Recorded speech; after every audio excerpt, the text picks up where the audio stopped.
Watching the Old Zealand, a minesweeper champion, the Dragon of Portugal, Vice Captain America, the world's fourth greatest forehead, and a geography semi-finalist at the World Championships, Zealand!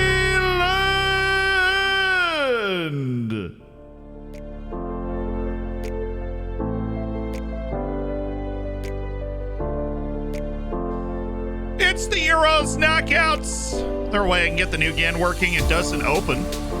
Then completely delete it and download the newest version that does. Oh yeah.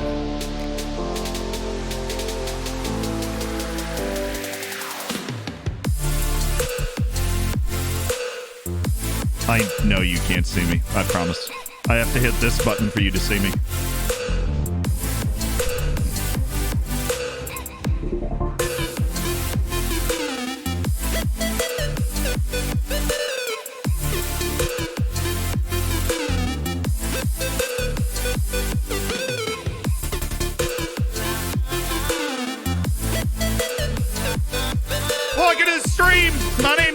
We're going to win the Euros today and sign every Wonder Kid in the entire game. And if we don't do that, I'm not liable for promising it. I just want you to know. Congrats on the birth of our Twitch baby. His name is Lucas Edwards Shannon. No, you can't trust people with two first names. How about three? True. My last name does sound like a first name. That is true. Yes. It's Euro season. Here's to 11 months. Euro season. Thank you for the 11. Penguinese. And thanks for doing it with the Prime. Feeling absolutely ecstatic still after my love Werder Bremen got promoted back to the Bundesliga yesterday. Did you see the scenes in the city after? We celebrated like we won the Champions League. Tombos, I actually didn't, but I did see Stuttgart's explosion upon clenching them staying in the Bundesliga, which was wild. Only a few more for our first Twitch baby. Many more months to come. Paco, thank you for the 7 months as part of the Hammers. And thank you to Shek Diesel, of course, the 9 as well. The Twitch child, aptly named Fenton, just gifted 10 subs.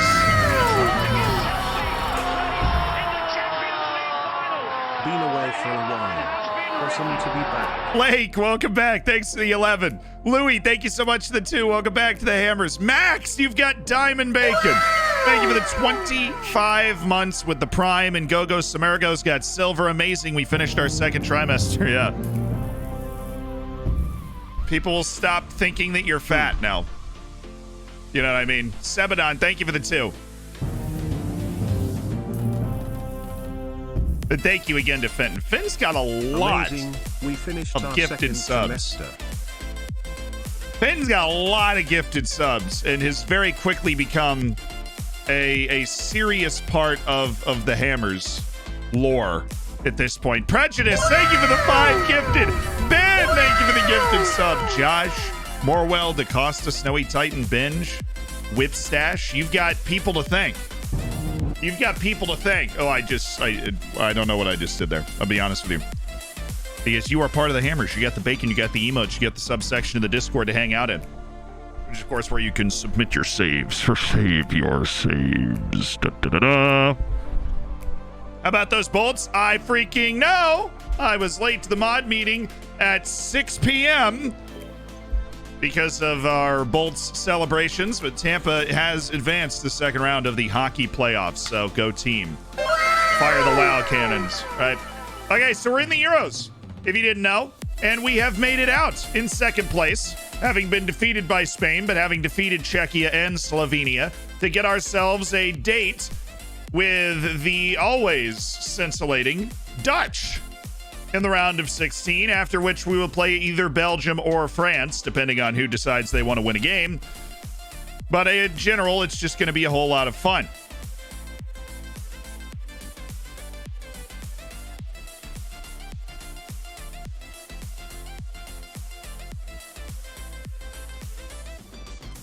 I just realized I'm still wearing shoes, which is very uncomfortable to stream in shoes.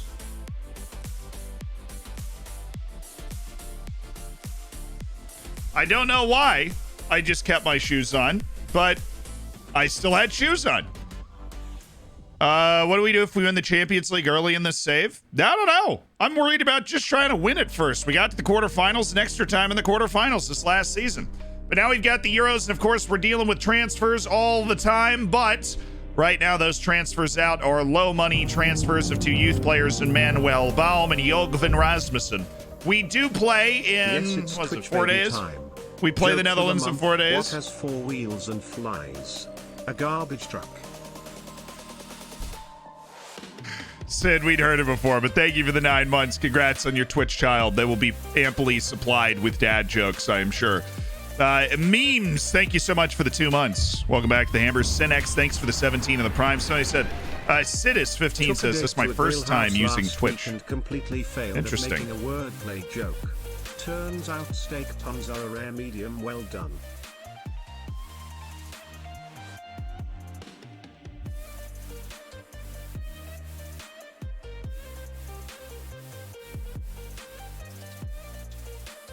Turns out steak puns are a rare medium. Well done. I know, Penguinese. Turns out steak puns are a rare medium. Well done. Big Kahuna dropping the $5 donation. That's the joke. I can't shake a feeling. I think I've heard it before, but because I'm not sure, we're going to go ahead and give that an A-. I'm not sure. I think we heard it before. Just got a new PC. Do I need to transfer my Nugan profile to the PC? You need to transfer. Yeah, okay. So look, Nugan works because in your Football Manager folder, right? In graphics. The blunderbuss. And in your faces, right? And in here, there is this config file. If you download, like if you literally just move this, then you can do preserve. No, that's not true. If you move this, just watch the video I dropped this year on FM22. You got to move the file. You got to move the file, and then you've got to you move your profile on the app. Because what you need is good stream. I appreciate it, my dude. Thojos, thank you so much for the 4. Is you need your profile to travel as well. And I can't explain how to do that right now on this stream, but the video that I released for the new game manager on 22 teaches you how to move your profile. So you just need to move that folder in that profile and you'll be good. Let's hit continue, shall we?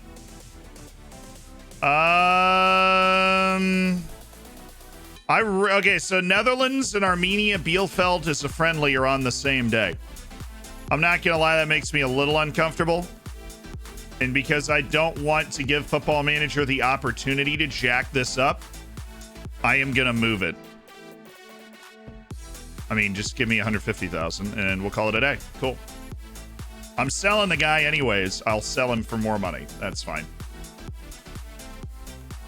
You don't get to go to the club that offered 90. You get to go to the club that offered 150,000, Manuel. So let's just change this by a day. What do you say? Even though, what am I doing? What am I doing? Oh, cancel. All right. That, and then Armenia Bielefeld, we're going to cancel the friendly. We're going to schedule a friendly, what's the 24th is the match? Yeah, we'll just schedule a friendly on the 25th. Similar reputation teams. Hello, we're just going to meet Bielefeld there. Many thanks for nearly a year of entertainment with yourself and Vivian.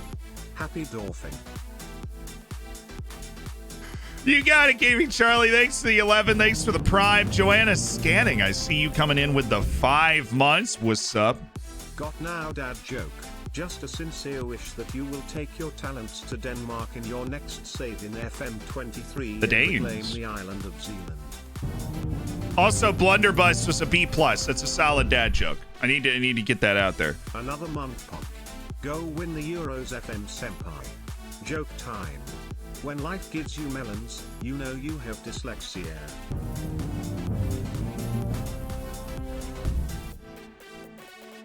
Hey Esteban. Hey. Need anything? Oh shoot, I just outed myself as the real Esteban. There's no way for me to bounce back from here, really.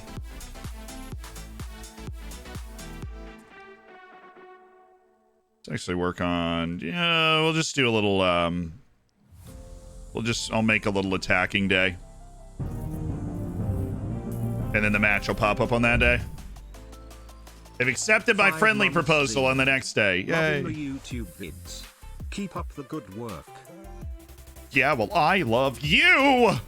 Ah! Didn't expect that. Hit like a ton of bricks, probably. An emotional moment for everybody involved. FM Wonder Kids, thank you for 5 months. Lewis, thanks for the Prime. Welcome to the Hammers. And Bradley, thanks for the 4 months. Really caught me out. Quath Ravenson, 16. Okay, good. It's a youth team player. We are okay with a youth team player being like... It's bad. We're okay with a youth team player getting hurt. I'm not going to lie to you. We're absolutely okay with that. I also just realized that since we've done all of our research, I am completely in charge of the training calendar for the youth team. So we're just going to go ahead and schedule... well, it doesn't look like the U18s actually play in any league, which I did know, I believe. So we'll just have them do preseason training as long as the senior team's doing preseason training, and then we'll step it up to something else. But there you go. And then training calendar, yeah, you guys do preseason as well. The next like 4 weeks. Bada bang, bada boom. When is a door not a door? When it's a jar. It's true. And then and then it's true again. It's like an ogre. Layers.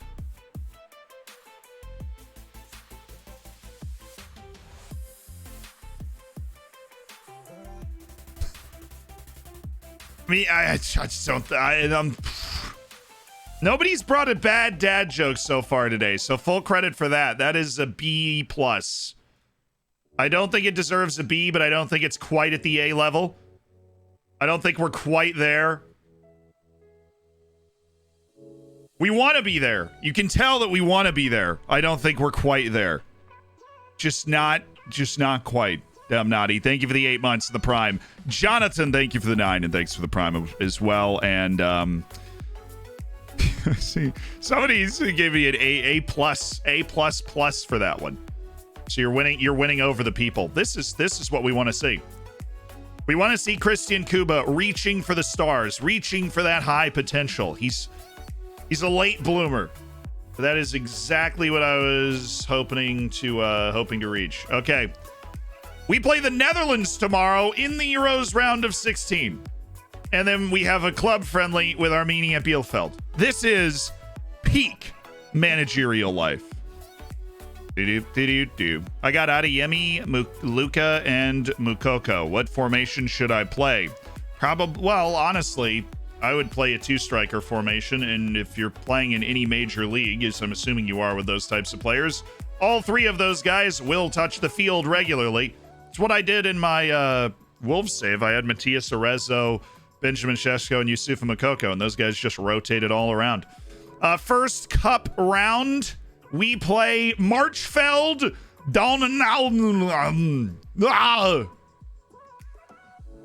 It's weird that last noise is actually part of the... Did you just cancel 2 friendlies? I should have canceled 1. But I never know where this freaking thing is. Just tossing a friendly to the wind, are we? Just in the breeze, huh?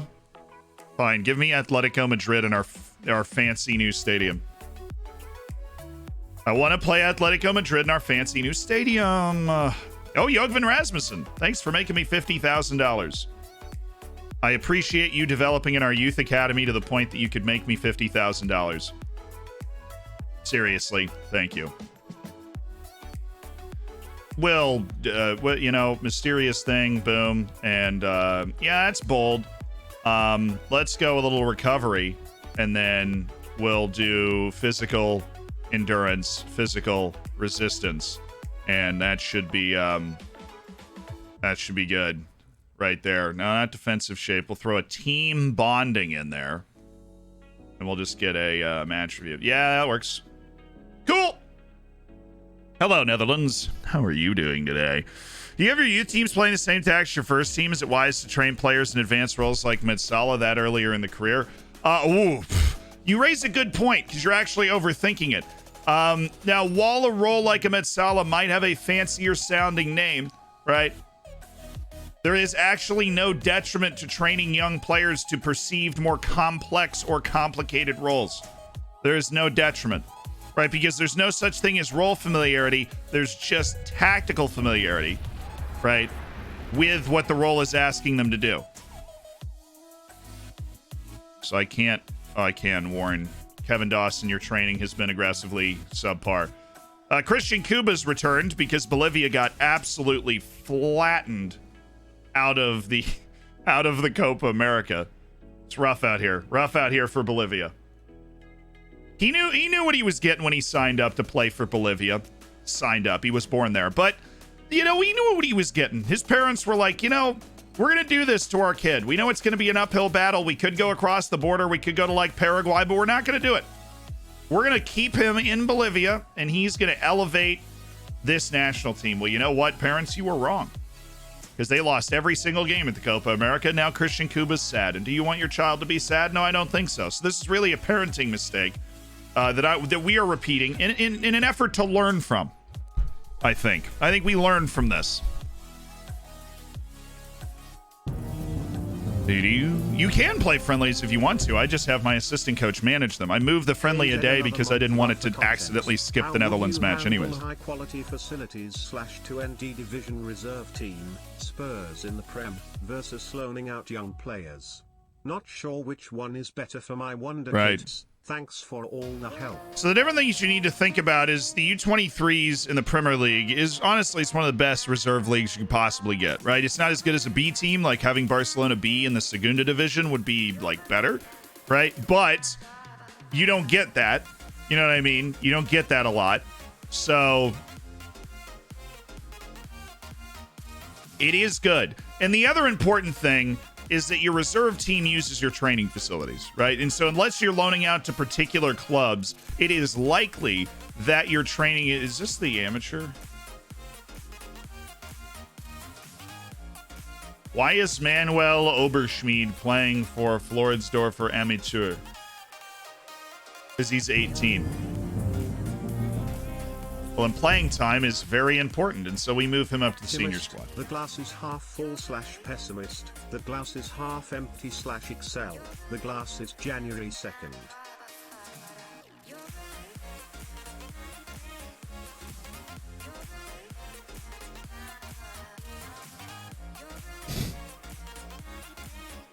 An Excel joke.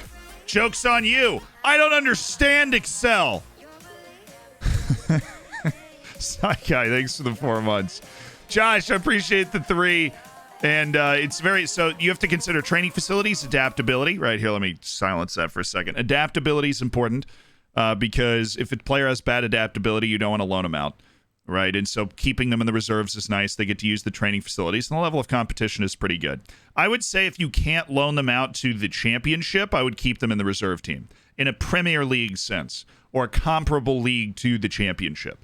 Right, then I wouldn't. I would keep them in the reserve team, unless that League One team just got relegated from the championship. They've got good facilities, right?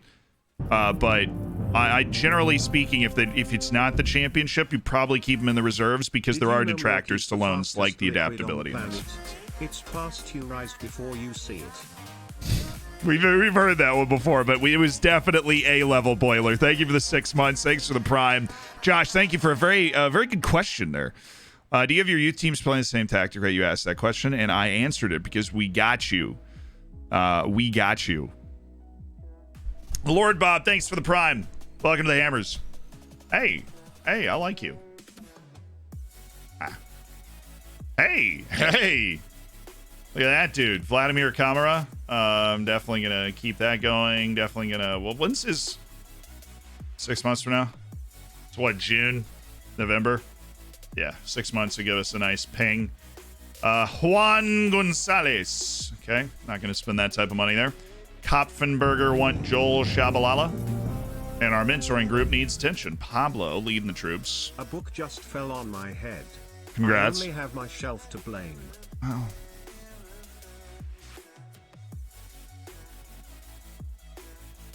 I only have my shelf to blame.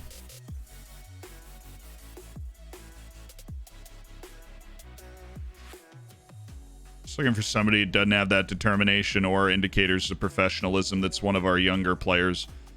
Nazareno, lighthearted, level-headed. Yeah, I mean, he's got good stuff going. He's got good stuff going. Tarje Sørgen Jakobsen.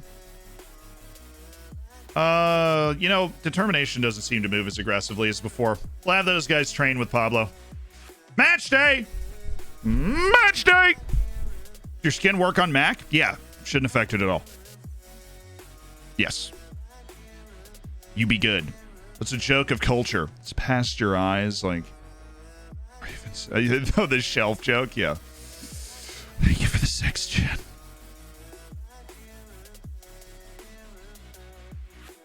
I'm going to go with a B, though. Murray, thank you for the 2. Any tips for my Oviedo save? Skint in terms of transfer budget. Senior affiliate. A senior affiliate. Right. You're at Oviedo, so free signings are absolutely in play. Where are all these coming from? Everybody wants to play me at the Ernsthappelstadion. Why is... Oh, because I'm playing at home at the Ernsthappelstadion. So let me take a look at my schedule. This is 13th. Fulham wants to play... Everybody wants to play the 13th and the 19th. So I'll take Stuttgart. Stuttgart!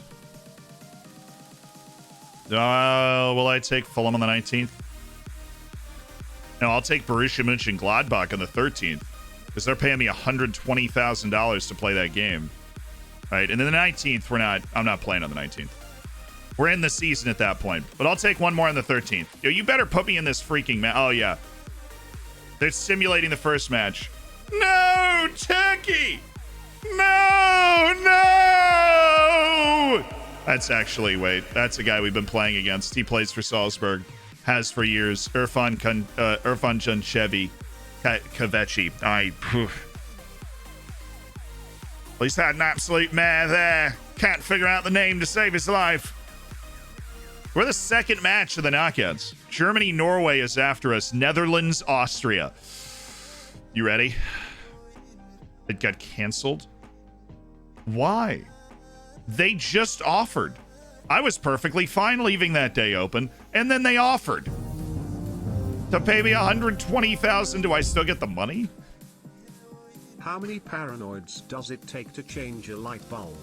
Who wants to know?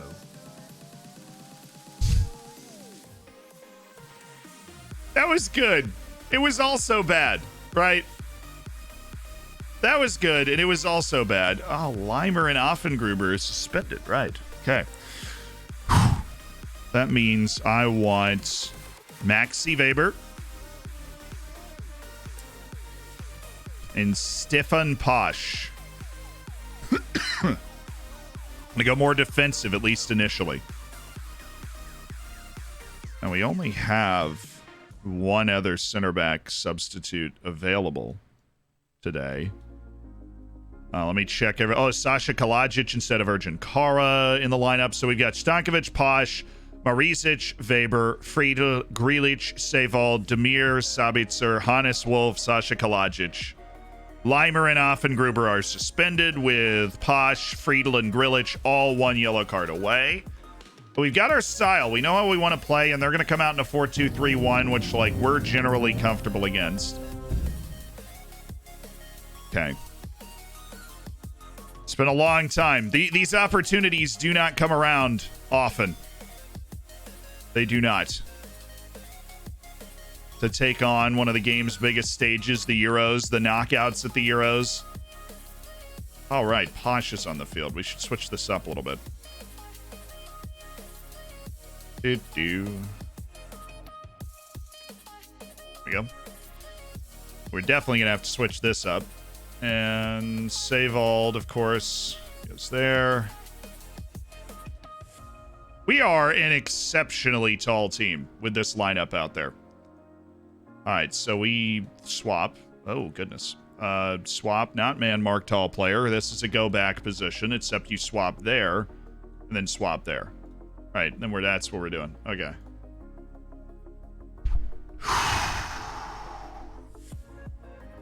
You ready? Are you ready? Lily, thank you for the 4. What time does Zealand usually stream for the UK homies? I believe the time, I will start the stream somewhere between 4 and 5 p.m. London time. Canassi, thank you for the 14, though. Who wants to know? Yeah, it's a B-, though. You know, it was good. Definitely cleared the threshold into solid dad jokedom, which is the most important threshold to clear, for being honest.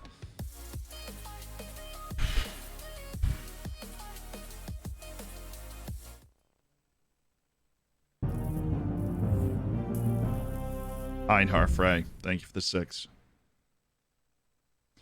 Let us pray.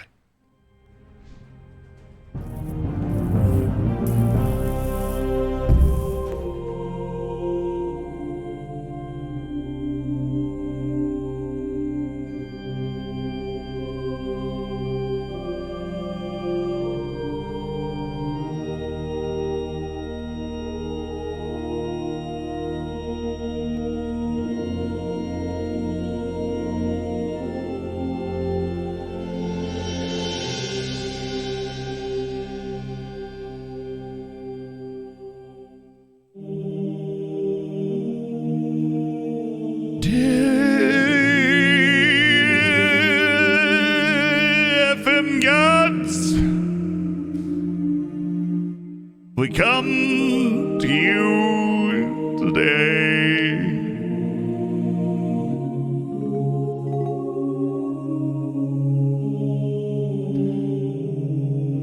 to pray that our misfortune against Spain was but a test, and that our brilliant form, our victory over Argentina, our victory over England, our victory over Brazil not be in vain.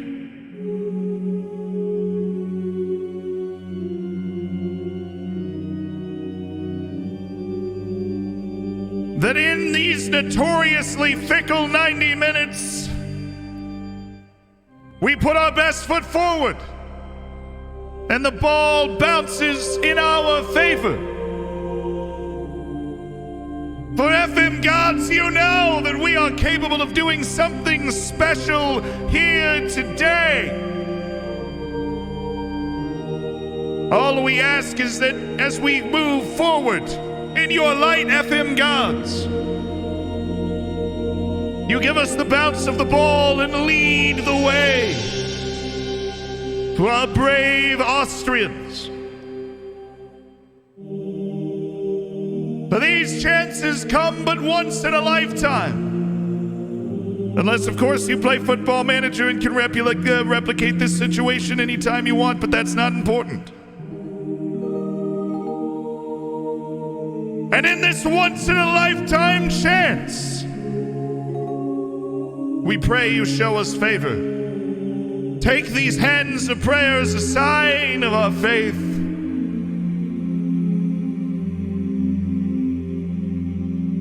We pray for victory. In the name of Ansi Karolainen, Jadon Sancho, Wilke Farinez, and Emmanuel Buxo, we pray.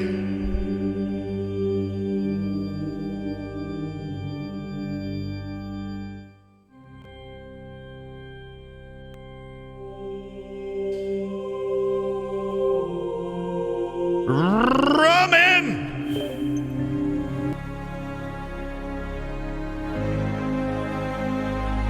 It's the Euros, it's the round of 16, it's Austria in the Netherlands, let's do it! Gadjet, Posh, and Weber are in the team. Showtime. Let's get to the quarterfinals right here. This is what we've been preparing for the whole time.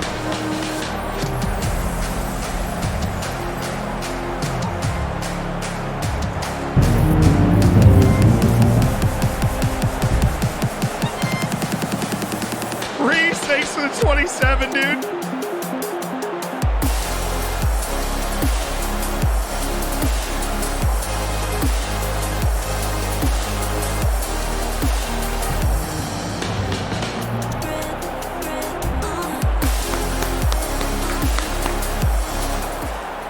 Land of the Hammers for Österreich.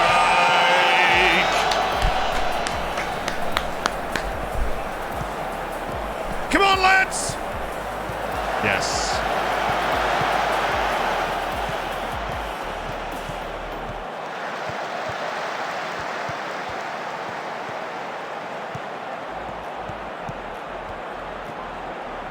This is classy.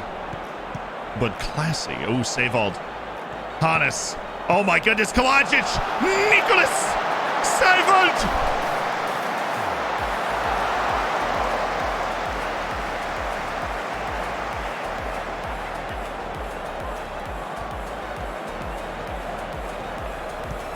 Nice.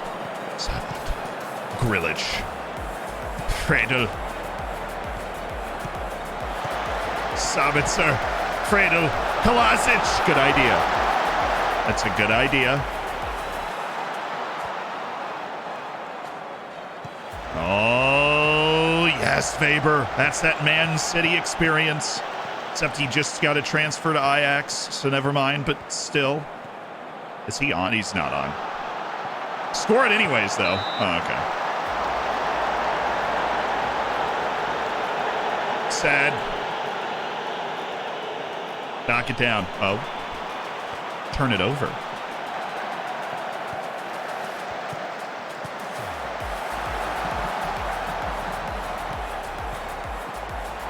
Yes. Kalasic. Oh, no.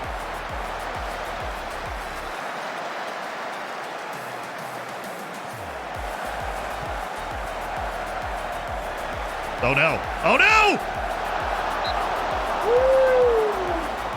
Shikan Stankovic getting stonky with it.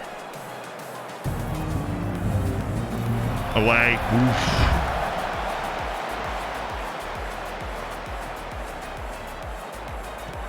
Good, good. Right there. Yep. Seiwald. Oh, Kolasinac stopped running. Can't keep losing headers to like Myron Bawadu. That's not our game. Marizic is too big and strong and good in the air to give that up. This is good. Kolasinac he's a mammoth.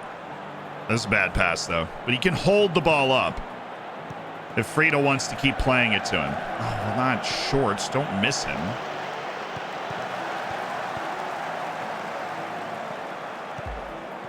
Nice block. Who was that? What is Sasha Kalajic doing there? And I don't mind it. It's the Euros knockouts. That's what he's doing there. Leave it all on the field. Get your butt back. Cat McCoyle saying give you the 18 months. It's a year and a half. Roski, thanks for the prime as well. Welcome. We've got to play out of the back more. They're not pressing that hard. We can't keep sending it like that.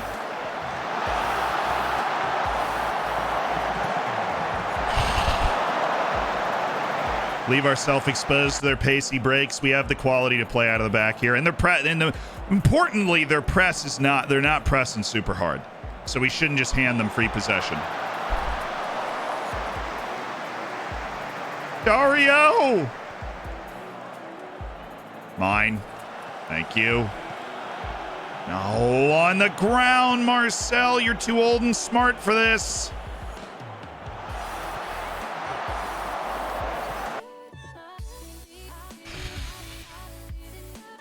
We're getting lucky right now. Posh, you're not even on attack, dude. We are getting lucky right now.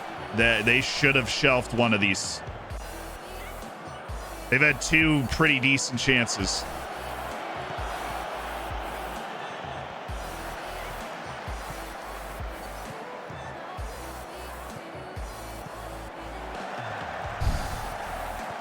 Get a foot in, will you? I mean, goodness me. Standing right in front of you was showing you the ball. That's okay. Not worried about his shooting.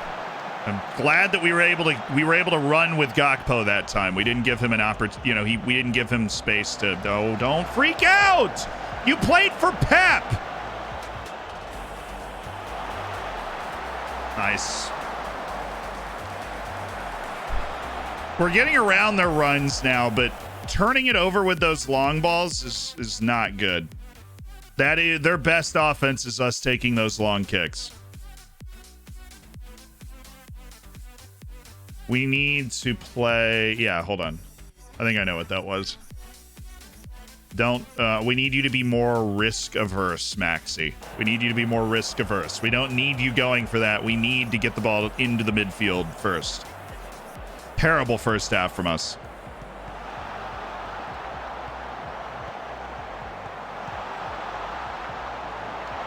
Stankovic seemed weirdly not ready for that shot. Okay, this is now right in front of you. To your right. Good. Thank you. There. And then we're okay. Then we're okay with that service. We've already worked our way into a better passing position.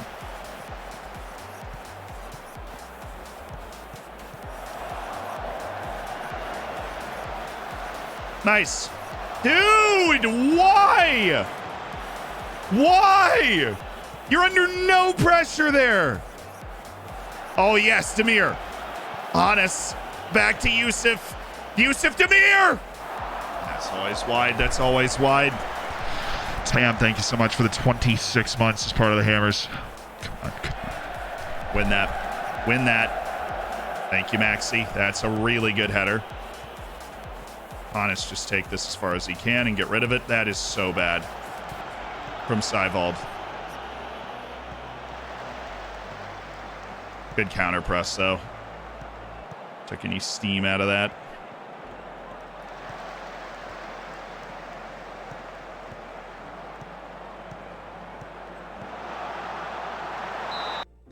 This is probably the worst part of FM22 right here.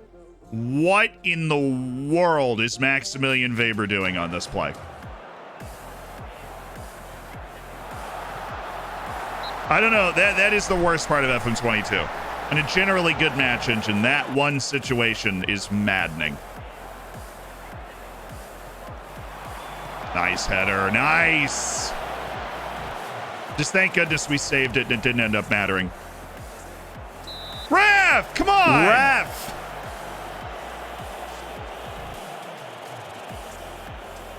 I'm disappointed. That was bad. We were objectively bad. We didn't get, we didn't make things happen.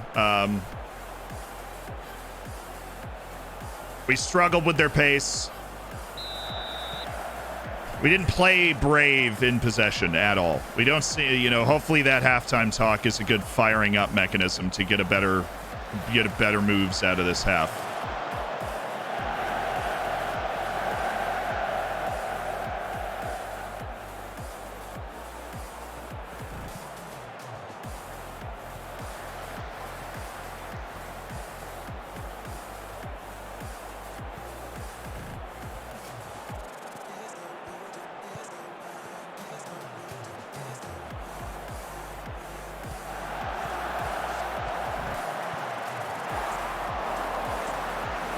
We're just getting beat. We are getting beat all over the field right now. We had everybody where we were supposed to be. They passed their way all the way through our press. Everybody was doing what they were supposed to be doing. We were just getting beat to it. I'm going to look to make some substitutions pretty soon here. Oh, Friedel, what is that?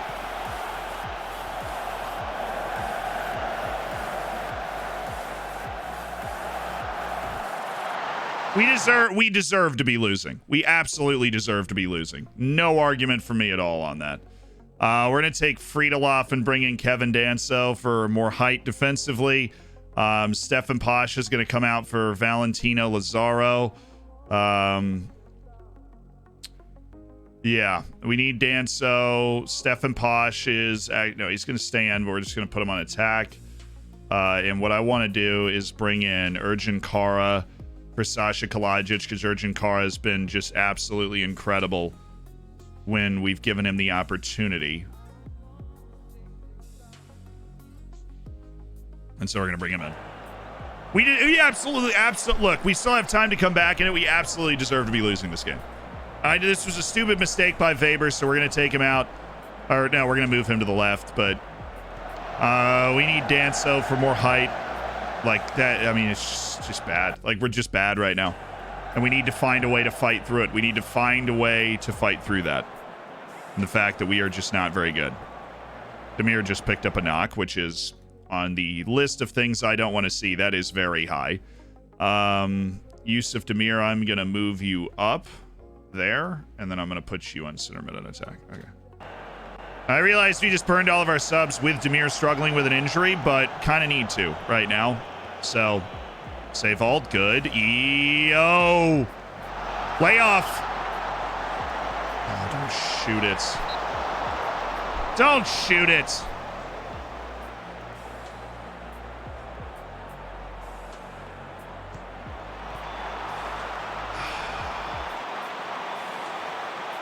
That was weird. You can switch this around anyways. Stanso's a larger individual.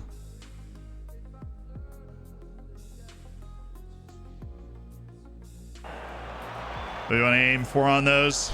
All right, come on. Let's go create something now. And let's jack the back lineup, because that is something we just need to start doing here.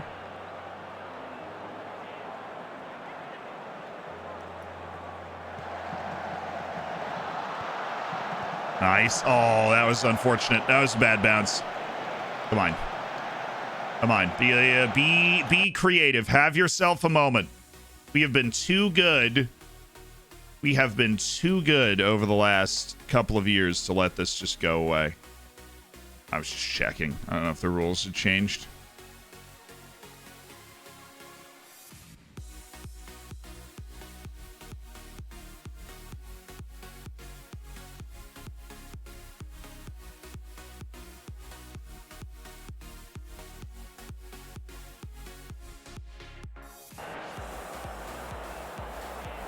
Yes, yes, let's go.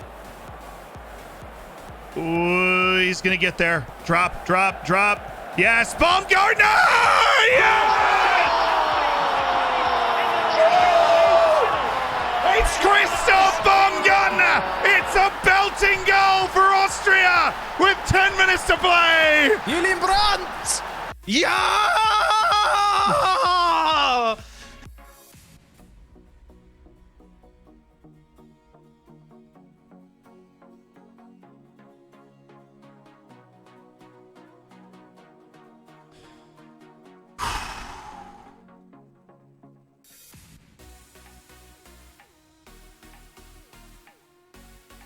Yeah, those are changes. All right, let's go, baby.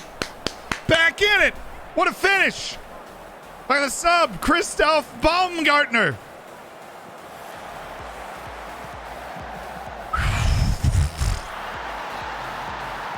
We got the open look, and we really needed him to put that away, and he did.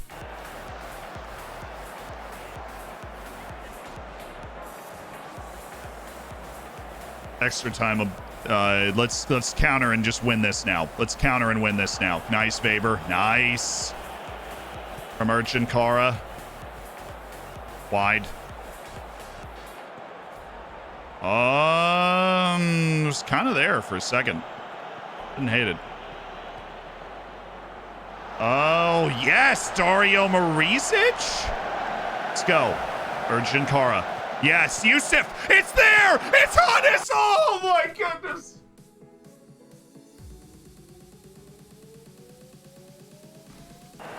Oh, it was Hannes Wolf. He was in. Saucy from Yusuf Demir. Oh, we're going to extra time in the round of 16.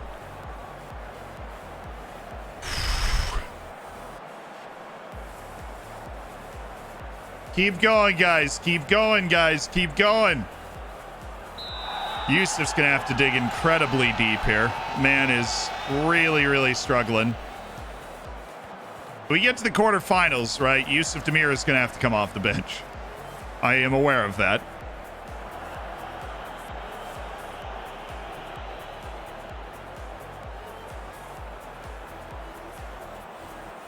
Yeah, we've outplayed him the last however long. There are 20, 30 minutes here. Come on. Right there in front of you. Baumgartner, Urchin Kara, Weber, Florian Grilic. Seivold. Right in front of you. Good. Turn. Get turned around here. You can use the other center back as well. Oh, Demir. Baumgartner to Hannes. He's got Urchin Kara in the middle. Posh. Hannes. Oh, Demir. Oh, my God. He's offside. Hannes on the original pass was offside.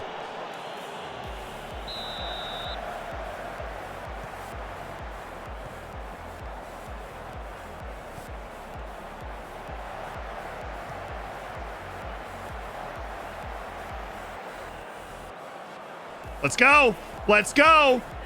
Let's go. Seivold, good. Good work. Posh laboring up the wing. Stefan Posh.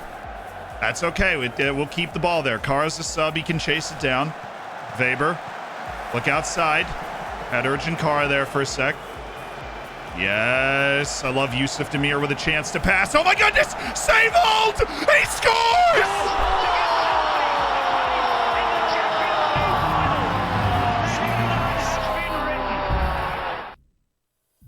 Colon, now it worked. Ready Julian for a daddy Brandt! joke. Yeah! Nicholas Seivold with the goal for Austria in the 110th minute. Oh, it's amazing from the Austrians.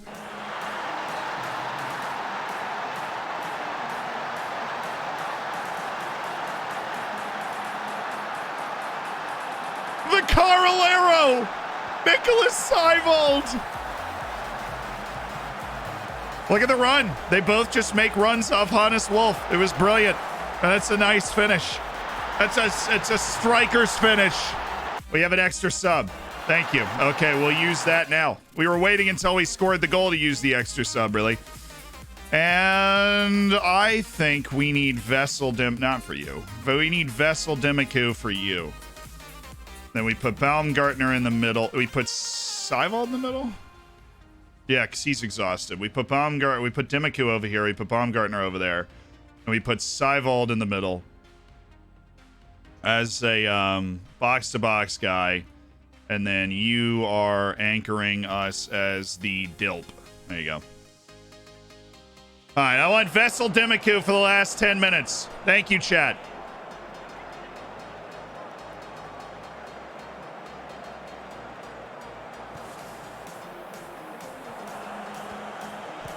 We got bossed for like 65 minutes of this game, and we finally turned it with the Baumgartner sub. Yes! Yes! See, look at that. Up until the goal, we got run off the field, and then we just battled our way back after that goal.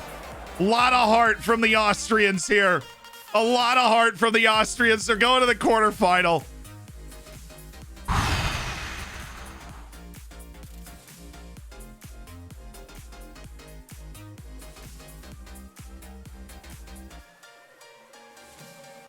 Baumgartner and Nicholas Seiwald score the goals. Austria to the quarters. It's a tight calf. He'll be fine. Definitely should be able to at least come off the bench in the next game. Change tactic appears to have worked wonders. Came at a time when we had to gamble, and it worked. You talk about Seiwald's late goal. It's why we fell in love with soccer. I mean, it's the moments you remember. Absolutely. There we go. There we go. And Germany has beaten Norway 3-1. Erling Haaland in the mud, even though he did give them the lead. 2 second-half goals from Mokoko and an 89th minute sealer from Serge Gnabry put it away for Germany. Sjogren Jakobsen did play a full 90 minutes against the Germans with a 6.7. Nice. 17 months, but I've been around since the Soviet steamroller. What ride it's been. Hashtag up the golfers. Chubbs McJohn boy, what a memory. Thank you for the 17. And Mad Games, thank you for the 9 months. Let's go Euros quarters. Here we go. Here we go. Udiel, thank you for the 5 months. Amelia, welcome to the Hammers. Thanks for the tier 1. Rowski, thanks for the Prime. And Tam, thank you again for the 26 months as part of the Hammers. We are in the Euro quarterfinals. Marco Friedel will miss the match on yellow card accumulation. We still haven't even hit July 1st. We are playing our first preseason match today, which, of course, the assistant handles. Let's go pick a team for it at least. Peter Rishka. I'm interested in why they're doing that. Oh, whatever floats your boat. Marcel Baran for 2.4 million. I do love Marcel, but at the same time, we signed him for 525,000. We could get 2.4 million for him.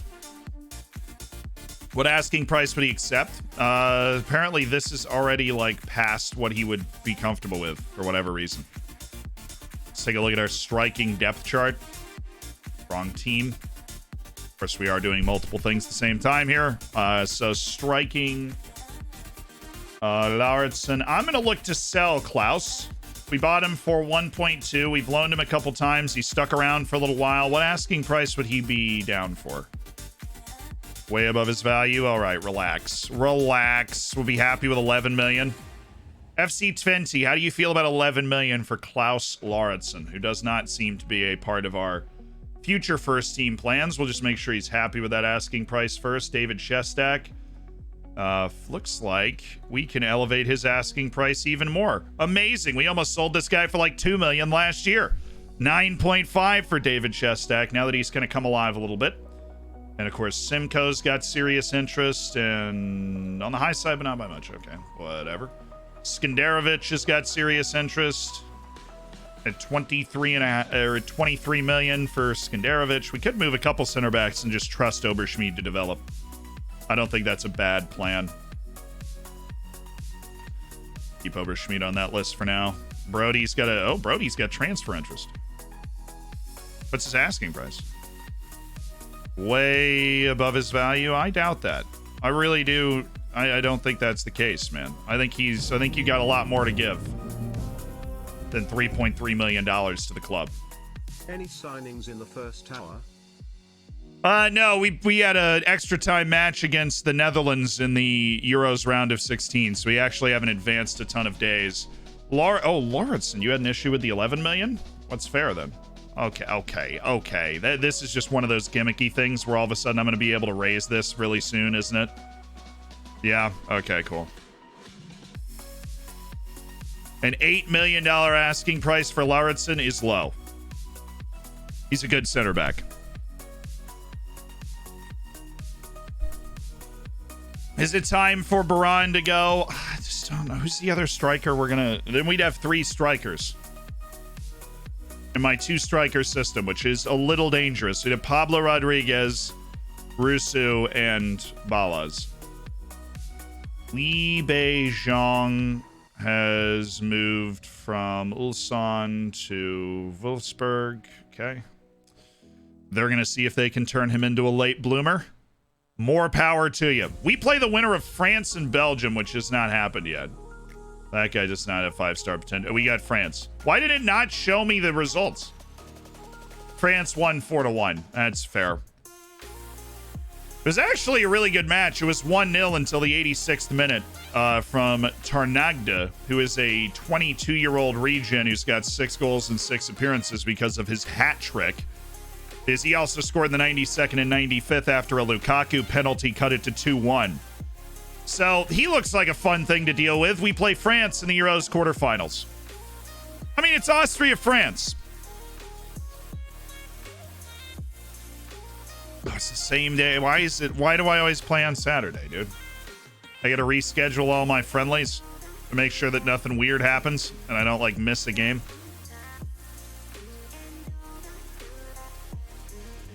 Oh, whatever. It's a small price to pay for being in the quarterfinals. Richie Jackman, yeah. Dominant Floridsdorfer win over Arminia Bielefeld. That's always nice. Yeah, looks good to me. So this is going to have to be reworked a little bit. We'll just do another resistance training here. I'll do physical endurance and physical resistance. Because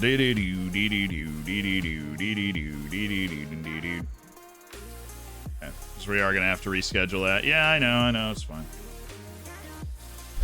Okay, the Dinamo Zagreb friendly is going to have to get moved to Sunday. Right there. Similar reputation teams. I don't think we can play that. We can Benfica. Let's play Benfica. Throw Benfica on that day. Sorry, Dinamo Zagreb. I've got a very important date to keep, and I would love to not have it overlap with a friendly. Accept friendly proposals, so everything stayed the same, right? It didn't mess up a single thing. It did. It messed up. No, it didn't. It's fine. Match tactics. I'll just do like attacking patient match preview, and then here we'll do recovery and then match preview. Yeah, it works. Yeah, that works. England beats Russia 2-0. Sterling and Foden bag the goals. And Ciro Immobile, single greatest football manager player ever, scores 2 goals for Italy to beat Czechia. So everything's kind of going according to plan so far in the first 6 matches. Last 2, though. The last 2, though, can give us a pretty crazy... Why did Italy and England play that? Whatever. The last 2 can give us surprises. You've got Greece, Portugal, and Sweden, Denmark.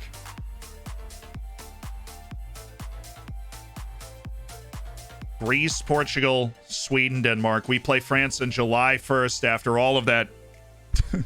all the turnover of the day itself. I know I have a transfer pending. It's the Baran for 2.4 million.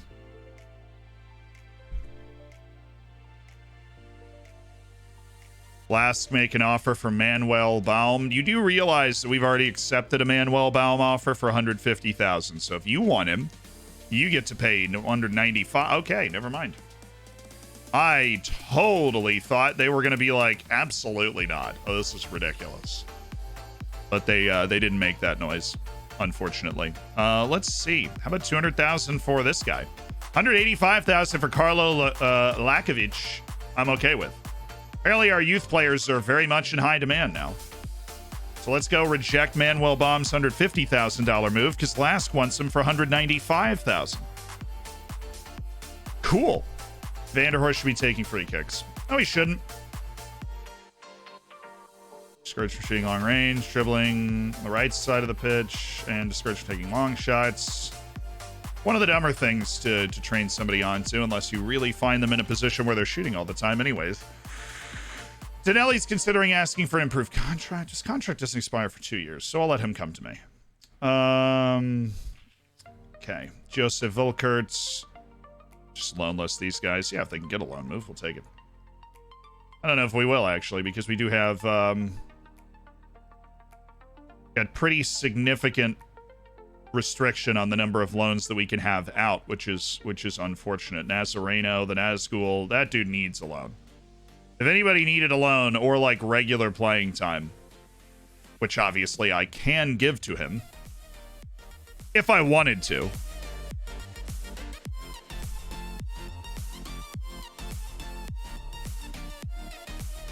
Do you sound like the guys from the Premier League? I hope not. That being said, I don't really know who you're talking about. So, it's fine. We get a weirdly long amount of rest before we... Yeah, Portugal. Greece got a red in the 17th minute. That makes that a little harder. Portugal is through to the quarterfinals. Bruno with 2. Mateus Nunes with 2. It was over at halftime. And, oh, Denmark won it in extra time. Isak scored in the 35th, Vin scored in the 38th, and then scored a 91st minute goal to win it, and Boving tapped it in the 94th to put it to bed for good.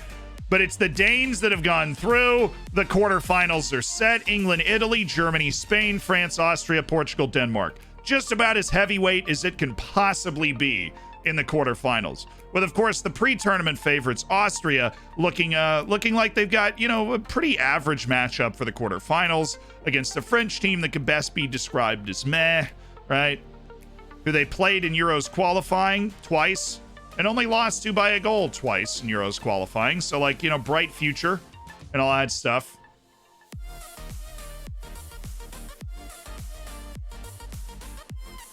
Oh, hello, Xander Henneman. Hello, indeed. I'm gonna wait. I don't think I'm gonna sell anybody until we get that, the total turnover going into the transfer window. Even though we have moved up to a top 50 club in Europe, according to the latest club rankings.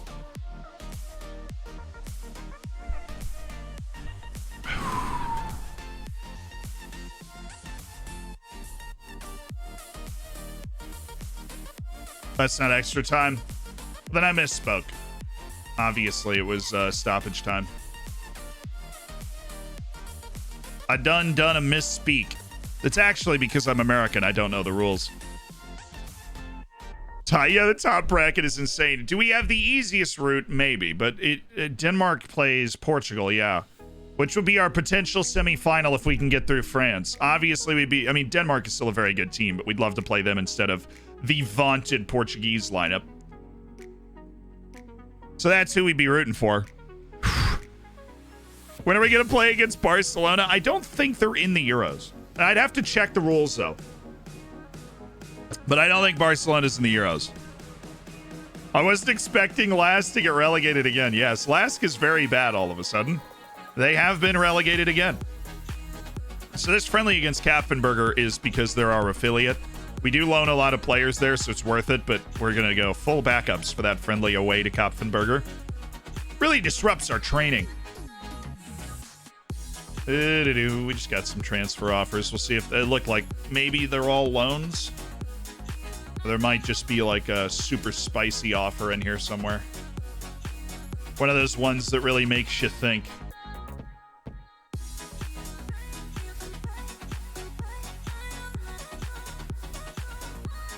Enzo Delirio.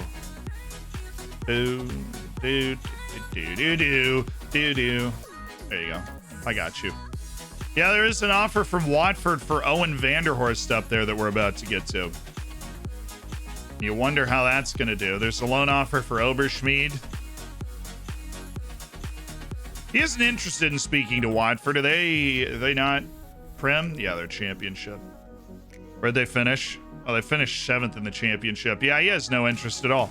That being said, I figured I'd check a price that I would be willing to, like, consider selling him.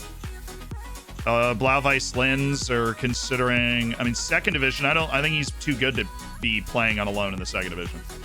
I think the way that I legitimately think the way that my center backs are set up, if we move Klaus Lauritsen, Oberschmied could be in the rotation this year on the senior team. And if he is, I want to keep him here.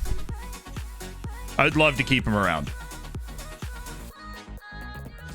Barcus Madrid is in the other half of the draw. Fair enough. Very well named.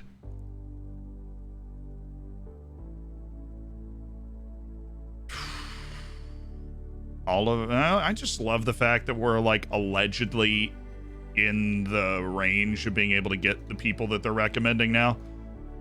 Omar Marmouche. Attila Salai. I always liked Attila Salai.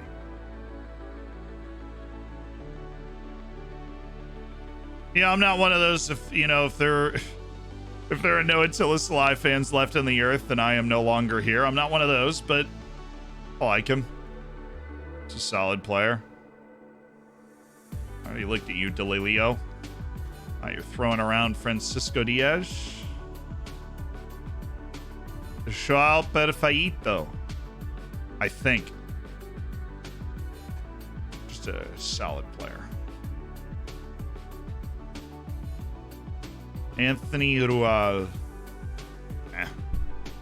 Especially in an agent recommendation. My dude's just thirsty.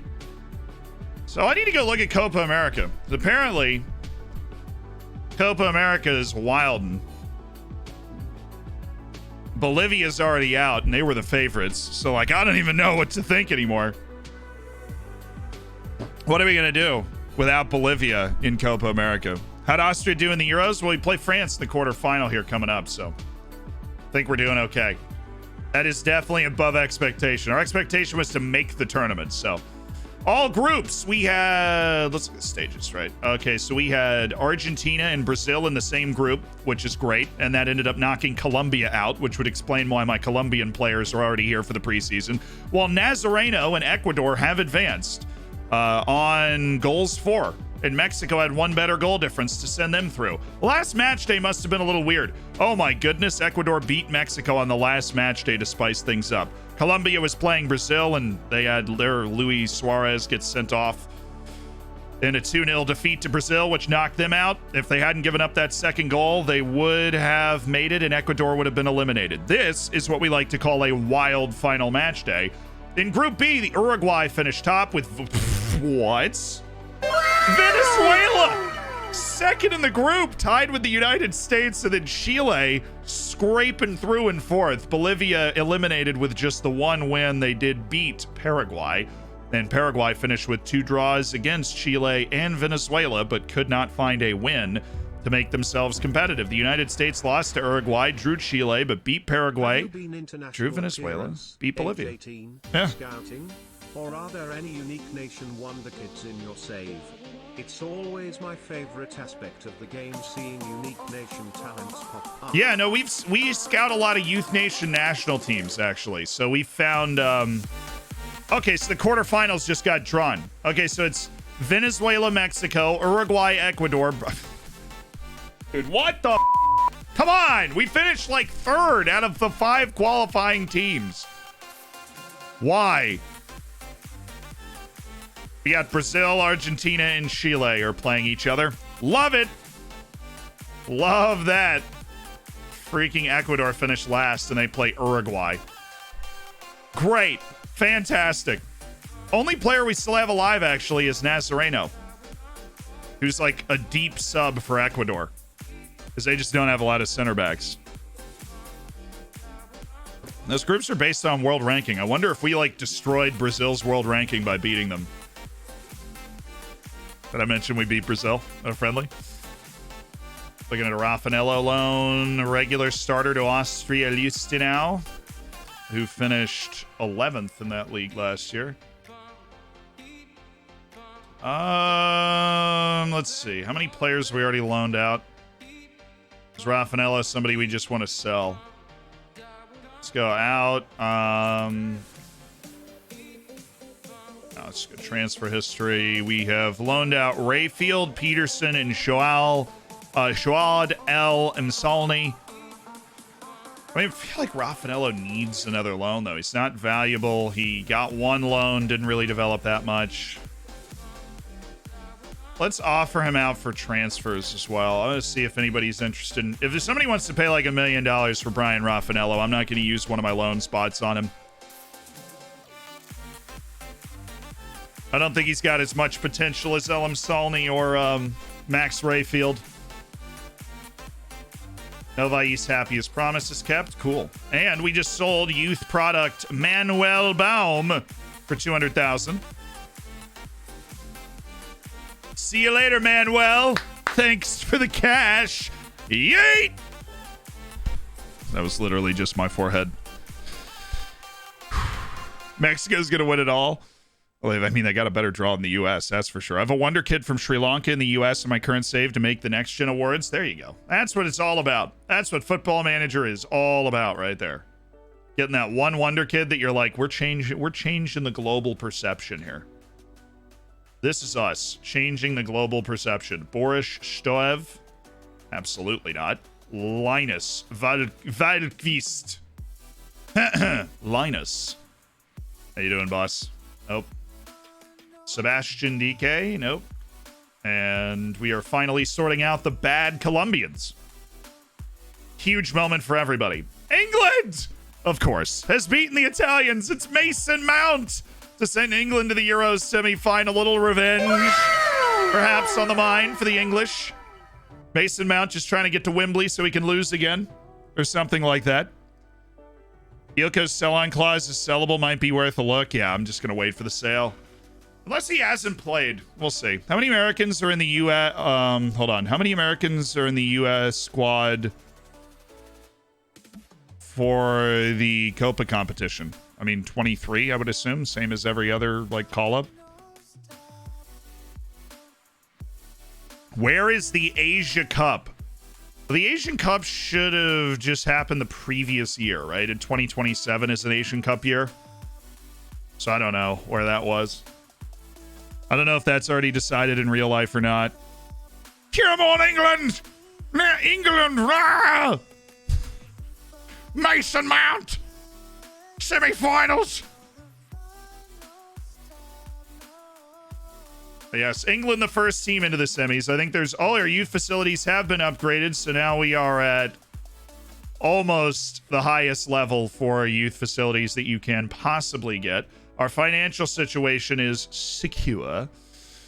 And everything else is like just fantastic. So let's go with an affiliate club. And I want to send players out on loan with clubs in other countries to boost our profile, expand our scouting network and knowledge. With a club that improves our chances of signing talented youngsters from abroad. That. After all I've done for the club. Cool. Yeah, let me make the decision about who we should partner with. That sounds like a good idea. Our match against France, the media run-up is underway. Nenad Borko, the 19-year-old, also being looked at by Man City, who's just buying everybody over there, apparently. After 7 months, I could only come up with this dad joke. I don't get why Marvel doesn't use the Hulk to advertise more. He's basically one big banner.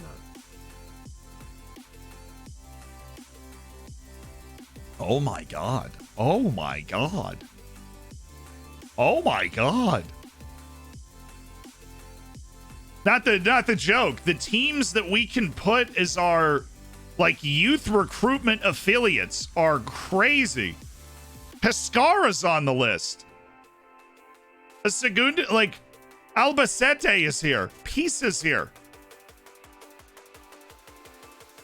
Yeah, Liverpool, of course, is here, but that is the Uruguayan Liverpool. Tragic, I know. Tragic.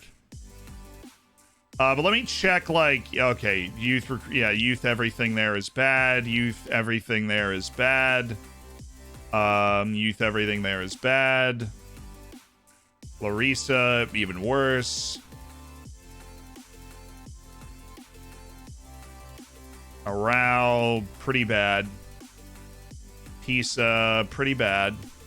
Liverpool FC. Honestly, that's the team we should get. There's no way that's not the team we should get. There's Daegu in Korea. There's Guingamp. They've got good facilities. They don't recruit well at all. Okay. Felje in Denmark. Janina, no. Medalists, Kharkiv in Ukraine. BK Häcken. Oh, that's not bad. Do BK Häcken or Liverpool from Uruguay.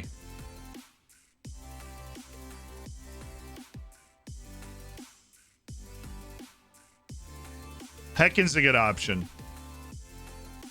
That's a good club. Have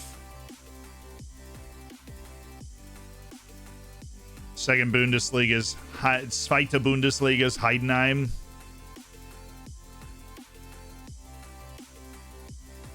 Göteborg. Oh, Göteborg.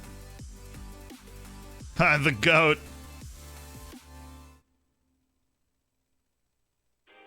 Santa Clara.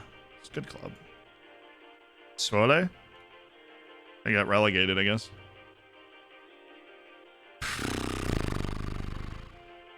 Yeah, dude, Liverpool for the memes.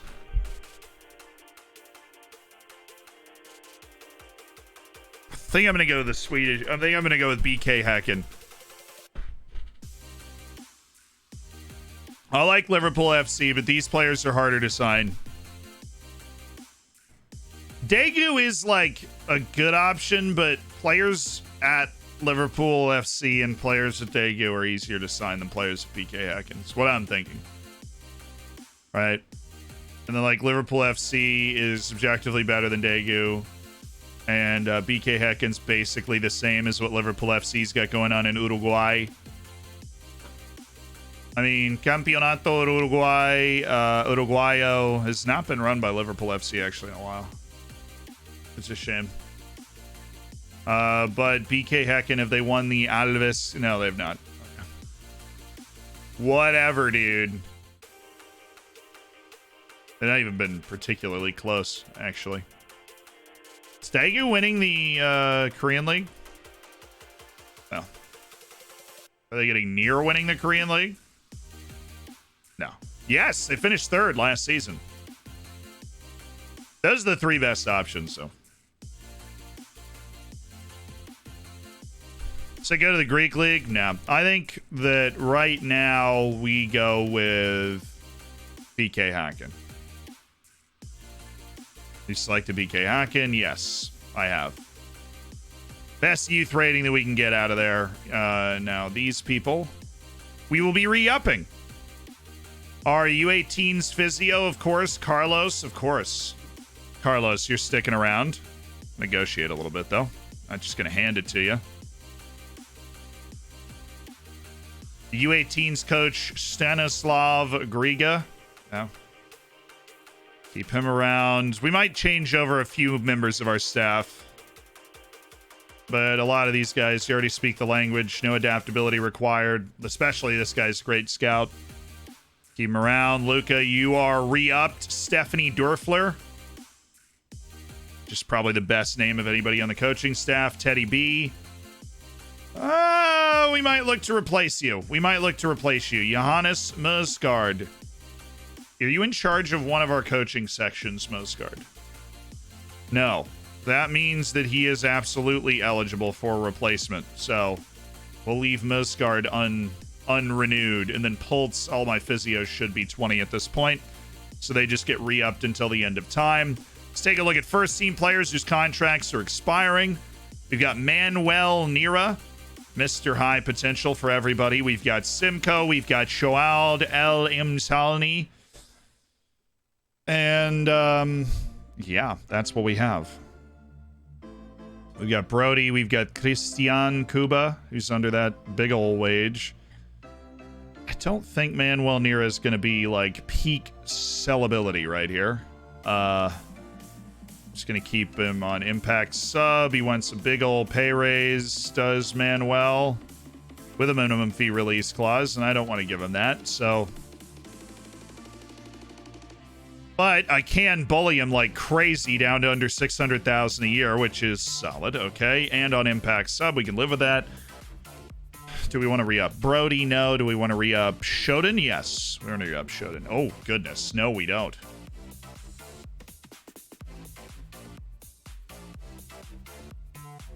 Shoden, that is not what I wanted to see, dude.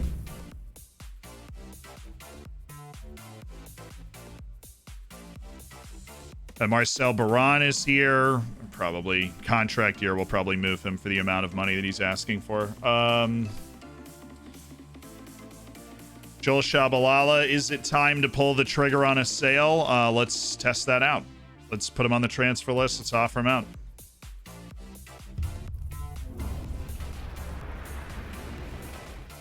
Dumping my last bits. Hey! Thoughts on the Ten Hag appointment? I think it's good. I think it's, you're gonna have to give him time, though. I mean, if it works or not, over the first couple of years, and I know this is like an uncomfortable situation to be in as a fan of a team, right? You have to give him time.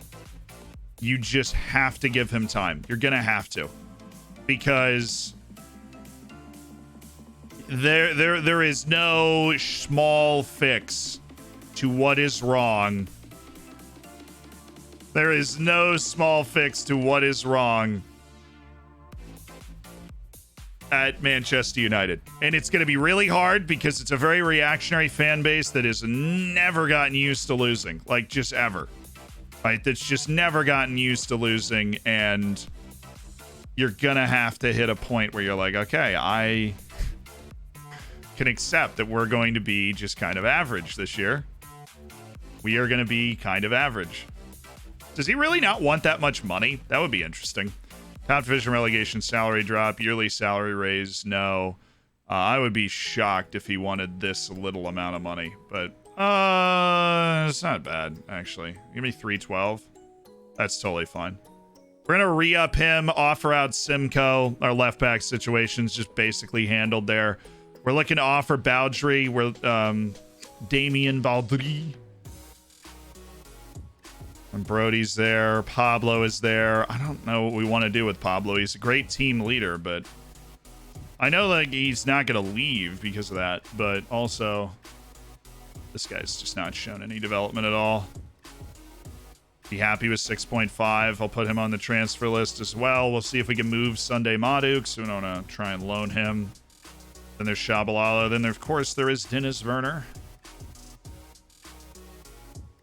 who I think I'm just going to look for a loan. He's really cheap and does still have the potential to be something. I don't know what exactly. Dawson, we're just going to let expire. Timmy Blake, probably stick a loan list. So I don't think we're going to get the money that we would want for Tim. He'd be happy with that asking price. Well, I really appreciate your opinion of yourself, for sure. So you got Tim Blake there on the transfer list. See if he draws any interest. And Madramudu. We'll go ahead and stick him on the transfer list as well.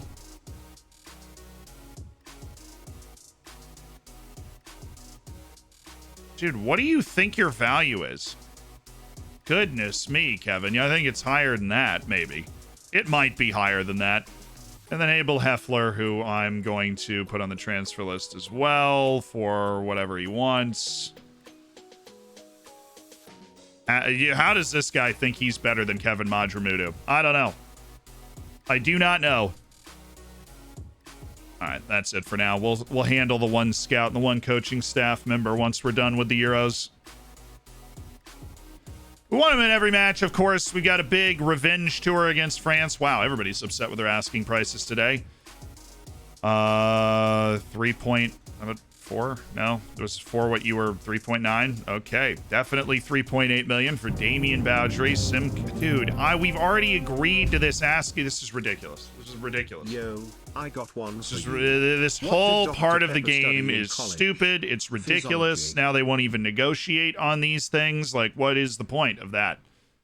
Ottawa make Madramudu offer? Sure, we'll just take that. Sunday Madu, I mean, your agent literally, I mean, like, why? so much, dude. This is ridiculous. It's every single one of these players, I was told that they would be happy with this asking price, and now I get to sit here and do this whole process, which also, like, it's just, it's frustrating. Very frustrating. Raffanello, we'll just leave that out there. So we've settled Madu, Simku, Boundary, like Simcoe.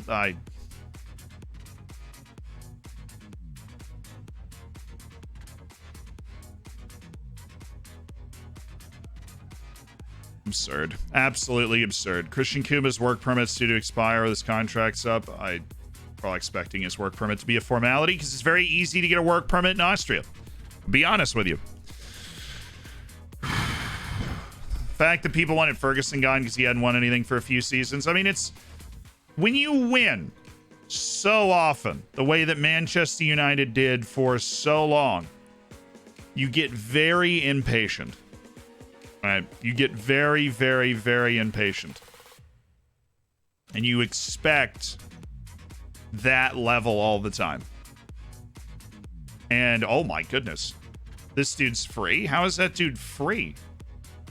What happened? What sort of chemical accident just kicked... Oh, Dane Scarlett. Oh, okay. Can I... No? We can't trial him? Why? Why is a trial not an option for Dane Scarlett? Anybody want to tell me?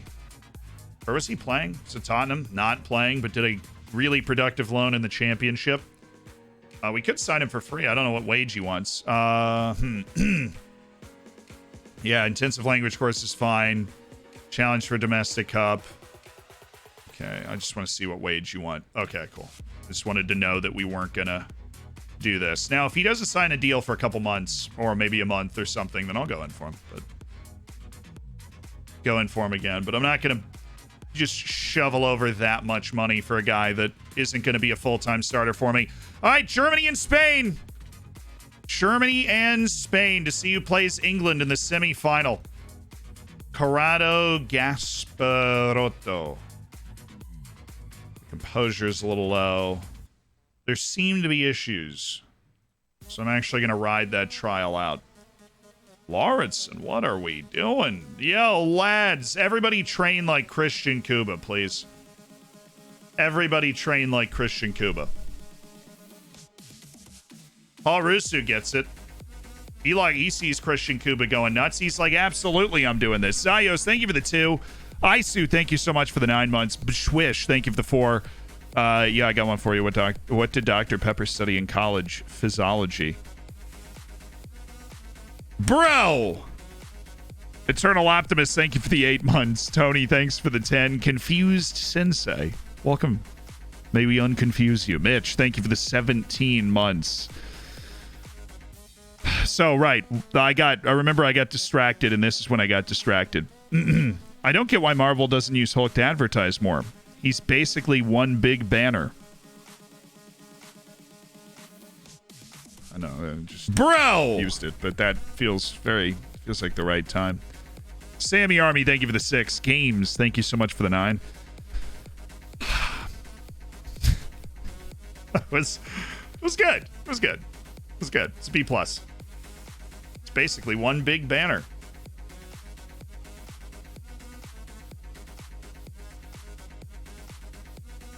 All right, time to yell at the people that can't handle the heat. Vince Brody could never handle the heat. That's right, it's all part of the experience, honey. Alfredo Malblanche. Hey, I see you, Alfredo. We need to start seeing that. We do need to start seeing some development. It's been a little too long. Skandarovich, don't you dare. Abdu Xing's not actually back yet, but he's going to be back. Marcus Arling deserves the praise. Noah Buke deserves a little yell. Apparently not. Really never liked this section of that stuff. We'll just go over here. Section of that playlist. Christian Yildiz, who develops like an absolute madman. Your training's been superb. And Stefan Bayerlein. Excellent work, Stefan. Oh, Germany looks good. Musiala scored in the 4th minute. Then Spain took the lead. Akamash and Diaz to make it 2-1. But then Mukoko scored In the 52nd, Adeyemi scored in the 79th, then Makoko scored in the 89th, and Adeyemi scored in the 90th. And Germany ran away 5-2. They will play England in the next round. And now the final maybe there's one day after this. I don't know if we play on the same day as the other team or we have united with BK Hecken. Annual fee paid to Kopfenberger of $70,000, all Gucci. It's still a long way off, but how excited are you about the plans to develop the Yzda? Absolute game changer. We're adding almost 10,000 seats to the Carl Yzda. It's going to be an elite European stadium. It's going to be an elite European stadium. It's a tough job being a coach at this time of the year. You got a lot of club things to deal with, and at the same time, all we're sitting here doing is we have to play France today. We have to play France. Right now, actually. On this day, we play France. I'm like welcoming players to the club, and then I'm like, hold up, dude. We win this. We play the winner of Portugal-Denmark in the semifinal, and then the winner of Germany-England in the Euro final. Scout Nations, you get we just, you get better results. We did 3 different videos on testing scouting in a bunch of different ways, and obviously it's impossible for the test to be statistically significant, but the experience of nation scouting has been a lot better, and it saves your scouts time because we do nation scouting and week by week scouting. So once you see a player and you're like, I don't want to scout this person anymore, it really does actually save you time. Presentations of the new players going to begin soon. Yes. Well, I wonder if we get our new players in or if we play France first. The great questions of life. Because it really is just July 1st. The semifinal, fortunately, is on the 5th, so we don't have to reschedule another friendly. Should we make it to the semifinal? Yusuf Demir should be fit for this. He had a little tight calf after the last match, but we did have a week off between the round of 16 and the quarters. Yeah, I've got a private jet. Austrian national team foots the bill, and that's how I get back and forth between my club duties and my national team duties.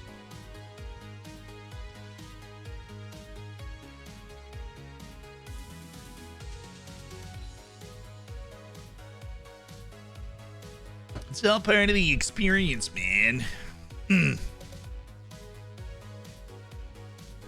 So just getting here. Nadadvari, Benno, Richardson, and Klensman are the 4 players that are joining us on the opening of the transfer window. Nadadvari was the big money left back from Portugal. The other 3 I don't remember. I know there's a South African that we are awaiting with bated breath who had like 4.5 gold star potential, but I don't know if that's one of them. And then Guzman is headed to Klagenfurt as he just developed exactly 0%. Do you do the free transfers method anymore on July 1st? I mean, yeah, we do. The thing is, there's just a lot less free transfers that can make an impact on our team. Oh, come on. They're already making offers for Gerardo Gasparato. I guess I've got to make an offer to be able to see how good the guy is. Which is fine. Like, I can do that, whatever. Gerardo Gasparato, if you want to play for us, there you go. Or you could go play in a 2nd division somewhere. Oh, ladies and gentlemen and NBs, it is time to see the new signings for Floridsdorfer AC. First, out of the gate, a 17-year-old goalkeeper from Slovakia. He's a man for the future who's already valued at a tremendous $9.6 to $13.5 million and is checking in with a cool 5-star potential. 17-year-old with 8 U21 caps for the Slovakian national team. He fits in already. It is Jan Benno!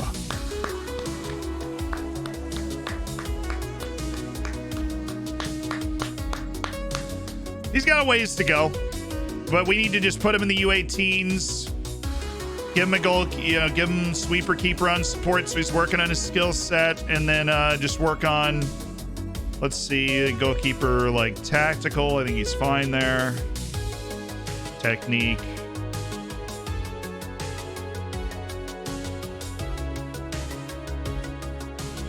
Yeah, I think he needs to work on his goalkeeping technique a little bit.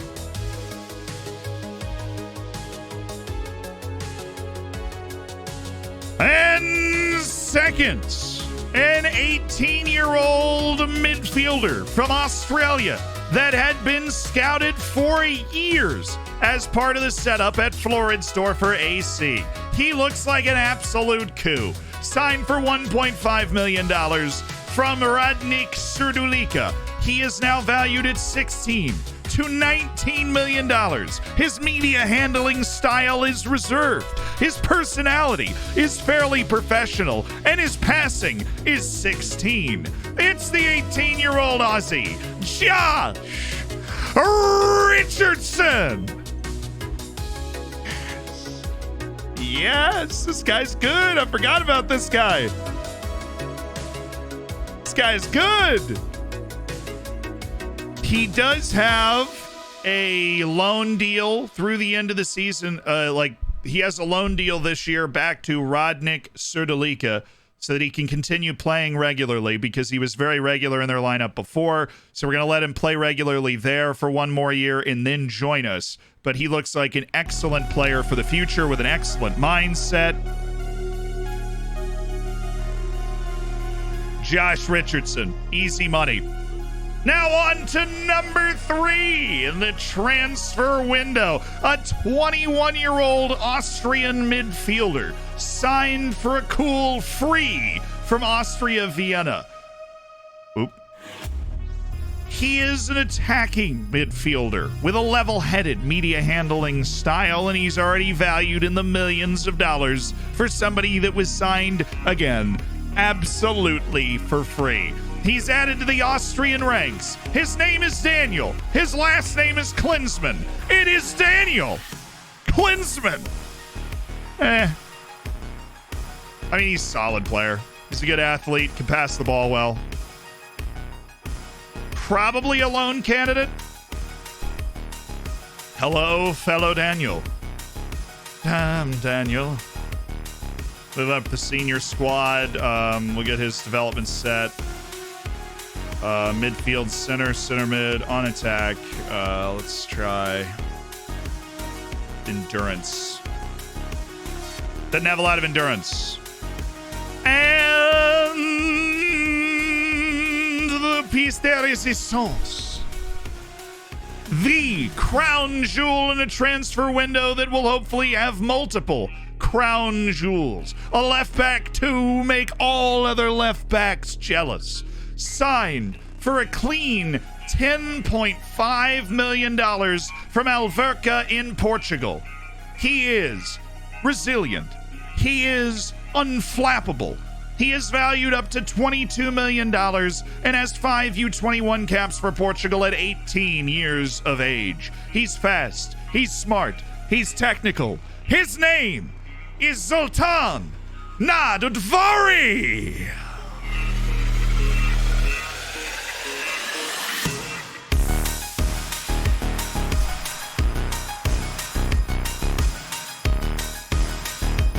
He's the left back that ruins all other left backs for you.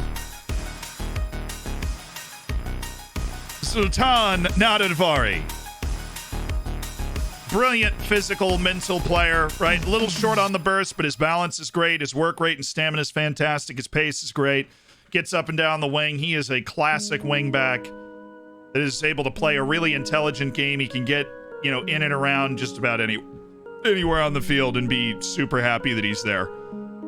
He's got the first touch to step towards the middle of the field, the intelligence to play his way out of that position. Zoltan Nadudvari is the bee's knees for sure, and a legit first team regular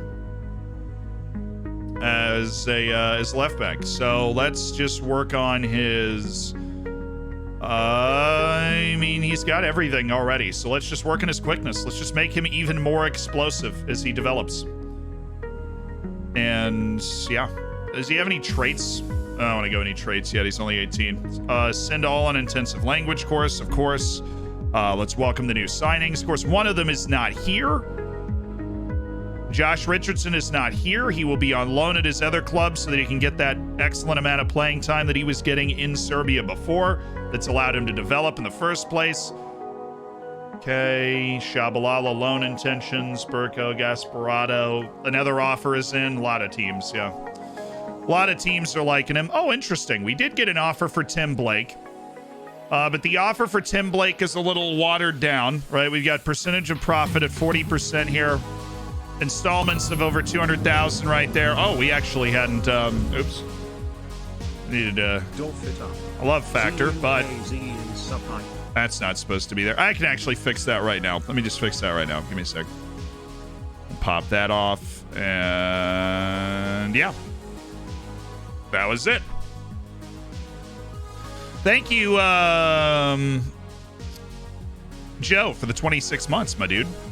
The 26. Nah, he doesn't need a lot of dribbling. I think more important is this ability to get up and down the wing with speed, aiding our attack. So let's try what? Tim Blake is transfer value to 2.5 million. Let's throw him out for 2.5 million. Because that is a little low, obviously. And there should be another offer here. T-Roll likes Joel Shabalala a lot. Now, what if we took him off the loan list? Do we have a value for him? Did we agree to a value for him? Is 3 million fine? Like, I don't know. Let's try a value before we do that. Sestak is oh, finally! That took like 5 tries to get David Sestak to run with the ball more often. Vanderhorst, can you talk Tim Blake out of wanting to... Okay, cool.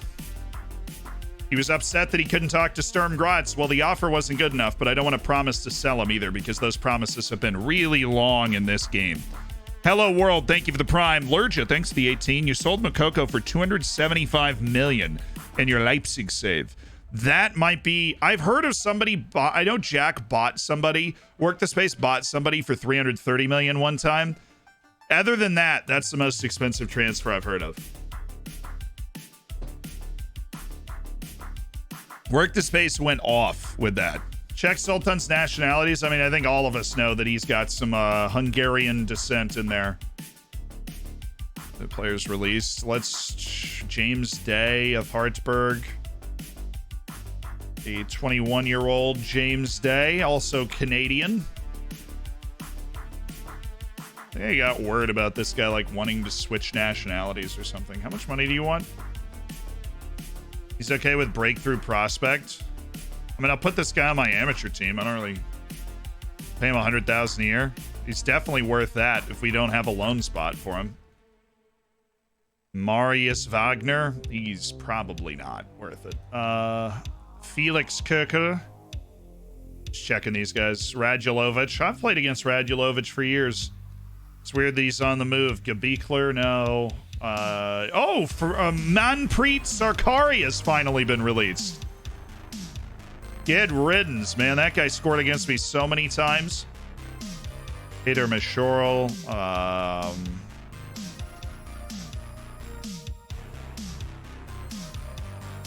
So we're looking at the bottom part here. We're looking for good personalities that we want to sign up and use to mentor our younger players. Lander Oletsea. I mean, he is 35, but could have a good personality. These guys have been playing in this league as well. Goiginger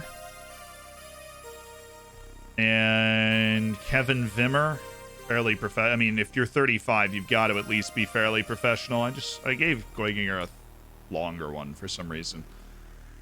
Level-headed Peter Mishorel. I'll keep those guys on trial, and then we will go to the short lists, end of contract, who's out of a club. Yo, what's up? How's it going? Get in, right? Matty Longstaff I just saw was there, which, like, sick. Making progress. Like the busiest day of the year, and then we play France at the end of it. Cool. So we're at the level where all of them are accepting the trials, and Dane Scarlet's like, sure, I'll do a trial. Dane. Lander is really bad. He's going to have a great personality for us to want to keep him around. Now, Matty Longstaff probably does. Now, his personality is balanced. I'm disappointed in that. I just need to know your personality. That's all I need. Sunday. Sunday, bloody Sunday. Hold his groin. Yikes. Chow Man, thanks for the 7. Frost, probably the best player I've ever seen in FM. Made so much sense. It made sense for Work the Space. Like, 330 million is just crazy money. But you do get to a point, if you play saves long enough, at the level that Jack, I know, is capable of playing saves, you get to a point where you have so much money that it is just like, money is no obstacle as long as you are getting the best players on your team. And so, like, in that sense, like, I understand it. Like, he just looks at the guy, he's like, look, this is the best player in the world. I have the money, I have $1 billion in the bank. This is nothing for me, even though it is kind of crazy that I'm about to spend this amount of money. All right, it's match day. Friedel, Weber moves over.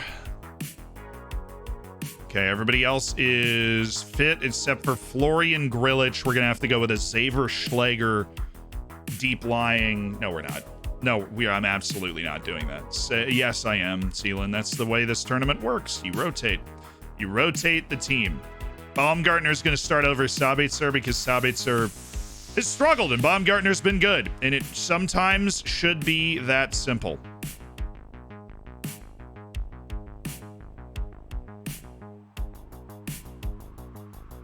Okay, we've got Conrad Leimer for Posh, and we've got Offengruber, who's able to take up his center back spot.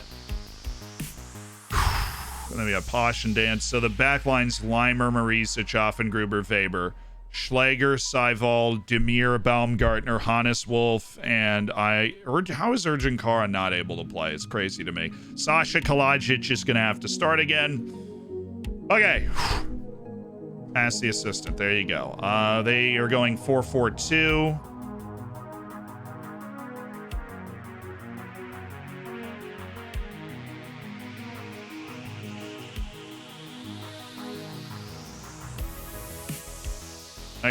Not gonna mark Shimini, but we will check Camavinga and Moussa Diaby. He's running the wing. Thomas Lamar is cut in. We'll watch that. Okay.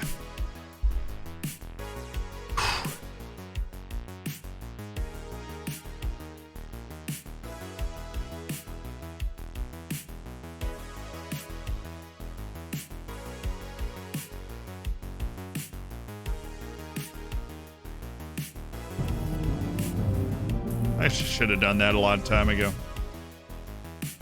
Let's go kill a giant. Let's!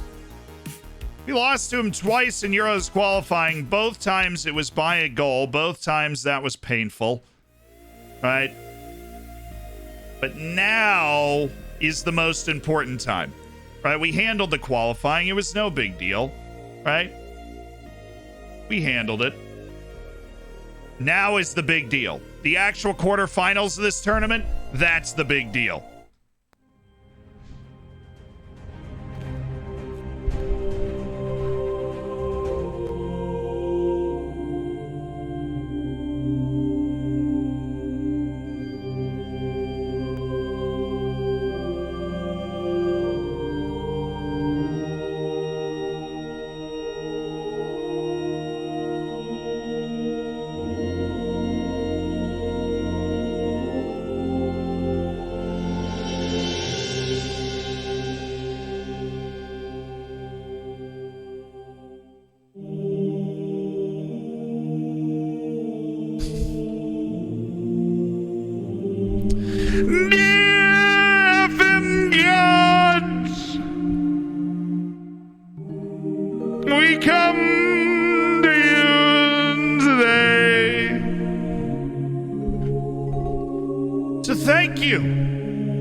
You saw it fit to have the Netherlands miss 2 chances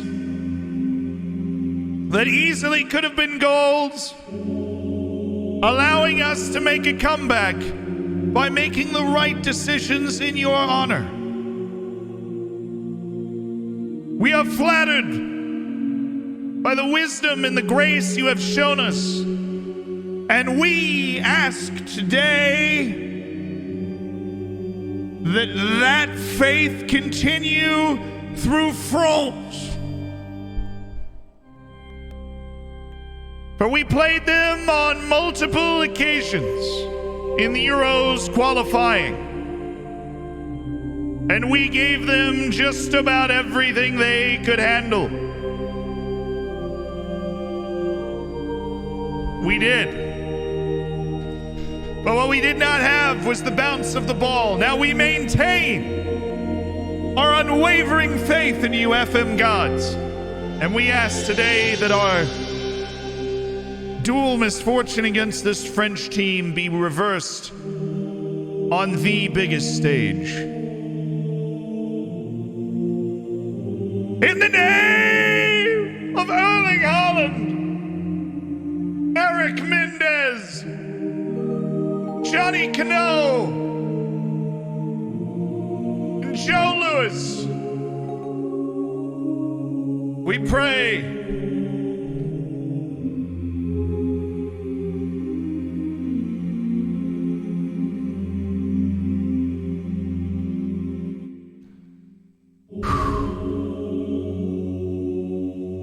Ramen. Ramen!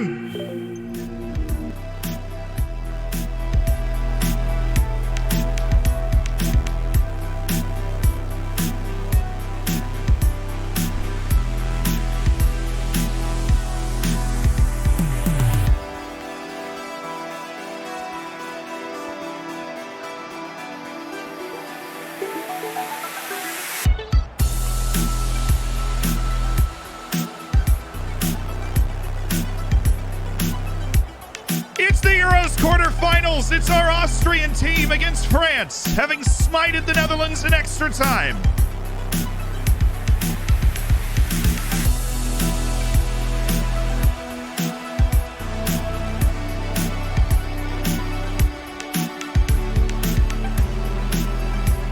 Land of the hammers,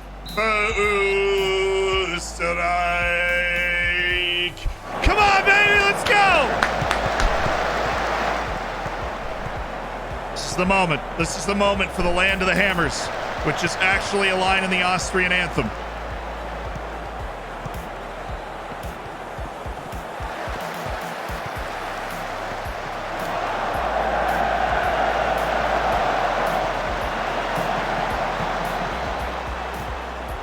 Way to run with him. Way to run with him.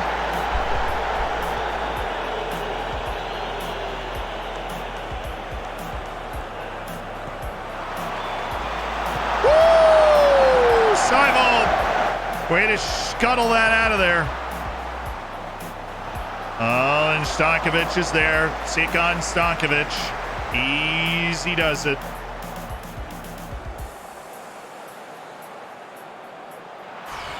Okay. Nice. Good hand. Good hand.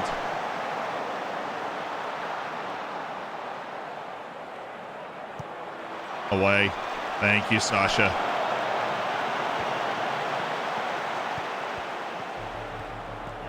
Oh, it's Camavinga. It's the lemur himself.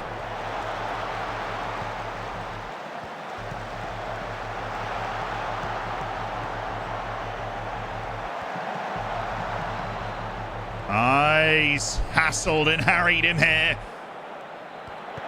Oh, Yusuf. On to Sasha. Yusuf Demir! It's still Yusuf Demir! And it's the Austrian Messi! It's over the joy!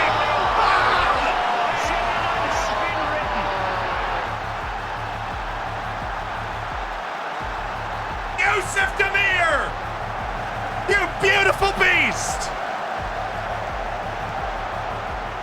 Now, France might be the more talented team, but Yusuf Demir very well could be the best player on this pitch today.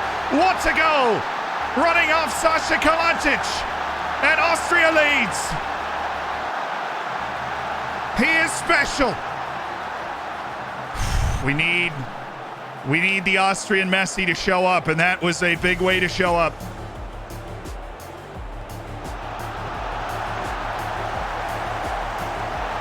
Great play. Great play. Hannes Wolf. Not even a striker at his club. dude's bought in. Plays his butt off. And he's going to have countering opportunities the more this game goes on. You keep shutting them down because we can. You keep shutting them down because we can shut them down. Let's go, boys.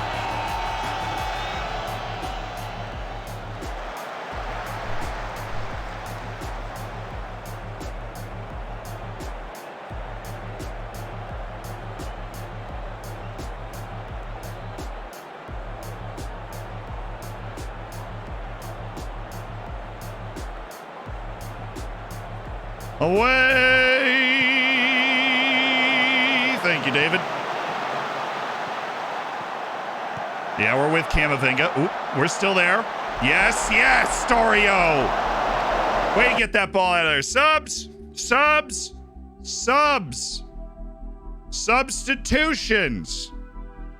Give me Sabitzer and give me Vessel Dimaku, please. Do I want to do that? No, I just want Sabitz. Or no, I just want, I want Seiwald to stay there. I want Vessel Dimaku to come in for Baumgartner. And then I think I want to do something with Leimer because he's kind of freaking out a little bit. So I'm going to get Conrad Leimer off and bring in Stefan Posch. I do not want somebody getting sent off in this game.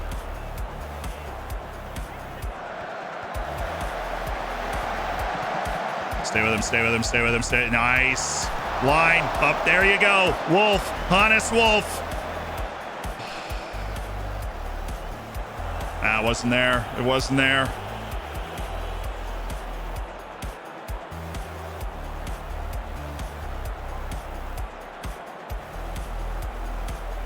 Faber's in a 6.3. Who else we got? Oh, we have a suspension, so that is all we got. All right, Weber, well, I'm going to go the fullback on support, so you just chill a little bit more, and we will take a look through our different options here. We have Urgent Kara, but I don't want to go no pace up top. We could go with fresher legs. In the middle, we could go with Sabitzer. He's not quite the defensive guy. But Schlager's also in a 6.5. I want to keep Seiwald and Demir in because they're just two of the most talented players that are Austrian. So let's go with the experience of Marcel Sabitzer to try and see this out for Schlager, who was not playing particularly well. And then what we're going to do is we're going to take this to cautious. We're going to ping both these down and do that. We're going to keep our lines, though, where they are. And everybody's role is going to stay the same. I just want Sabitzer and his, this is probably his last major tournament. I like that vibe. I block it. Thank you. I do not want to lose because of that little free kick thing where nobody marks this dude. Thank you. Thank you so much for blocking that shot. Okay, let me go look at the free kicks. And do we have that indirect wide? We have 3 guys on go back. I did fix it. Why is it still doing that? That makes me even more sad. Yes. Hannes. Yes. Yusuf to me. Oh, Yusuf. Rare bad moment for him. Come on, Seiwald. Come on. Ooh, Seiwald. Yes, Seiwald. Run with him. Nice. Good touch. Good composure. Oh, no, it wasn't.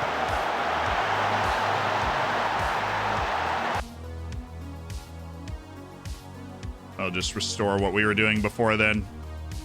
That, I can't believe we've gifted them a goal in the 81st minute.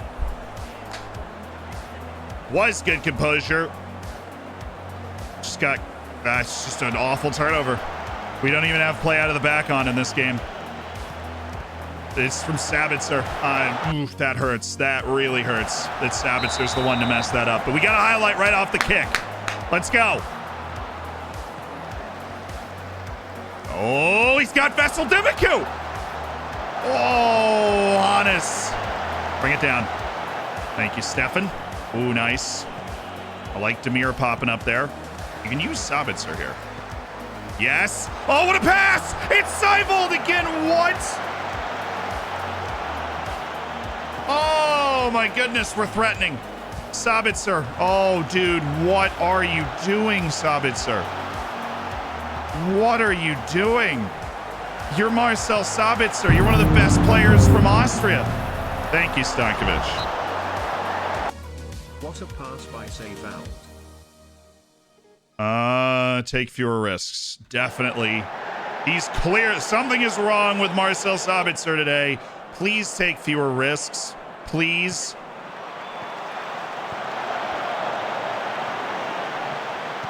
Yeah, it was not the best pass from Seyvalld. Not quite sure what he was thinking there.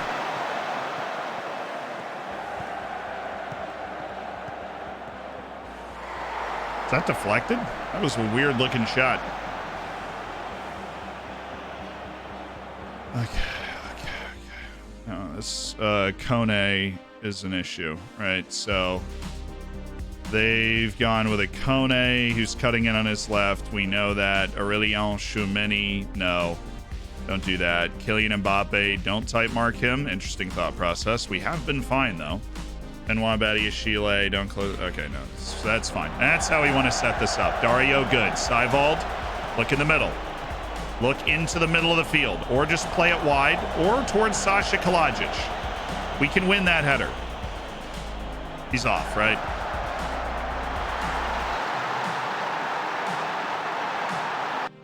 He looked. This is going to be really close.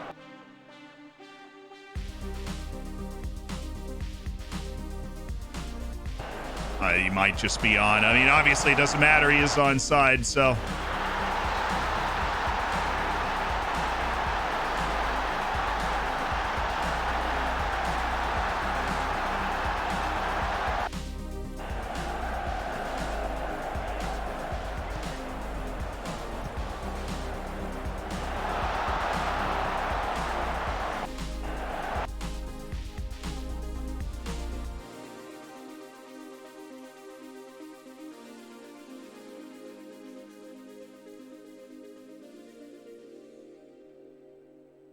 All right, Sabitzer. Wow, Sabitzer with a very poor substitute appearance for us. Should have gone with Grilic, I guess. Yeah, that's. I mean, we've already made our subs. This is oh, let's go. Oh, let's go. Come on now. Come on now. Sasha. The changes in, and then that's on very attacking, and that's on encourage, and you come up here. You go over here as well, actually, and then you are the ball winner on support. You're just trying to win the ball back. Both of you guys are going forward to go after this, and both you guys are on ball playing, and you are on sweeper keeper on attack. And tempo's high, and the vibes are immaculate, and we go score the crazy goal to keep us alive here.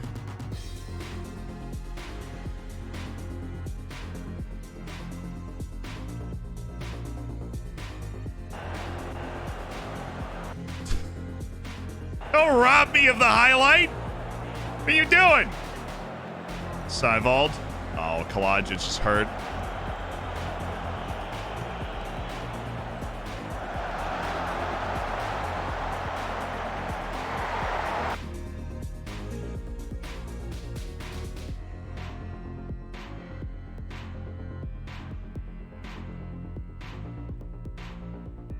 There we go.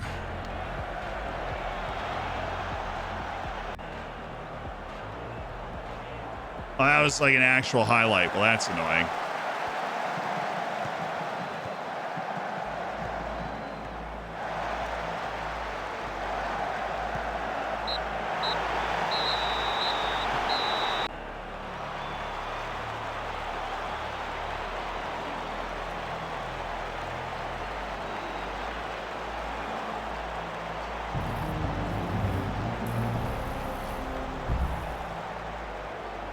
We will get him next time.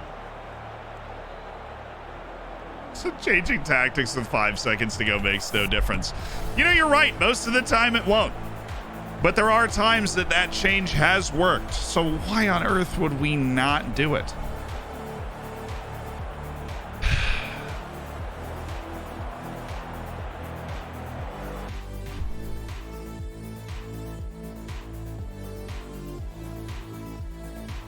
Obviously, they're always going to be the better team. I think we definitely could have won that game. The 2 goals that we allowed were entirely of our own making, which is frustrating, right? They didn't pass their way through us to a tap in. They didn't score an absolute banger. We turned the ball over twice, and they hit us really quickly off that. And those are the 2 goals we gave up, which is really painful. But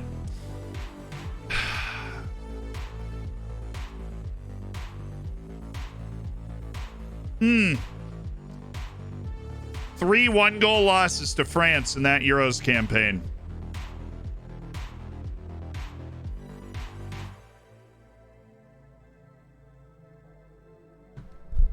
How is this the only option? My only option to tell the team is we could have had our hands on the trophy, but we've underachieved and let ourselves down. Remember this feeling and use it to make sure we come back much better.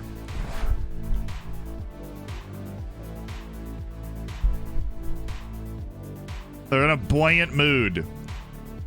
I'm just not going to hold the team meeting. I'm just not. That doesn't... They're in a buoyant mood. I don't feel like dampering it. We've dramatically overachieved compared to our expectations. Got to the quarterfinal. Beat the Netherlands, right? I know we were good enough to... Like, we beat England in the build-up to that. I know we were good enough to do better.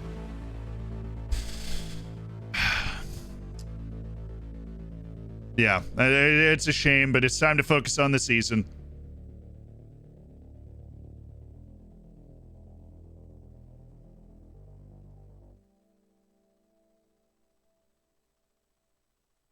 Nira, I just gave you a contract offer. What do you mean?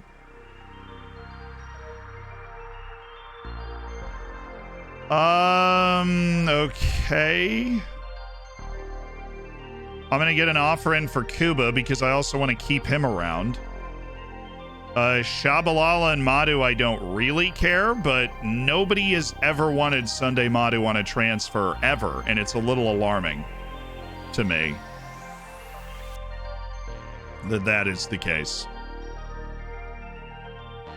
But let's see how these go. Sunday Madu, I'm going to explore my options when my contract expires. I thought you were interested in why would you want to leave? You're happy here, right? We have a really strong relationship, do we? It doesn't tell me. Okay. I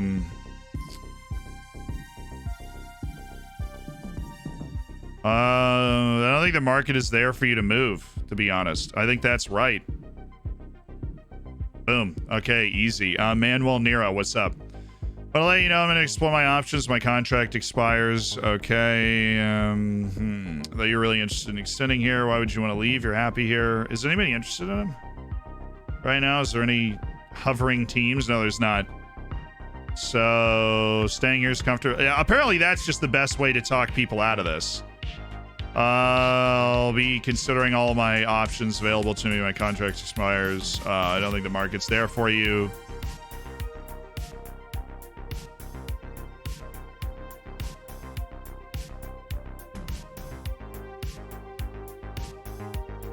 Shabalala's got a confrontational personality. That's not surprising. Christian Cuba, far as I understand, does not have anybody interested in him. He does not. And his personality is generally good. Unflappable, determined. He's a very professional individual. So, yes. He was the one I was most worried about. That dude's a legit...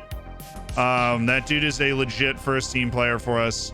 So I'm going to take you off of the loan offer list, and I'm going to drop the price down to 2 million, which feels like feasible for you. That's not the point of the transfer offer screen, but whatever. Okay, now we are locking into our massive we've got four in a row. We are locking into our... All right, we're locking into this transfer window where we've got like $22 million to spend and a lot of players we want to sell, and it's time to do those things. So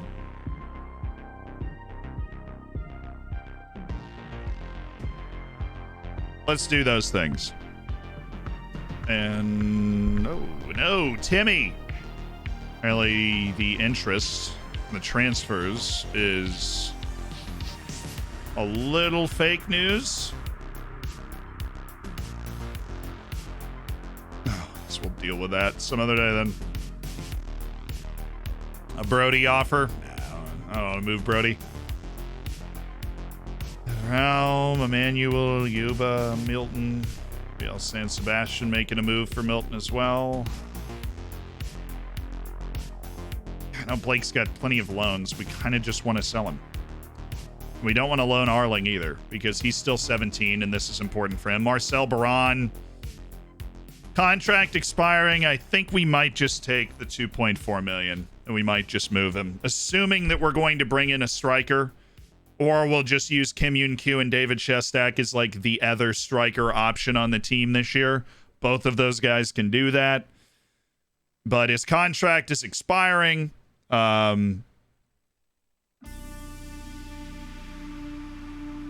ended up putting together a pretty good season last year. He really came onto the scene as a super high-level option for us, but I think Marcel Baron's run his race. Time to go to Saint Etienne.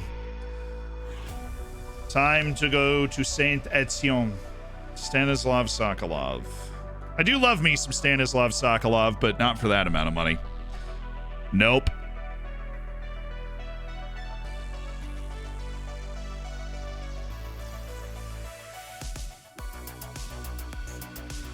Yeah, I think one of the biggest issues in that game is we didn't hit France over the top. I see you guys talking about it as much as we normally do. Hannes Wolf played a bad game, right? Hannes has been immense for us. That dude's capable of dropping a hat trick on any given day in our system. He breaks free all the time. He didn't, right? Kalajic was kind of a no-show, but he won a lot more aerial duels and those sorts of things. So he was able to like get a higher match rating, make more of an impact, but And then we the one time we did break through, we created the opportunity for, I need to go over to the Floridsdorfer screen. We created the opportunity for Seivold, who is capable of scoring that big goal for us, selling another youth team player for $185,000, Carlo Lakovic. We just got $185,000 for this guy. At Floridsdorfer Youth Academy. It's cooking.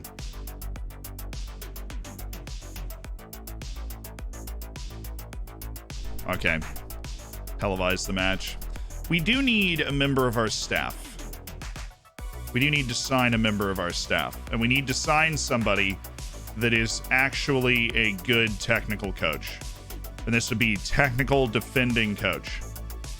And if we can sign somebody who's a 4.5-star technical defending coach, then it makes sense for us to Man likes to sign. Big man of Austria.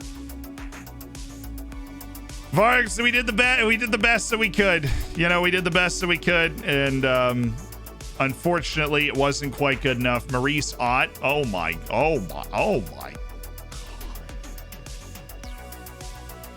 Can I marry this guy?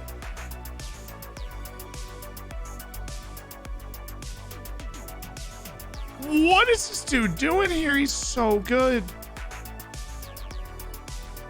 Dude, I'll pay you a fat bonus for that. I'll pay you a fat bonus for when you are an increase, like the best coach that we would have immediately on the team. Yeah, there you go. Throw 2 bonuses in there for Maurice Ott. Look at that. This dude's nuts. I do not throw bonuses often for a coach, but sometimes a coach that exceeds your expectations and speaks German. This was literally everything I wanted. It's crazy, dude. This, don't care if speaks German. Actually, kind of prefer if he doesn't sometimes. We're looking for a scout. Who is the scout that is on kind of month to month? It is Teddy B and Luca. Luca's negotiating a new deal, but Teddy B, we're looking for a potentially bigger replacement. He is in Hungary, Slovakia, Bulgaria, and Romania. So we're looking for somebody from one of those areas. We'll just up this right there. 18s and... Timmy Chandler will win the Europa League on Wednesday. Thoughts? He's very far from the U.S. national team. I don't really know why exactly. I don't think he plays a lot for his club or something. I don't I'm not on my finger on the pulse of that.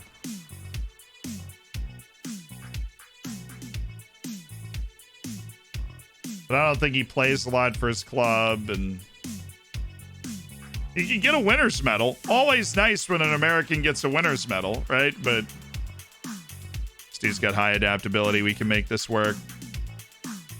Problem is, he wants to be a chief scout. Now he can't make that work, and now he's just not happy. So, Florian Zehe. No. Okay. Customize current view, nationality.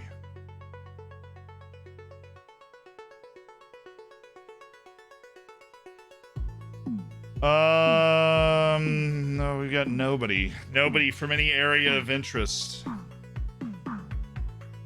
Darn. Giovanni Vayonga.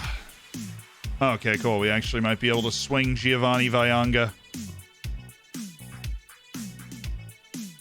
The question is, does he want to leave his team? I don't know. Yeah, he's not very good, but he's important for the locker room. Fair. U.S. national team has people like that too. Apparently, that is why Roldan gets called up all the time. Locker room influence.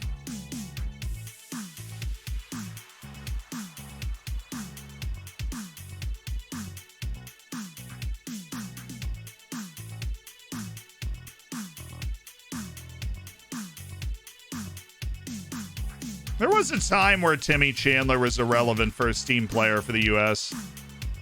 for like 2 years. And then he just faded out. I honestly was surprised when I found out he was still playing, like he was still at Frankfurt.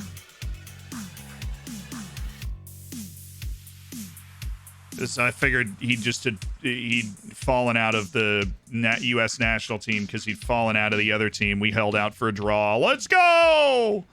And we got to rotate our team selection. Portugal, Denmark. Who would we have played in the semifinal?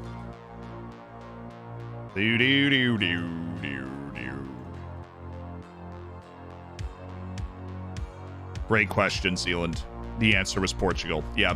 Portugal wins. They were up 3-0. Rafael Leao, João Felix, Ruben Neves. Then Jonas Vind pulled one back for the Danes before my boy Vitinha scored the goal to send Portugal through. The icing on the cake. The fat lady was singing. Portugal is headed to the Euros semifinals to take on France. Not an easy draw. I think they only get 2 days between matches as well. So have fun, all you Portuguese out there. Are you concerned for Ricardo Pepi? Not yet. Is that Greg's excuse for Zardes? No, the excuse for starting Jossie Zardes against Canada was they play on a small field, so we need a more physical forward. Apparently, Jordan Pfolk was not an option. A bigger, more physical forward than Jossie Zardes. But, you know, not everybody has the touch of Jossie Zardes, and that's the important thing to remember.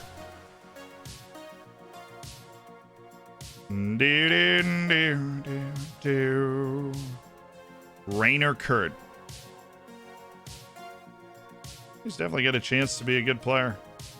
Just, what was it, 2.9 from Sturm Graz. Jeon Book are making a move for Park Seung-min, and that dude is on my futures list. So, it's a reminder to take a look at him. Baudry, loan offer from Tyrol for Damien Baudry. I won a transfer for Damien Baudry. Only a couple people are in for the scout that I'm after. But we have pulling power. How does it feel to welcome these new signings? Now Advare's next to me. I believe he can make a huge contribution. We have no doubt in his quality. Oh, Klinsmann.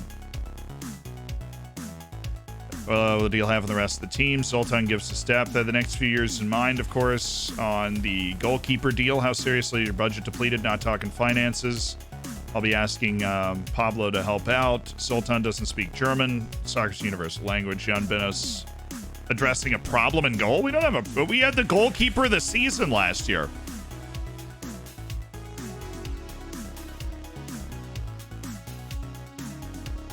Okay. Dealt with. Now let's look at players that have interest. 23 of them. Vanderhorst has interest from Dynamo Dresden. Brody from Hanover. Raffanello's exclusively loan interest. I'll just throw it at 1.5 million and we'll make sure he doesn't get mad. We'll see if we can move him. Damian Bowdry does have transfer interest, so we're going to make him unavailable for loan and then we're going to offer him out for transfer. Come on, Damian Bowdry. And then Simcoe, I'm going to offer out to St. Pauli and Rapid Vienna. Rapid Vienna's got a weird amount of money. Not St. Pauli too. How does it... So why does it not just sort by reputation, dude?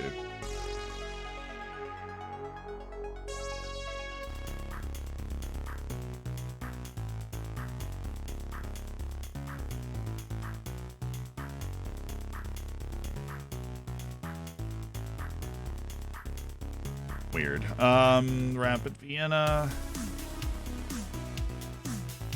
And we'll offer out 7.25 just to see if we can bait that offer in. Simcoe, Baron's already moving to St. Etienne. Ulrich Torbjornsson, we need to just tack a massive asking price on him. 27 million. He's gonna... I have a weird feeling he's gonna be upset. I don't know what could possibly cause that feeling other than they seem to always get upset again. Tim Blake, we're working on getting him offered out. Joel Shabalala, I'm pretty sure we took him off the... Yeah, we did. Okay, 1.4. Look, I know he's last year of his contract, all that stuff, but I'm still into it. Klaus Lauritsen. Starting on the list for 8 million, and we'll do a little offer out for Lauritsen and Abdu Jing. 22 years of age. Contract year. I'm going to try unavailable for loan. We're going to try and move him.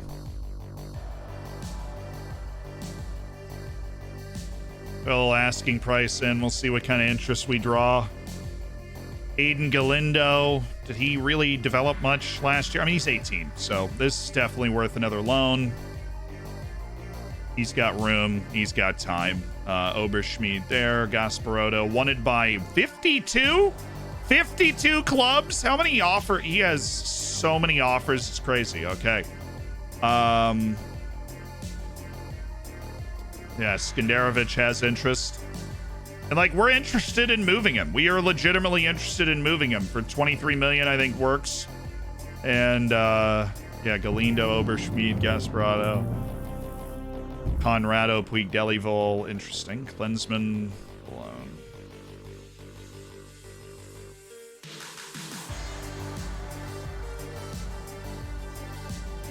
So I thought that was one of our Youth Academy guys for a second. Madramudu, we already have the transfer deal in. James Day's looking at loans. Mark Sarl. Okay, that's it. That's it. Andrew, thanks for the 16 months, my dude. I'm Dar, thanks for the 15. Ryobi guy, thanks for the 2. Fabian, thank you for the 19. And yeah, it was sad times, dude. I literally dropped it another million. I'm so sick of this. I am so sick of this. Can you just can I just walk up to the individual and be like, hey, what would be an acceptable asking price? 1.3 million. Thanks. Appreciate it.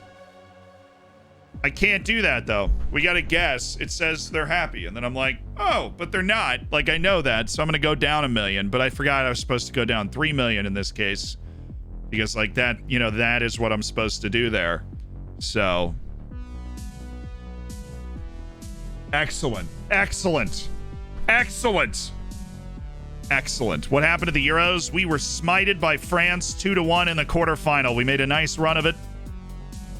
We made a very nice run of it. But we were smited 2-1 in the quarterfinal. 88th minute winner from Kylian Mbappe. We beat the Netherlands the round of 16. We could have gone farther. We were playing well.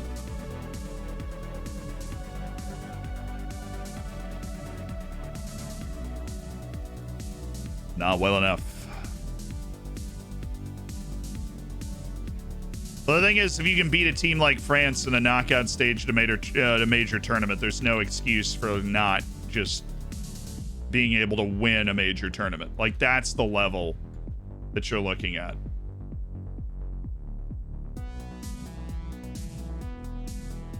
Jaden Walpole of Rapid Vienna. I mean, is this dude even played for Rapid Vienna yet? No. A lot of drama going on here.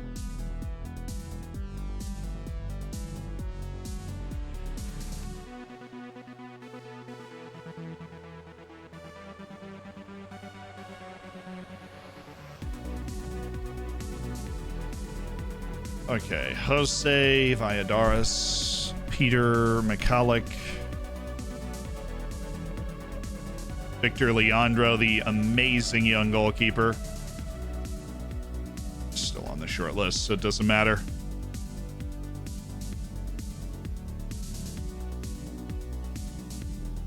Who is this making the offer? Is Salzburg?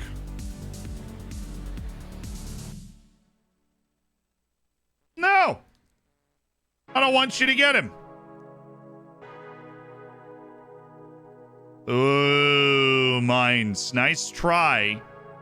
That's all. It's like the value we're looking for, right? 4 million up front, 3.9 million over the next 2 years with a 30% profit from next sale. If they do sell him on. Klaus, we pretty quickly discovered doesn't have great potential, and so we want to move him. We loaned him out for the back half of last season.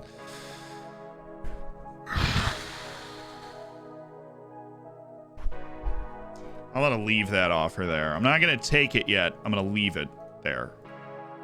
See if we can do better than that. So he does have Twente there, so I'm going to target Twente.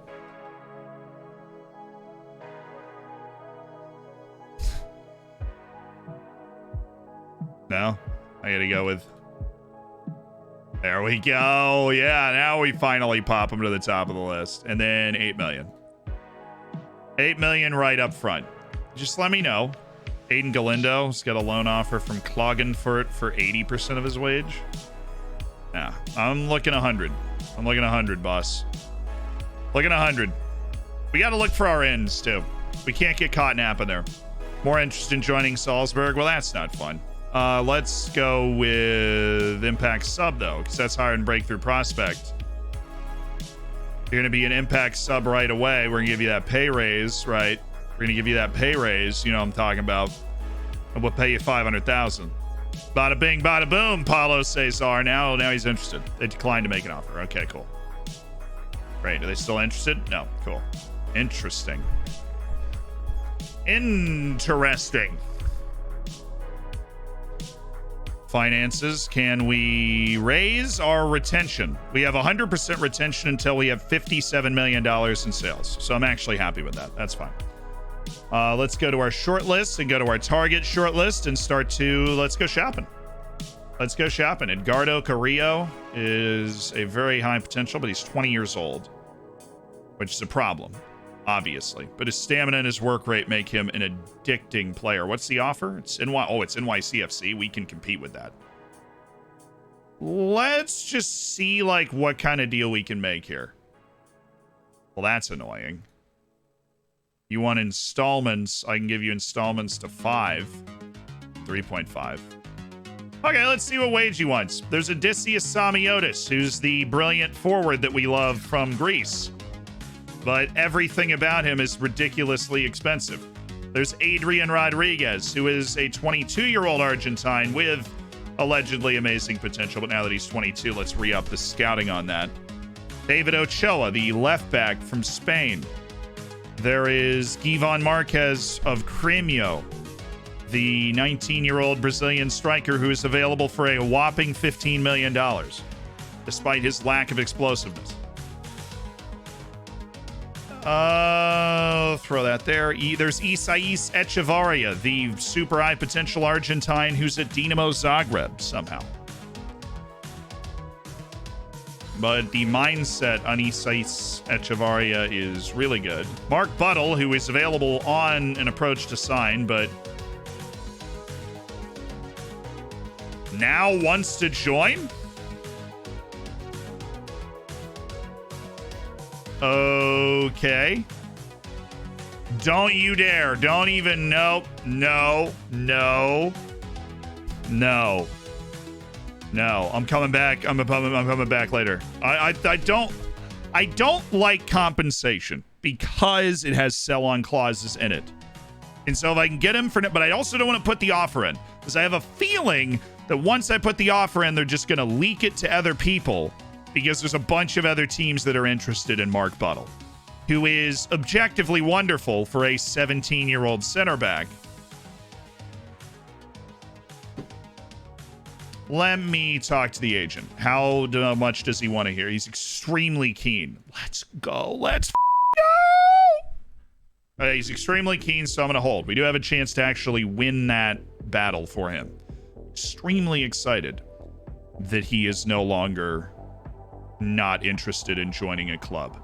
Nelson Malik is a good ball winner. We need a good ball. We absolutely need a good ball winner, but he's crazy expensive. And if we can get like Mark Buttle and Edgardo Carrillo and that other guy, we'll take that. Division of Romania. I just finished transfer deadline day, in which I was in dying need of a centre-back. So I managed to grab myself the ancient man himself, Branislav Ivanovic. Ha. Congratulations! That's very well worked, Iamdar. There's always a Branislav Ivanovic somewhere.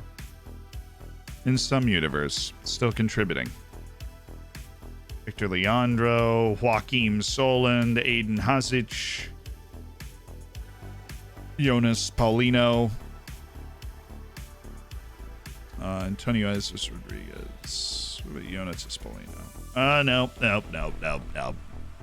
Antonio Jesus Rodriguez. A little expensive. Then there's Vladimir Kamara, who is there and spicy. Minimum fee release clause. Great.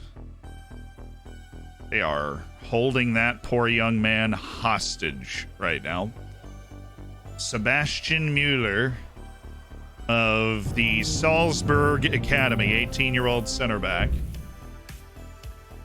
There is a stream near my hometown called Mummy Creek.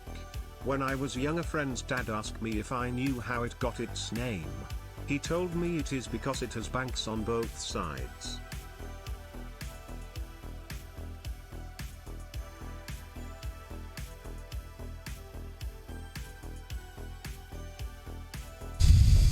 It's Money Creek because it has banks on both sides.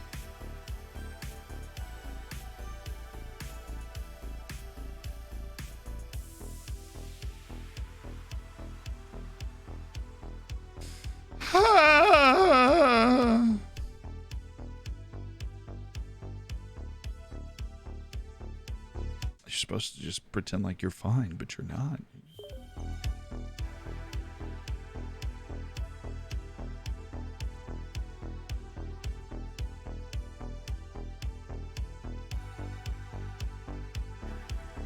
Paolo Rinato.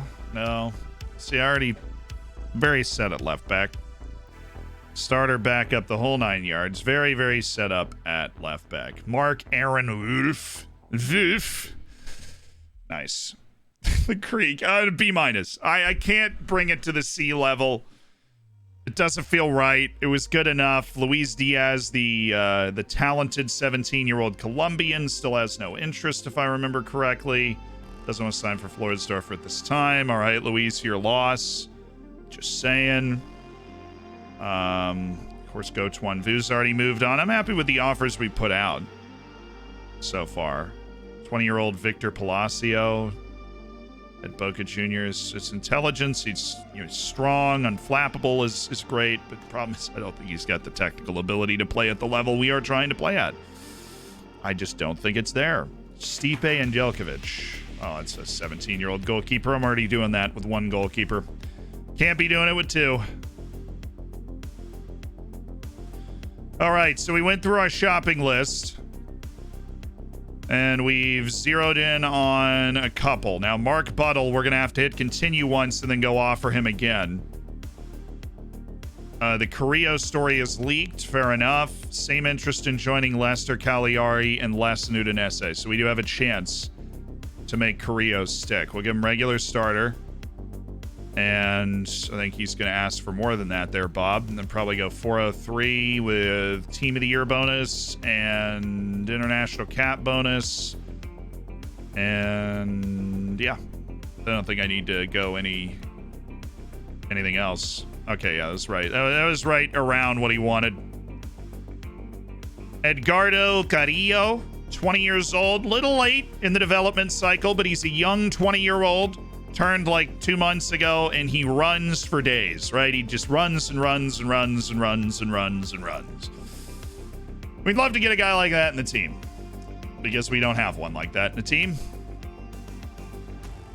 Who was the other guy that there was one other guy that I was like, I really like this one. Is it Isai Echevarria? No. He doesn't have that same running determination sort of thing. Let's see if I can get scout priorities. Give me Isais at the top there. Give me Given at the top. Give me Adrian at the top. Those guys are, important for the potential transfer window. Then Buttle. We can come back in with a new negotiation for Mark Buttle. I am thinking I will pay you $2.5 million up front. I can't suggest. They're not prepared to make an immediate decision. Well, you can go kick rocks, okay? No, I don't want to make the offer. Riska is signed. Okay, cool. I don't believe he has 5-star potential, so that's fine. Yo, Braz, thanks for the 5 months of the Prime, dude. I appreciate it. Vibes, thanks for the Prime.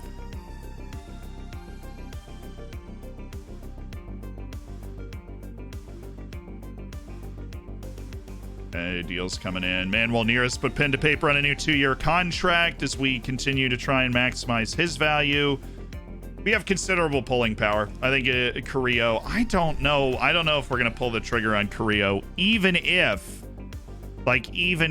we get through, even if we're the accepted deal, we could screw him over.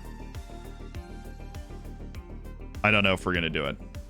Odysseus Samiotis is always a player I'm interested in. I am always in love with Odysseus Samiotis.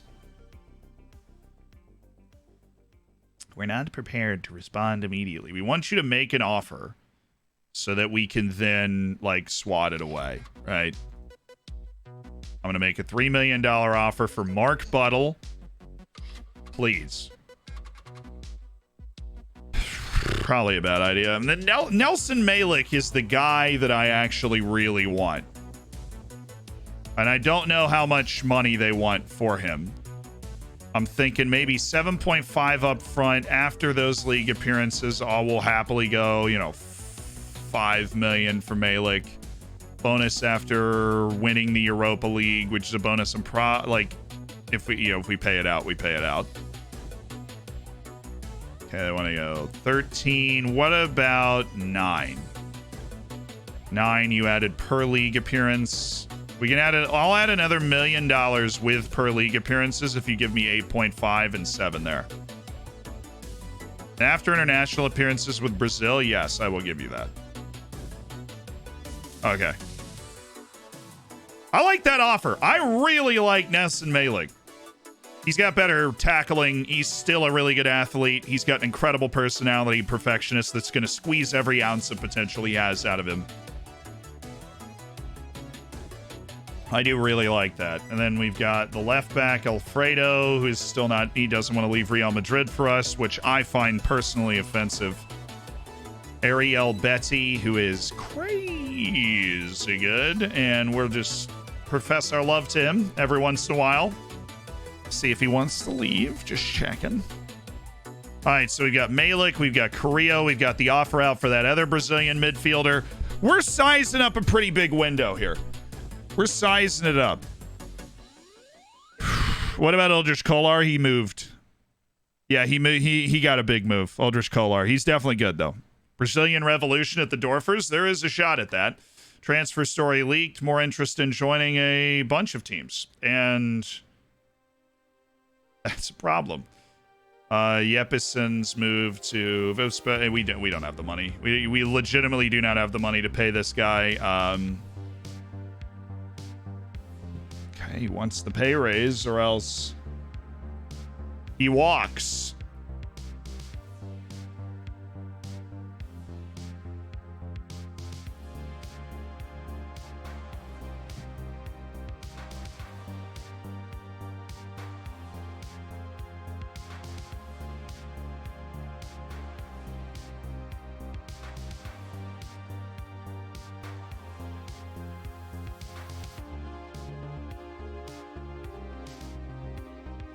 Wanted more promises. It was just the baseline. Cool. Well, we couldn't afford his wage anyways. I just wanted to see what it was going to be. Hi.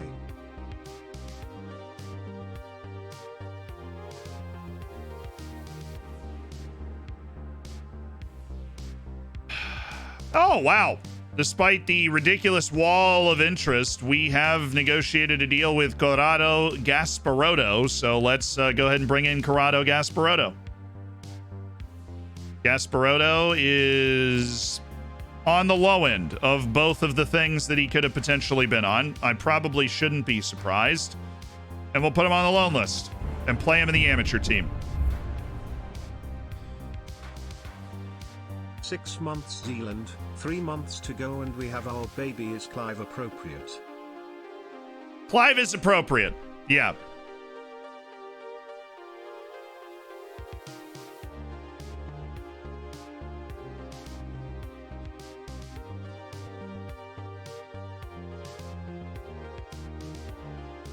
Why did the game illogically shrink my staff size? Why did the game illogically shrink my staff size? We just blocked a transfer, the best coach that would have been on our entire team, because the game has just randomly, despite us being as wealthy as we've ever been, and the board literally acknowledging that by paying off debts, has decided to shrink the size of my coaching staff. And I simply can't believe what's just happened there. So we are going to drop Johannes Mosgaard. And is there anybody else on the coaching staff under actual coaching staff purview that can be moved that is not currently leading an assignment? So Michter's leading an assignment. Regulus is leading an assignment. Davies is leading an assignment. Mosgaard is not leading an assignment. Critchley's leading an assignment. And Paul Robinson's leading an assignment. And then we have our 2 goalkeeping coaches. We have our 2 goalkeeping coaches, and we have our fitness coach.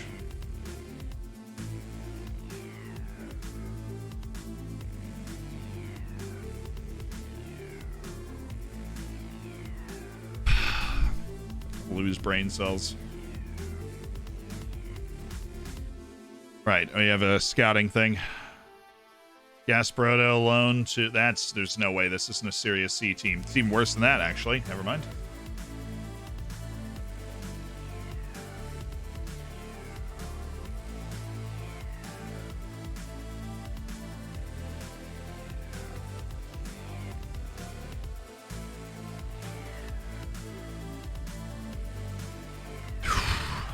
That's annoying. Couple of annoying things. We are still okay for the time being.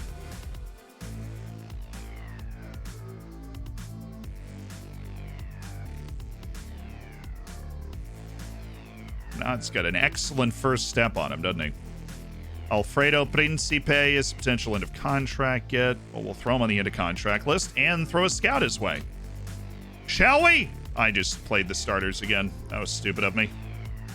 I don't think I can change them now. Zealand, you unfocused buffoon. Watch this work. I don't think this is going to work, but watch it work. It'd be kind of funny if it did. Sjogren Jakobsen away. Nazareno in. At the very least, we're just doing this for the next match. Torbjornsson in. And... Oh, no, Noves. There you go. Noves And Zapata obviously shouldn't be there. Let's go with... Do we have it filtered to allow other... I thought... Okay. Okay. And let's just take Metal Blanche. Stick him there. Vanderhorst off for Sestak. Somebody else that can pick up a wide position, which would be Manuel Nira. You go knock yourself out there, partner. I don't think this is going to work, but it'd be cool if it did.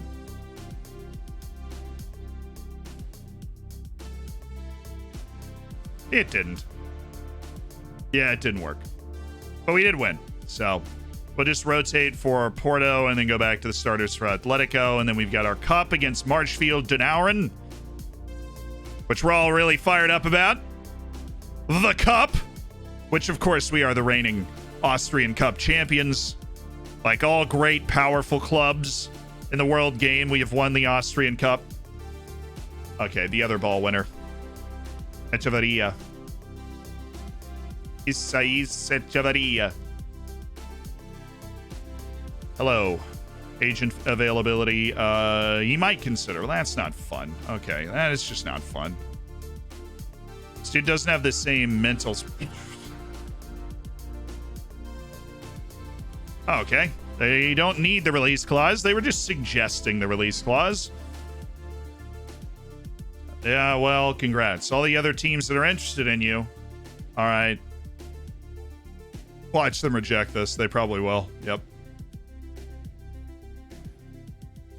Love it here. They still haven't. They're waiting. They're literally waiting. But they haven't released, like, his... They haven't gone public with the fact that we offered. We haven't gotten an article about it. So I don't know. I don't know what's going on. They're just like mulling the offer over. Which, okay. If you want to just mull the offer over in private, I'm okay with that. Adrian Rodriguez is the other ball winning option. He's available. Is that a release clause? It is. Can we go below that? We're keen. It would look between 1 and 12 million. Well, that's not helpful at all. Did they flat reject this? No, they don't. Okay, so they're very much down for, like, I'm down to do payments. I'll do 3.5 if you want to do that payment. Yeah. That's not a bad deal either for a guy with a little bit more experience. We really want a ball winner this window, if you couldn't tell. Now, we want Buttle and we want, like, you know, good, talented young players to continue to sign good, talented young players, but we really want a ball winner because we didn't have one. We haven't had one since Paul Nolan left, and it shows. It shows all the time. We do not have somebody that can go out and take the ball away from the other team, which is a problem, obviously. And Odysseus Samiotis, if we sign that other guy, Samiotis is back in. He is back in. After 50 league appearances, 3.8. We're going to try. I know this is low. No way. No freaking way. You actually want that. You're trying to get $20 million for Odysseus? Absolutely not. Unless he's the original Odysseus, I'm not doing it. This guy still has no interest. I just will throw another scout at him. Joachim Soland, Ariel Betty, we know isn't interested. Vladimir Kamara, we know isn't interested. But Sebastian Mueller, the center back. Let's make an inquiry. I am shopping today. We are shopping today. You're going to sell Rodriguez? We're already selling Baran, and Rodriguez is one of our key team leaders.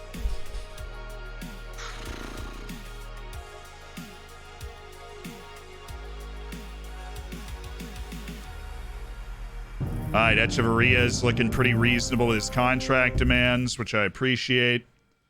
We can dump his release clause. We can dump all this stuff. Up this to about 500. Should keep him. Okay, you're pretty patient. I should just be able to bully you down. I can. Echeverria, there you go. They want a loan back. We reject it. We need him now. Adrian Rodriguez and his deal of up to $7 million. He's more interested in Arsenal, Leicester, and Tottenham. Well, I also don't think those teams have offered you a contract, Adrian. So, biggest service from elsewhere. We suggest you offer further incentives in order to make your offer more appealing. Challenge for the domestic cup. Yeah, don't worry about that. Intensive language course. And we'll give the player a big pay raise for a squad player. Yeah, we can absolutely afford this wage. No harm, no foul, Adrian. No harm, no foul. It's time for you to come to Europe. I want you to be a part of this team. Conrad Puig-Delivol. Oh, he actually just left Everton after making a few Prem appearances. Any predictions for the rest of the NBA playoffs? Ooh, I think the Mavericks have a shot to actually win the whole thing. That was pretty crazy how well they just went and played. I do actually think they have a shot to win the whole thing. Klagenfurt want James Day? Absolutely. That's a lovely loan. I'll take that. James Day's got, a chance to be good. So they're trying to work a deal for Rainer Kurt. Doesn't seem good enough for me to go in on an offer without knowing his personality.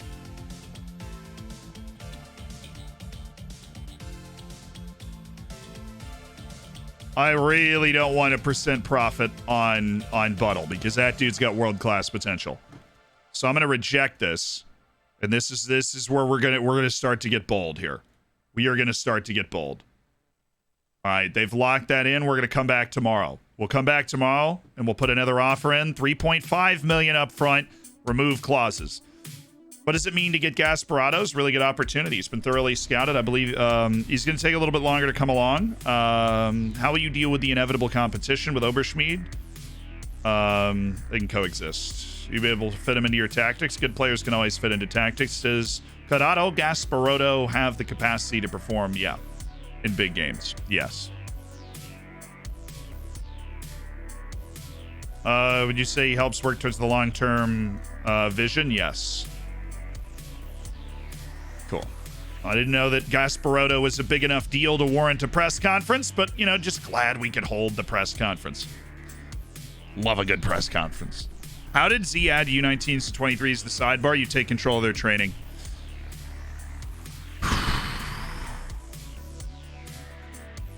Which date do they update the coefficient list? It's like the 24th, right?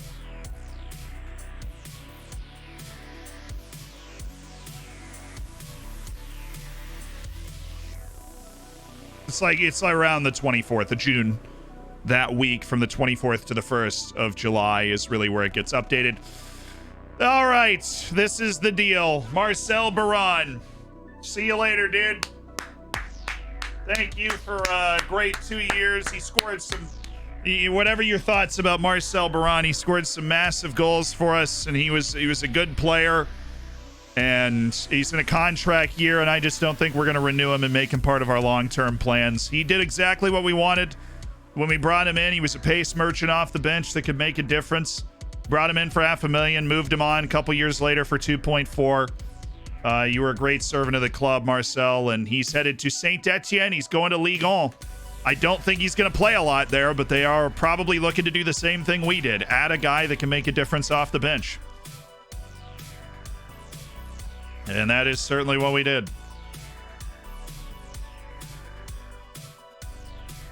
All right, interested to see which players accept the different offers that we've got down. Of course, we go back in for Mark Buttle on the 6th, who could end up long-term being the coup of this window.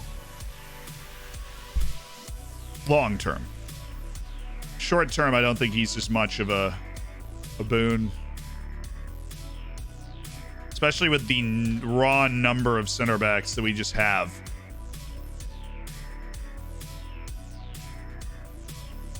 That was stupid. Didn't need to rescout him, but I'm not going to delete the reports.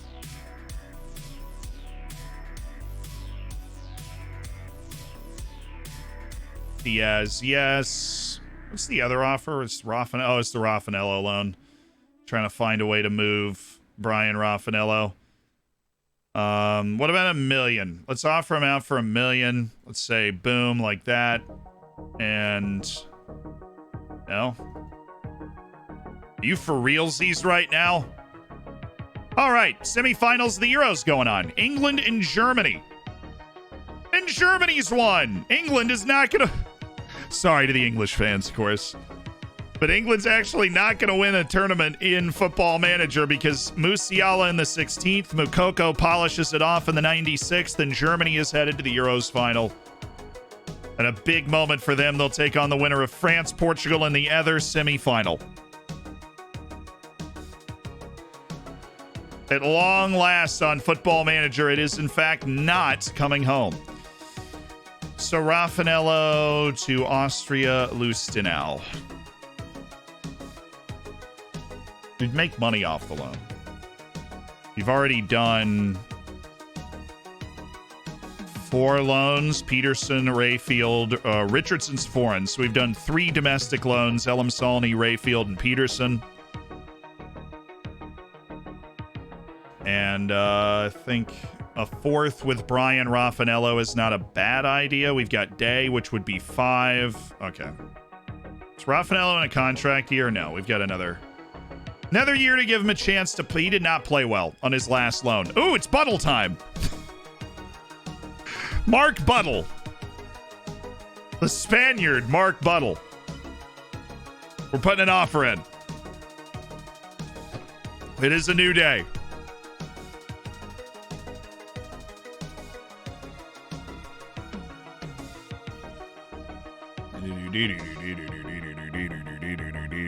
No, I do not want to do that.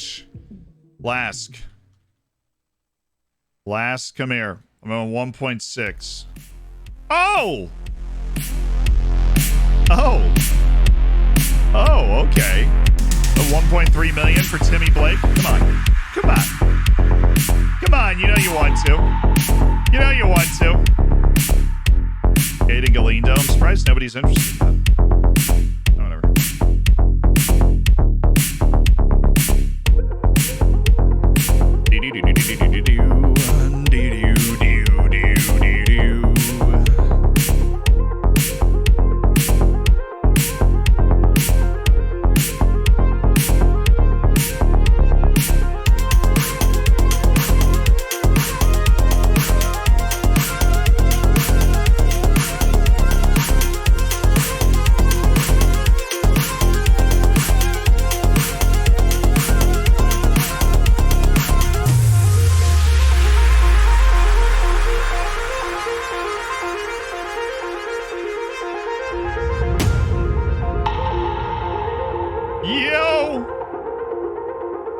Oh my goodness, somebody is interested in Sunday Madu.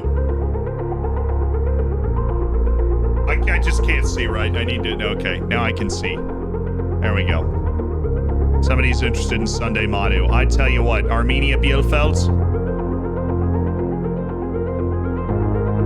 I will give you Sunday Madu for $3.8 million right now, at this exact moment.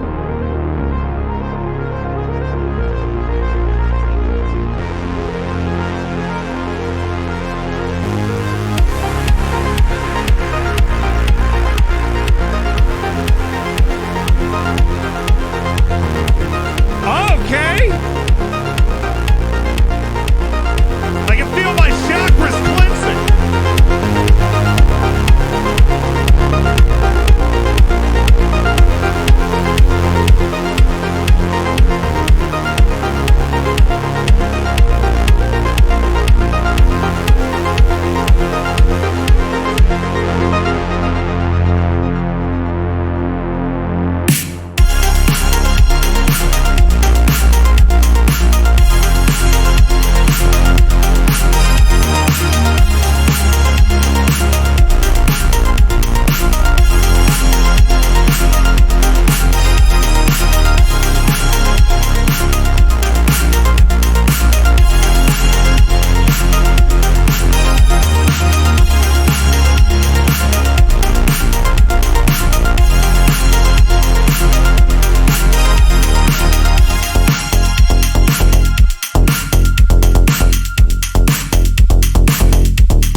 A beautiful little midday cat jam.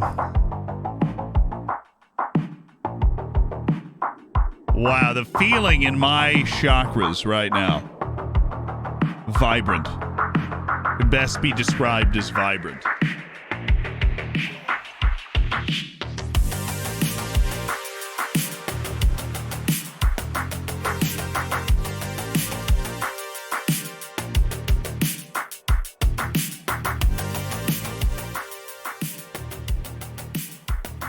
Oh, problems. Thank you, though, for the 10. Other predictions for the NBA playoffs? I think that... Oh, it's so disappointing. That is so disappointing. Why? No, don't leave. Dang it. All of a sudden, this whole offer out to other teams seems to just not... Yeah, just literally just knocks them right out of being interested.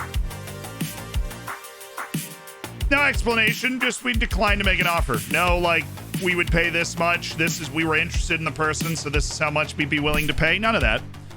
No, just, well, yeah, we declined to make an offer, and by the way, we're also no longer interested. It is that, or you get a negotiable offer for the player. Those are your two options. It's like, it's a nuclear, it's ridiculous.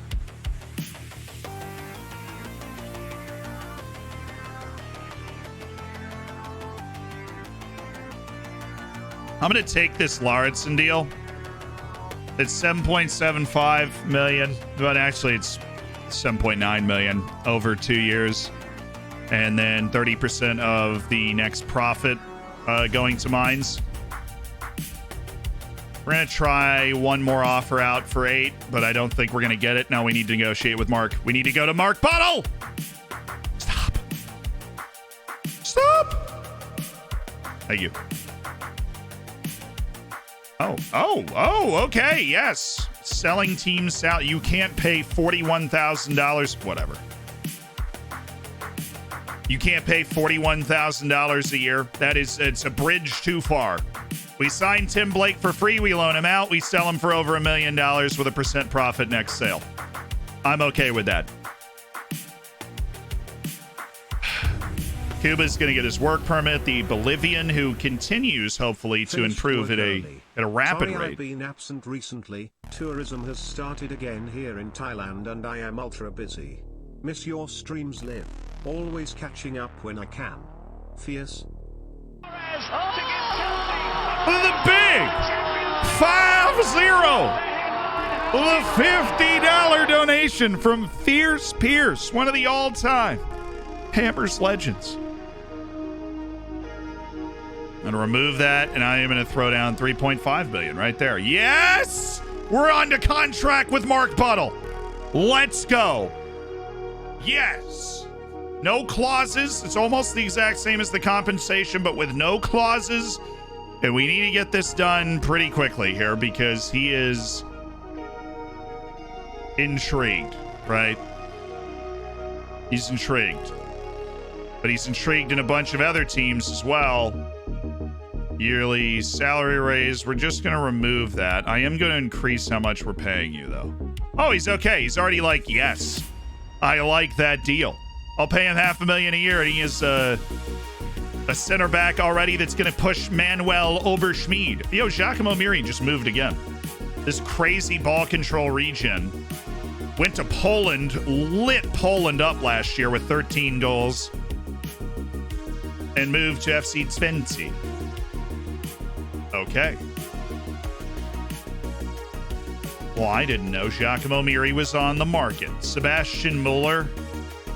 It's at $3.8 million. When's his birthday? November? On the old side there. But he's perfectionist. This is what we get. This is what we get. You know, we reset the chakras and good things happen, right? $2 million for Sebastian Muller. It feels right to me. I do want to sign him. Okay, Mueller contract. Stealing youth players from Leipzig. Well, not stealing. I mean, they are selling Salzburg. They are selling him to us. So he's respectful of me. So this agent likes me, which means we should be able to swing this. Oh, come on. Will you just chill? We're talking about less than $200,000 a year. We're talking about a guy we're going to loan out. Ha! Happy happened to Portugal, too. They scored first, and then Mbappe and Edouard scored after to win 2-1. France and Germany, the old European mainland rivalry is in to see who wins the Euros.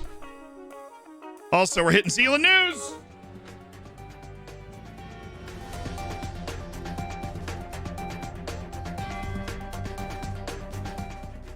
Ladies and gentlemen, welcome to Zealand News. I'm your host, Zealand.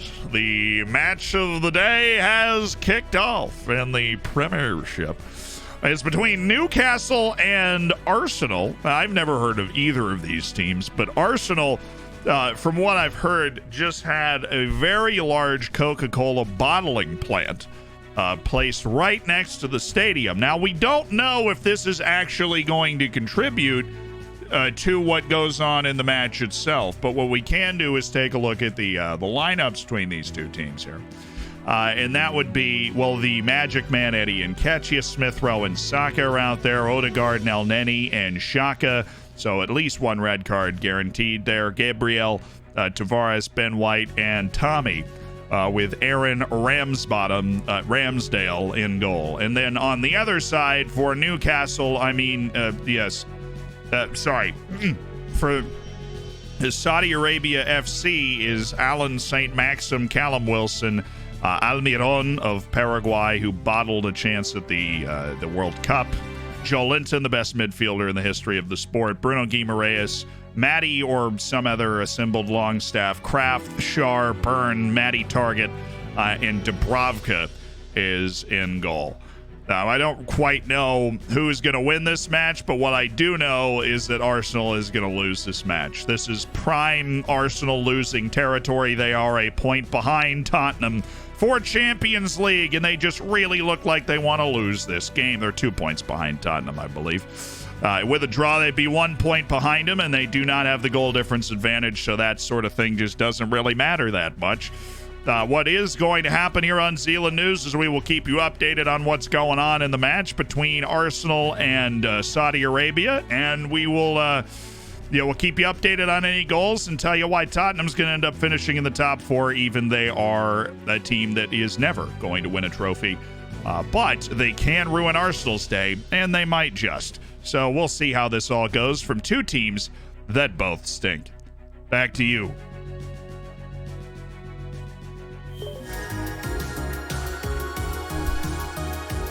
Okay. Dejan Stojanovic. Oh, he's got a cap for Macedonia, but apparently we can turn him because he was born in... Is he good? I don't know if he's that good. Give me a national pool report on Dejan Stojanovic, please. So we've negotiated with Mueller. Now we've got a bunch of offers out. Now we're kind of just waiting to see who's going to say yes, who's going to say no. I think we're going to end up taking the Klaus Lauritsen deal. We've got our team's just a little big. I want to ask for more coaching staff. I want to ask for more coaching staff. I need Arsenal to lose without UCL. They lose major drawing power. Who are they trying to draw? Who are they trying to draw? I don't know the, We'll see. What's all this, then? What's all this? We've actually had a redemption. We've had 3. So we should probably get on that. We got to rate your player for a lad named Jamie McCabe. Well, the next time I hit continue, we're going to look at Jamie McCabe. So Boudry, they're thinking a little less money. So what about like 3 million? There's a couple teams that are sniffing around a lower monetary value. Abdou Jing and Sunday Madu have attracted exactly no interest, which, like, you know, sick. Love that. Abdou Jing just really put on a performance in the top Belgian league with a 6.61. Dude plays attacking wing and dropped a 0 assist, 0 goal season. I really just saddled them with something awful. Abdou Jing and then Sunday Madu. You know, Sunday, we have been playing this game for years and years and years. And you've not developed on your loans. and nobody wants to sign you, and the one team that did immediately left when we tried to get them involved. Oh, Sturm Graz wants Luke Lasso. That is a strange way of saying $2 million, isn't it? But I'll tell you what, I'll give him to you for the bargain price of $1 million. Hang it. That felt optimistic. Regular starter for Tyrol. They get promoted? No. Who did get promoted? No! Shoot.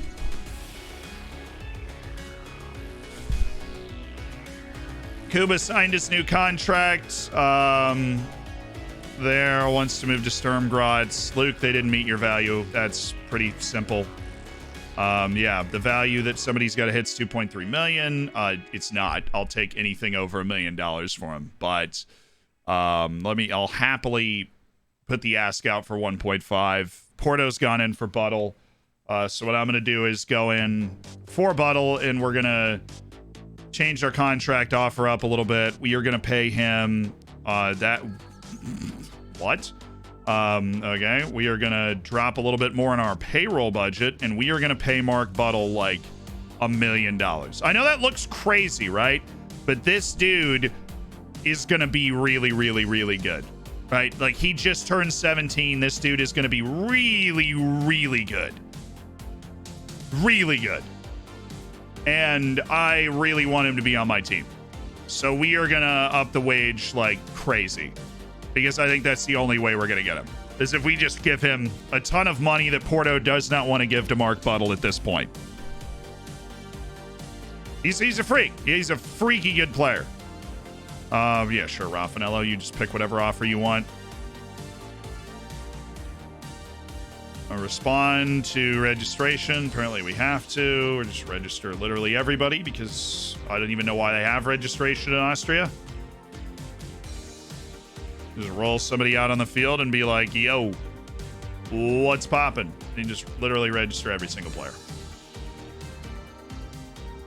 The best thing about this league. Worst thing about this league is the limitation on loans. I don't get to sing nearly as much.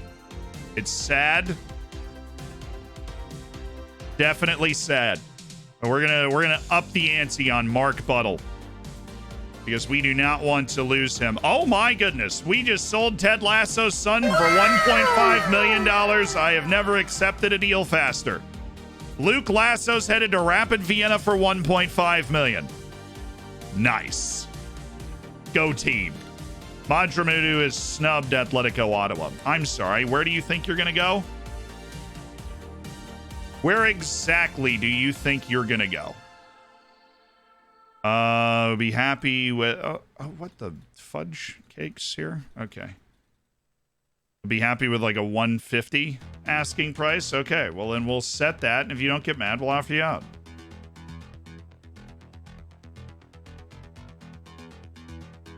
Glor Ramazani. Man's his false glory right there. It's a really, really good 18-year-old, but the potential is capped. It is capped.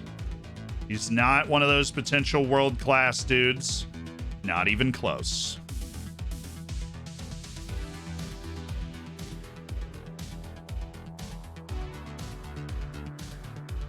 Gilles Valerius looks terrible. Thanks for playing. I might even up Mark Buttle's contract even more. Don't tell me you think it's because their squad's better than mine. Okay, don't even pretend that that's... Oh, for the... Joel. God, this guy's going to be awful to get rid of. Anyone at all. We are interested in anyone being interested in Joel Shabalala, as he has decided that war is the best path. War is never the best path, children.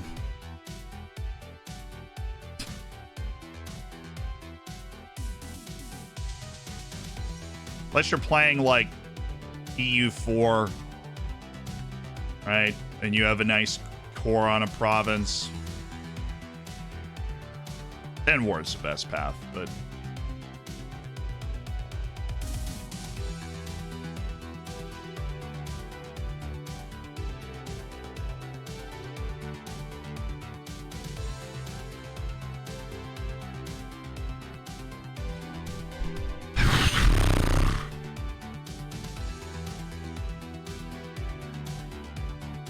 You think about the contract offers, it might not be the money for Buttle either.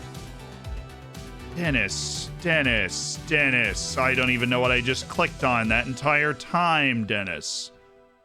How does nobody want you, Dennis? You are like the picture of the perfect Austrian man. You know, you're a youth striker at Floridsdorfer. I don't know what I'm saying. You're a dream. Marcus Arling is training like an absolute beast in the U18s, which is good. That's what we need. No. I clicked on one wrong thing and now I'm lost. Ew. Oh, wait. I need to do something on my youth team training. Hello. Training. Rest. And half intensity. Normal intensity. Double intensity. There we go. That'll help.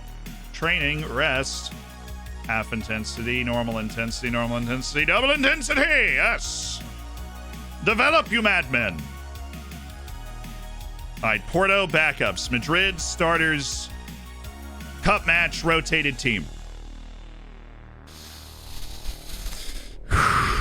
How's Malblanche developed? Up and down, but he started this year well. He started this year with an upward spike. So we'll see how that goes. Okay, the first rated player. It is from Lincarnate. It's a guy named Jamie McCabe.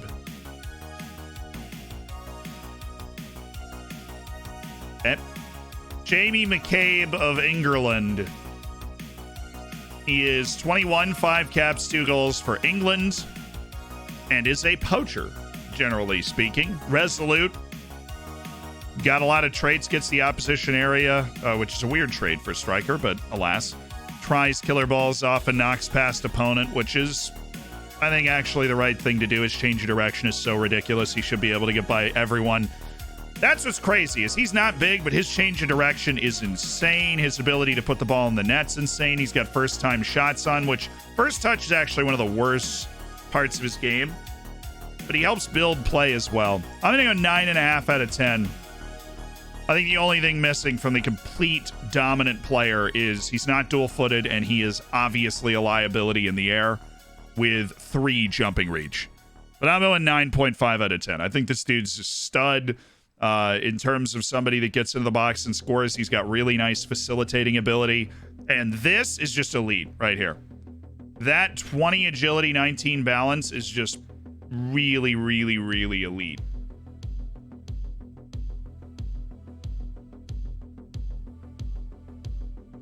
You just don't, you don't come across that often.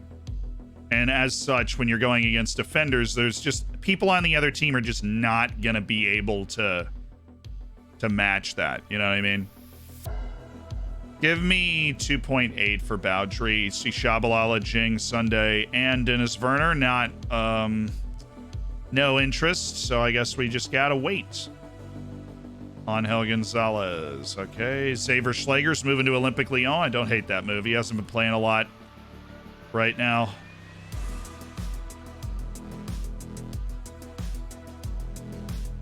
Oh, Echeverria's actually said yes, and so is Carrillo. So we're going to have a decision to make.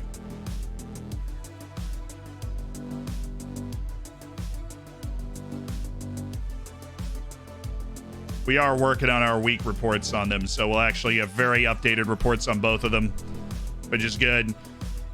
Who gets 4? Tarja Sjögren Jakobsen obviously gets 4. Giacomo Gasparado's the only one that wants 5, so I'll go ahead and give it to him. Don't really care. The only one that wants 6 is Carlos Strobel. Why don't I get you're a youth player? Also, he's a youth player. That'd be really dumb of me to give a youth player a senior player's number. That just feels wrong, and he won't be upset that I'm not giving it to him.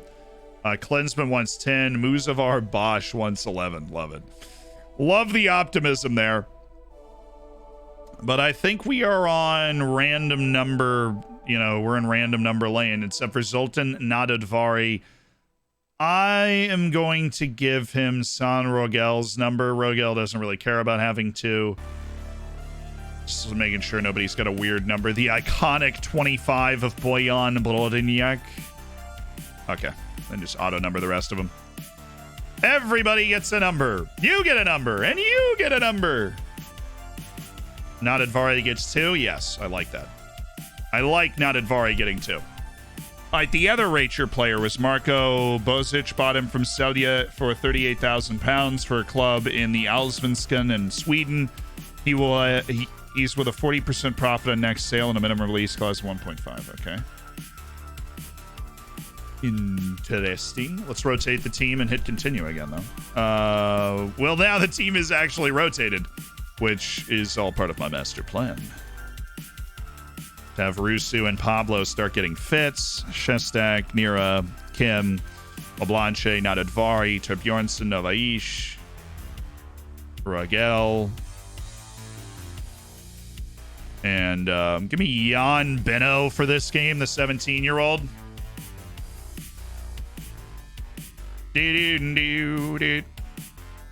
So we are looking for JLab TV's Marco Buzic. Okay, so this is a different bracket, right?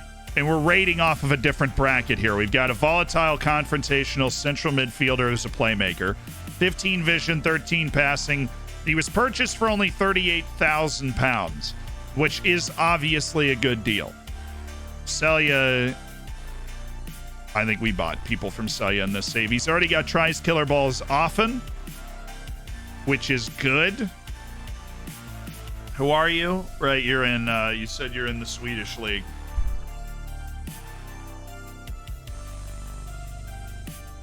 Uh, 20 stays Pablo Rodriguez. He's the captain. Our number 20 is Pablo Rodriguez until he leaves.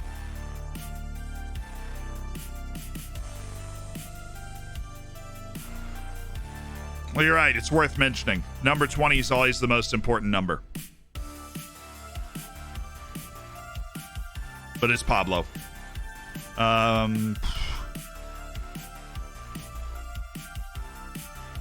going to go with like a 7 out of 10. I don't think he's an absolute coup. He's not blown out of the water, but you signed him for cheap. He's going to help your team. You're going to have to build a system around him, but I'm going to go with a 7 out of 10. Now, if we're talking like relative to the best Wonder Kids we've ever seen, obviously that rating is different, but in terms of relative to the level you're at, relative to how good the deal was, it's 7 out of 10. JLab, it's not a bad deal. You'll definitely be able to make money off of him, right?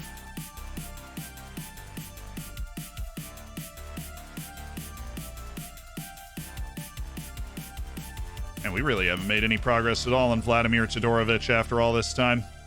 Cruise! Oh, we cruised. Shestak, Rusu, and Danes. Oh, well, one of my trialists got to...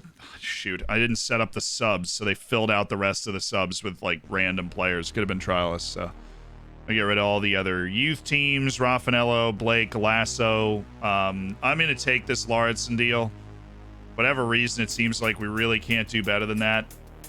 And there's nobody else interested, and so we are taking our Klaus Lauritsen deal. We will allow the Big Dane to negotiate his contract with Mainz and move on. And Blake is on the move, and James Day and Raffanello and Luke Lasso are on the move. And really want Dennis Werner to be on the move. Oh, now we've got interest. Okay, we just kept lowering the... Well, I don't know what their interest is, but we'll offer them out. Galindo, this is all loan, right? Hartsburg. That's a top flight loan. I would love a top flight loan for Aiden Galindo. I would love it. No interest in Madu or Abdu Jing, who seem like they're going to be tough guys to sell. Damian Boudry for $2.6 million. Yes. Dang it. It was Hartberg, and they want squad player, but they are in the top flight. They don't only pay half his wage? That's weird. That is weird.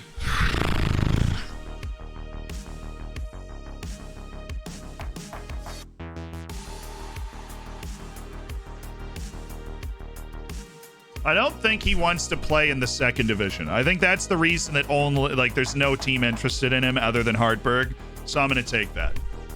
This his wage isn't a dent. We're going to play like, what, 35,000 of his wage? It's fine. You know, let's drop that. So I want to be able to tab over and see this. 20th minute, 0-0.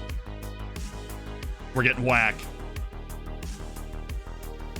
It's all about roster management here for us. Getting those nice injections of money from guys in our loan army. Not really an army, but it's enough. It's enough, people.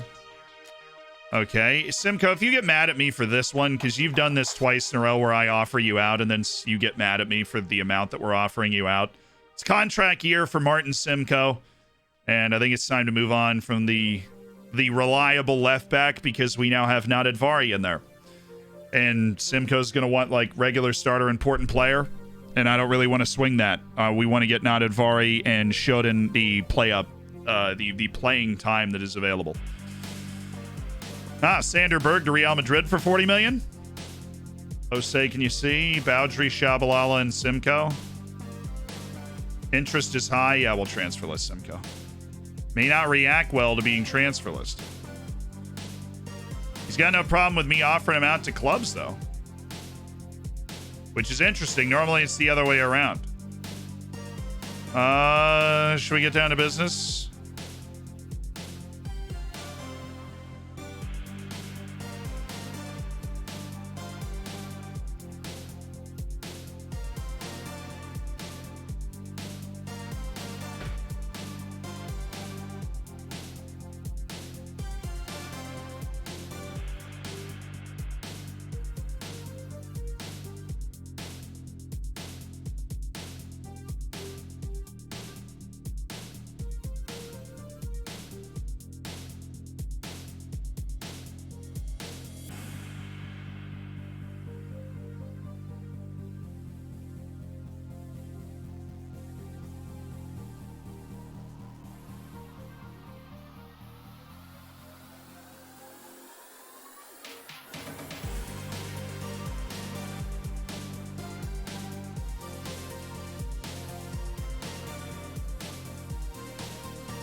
I hate it here.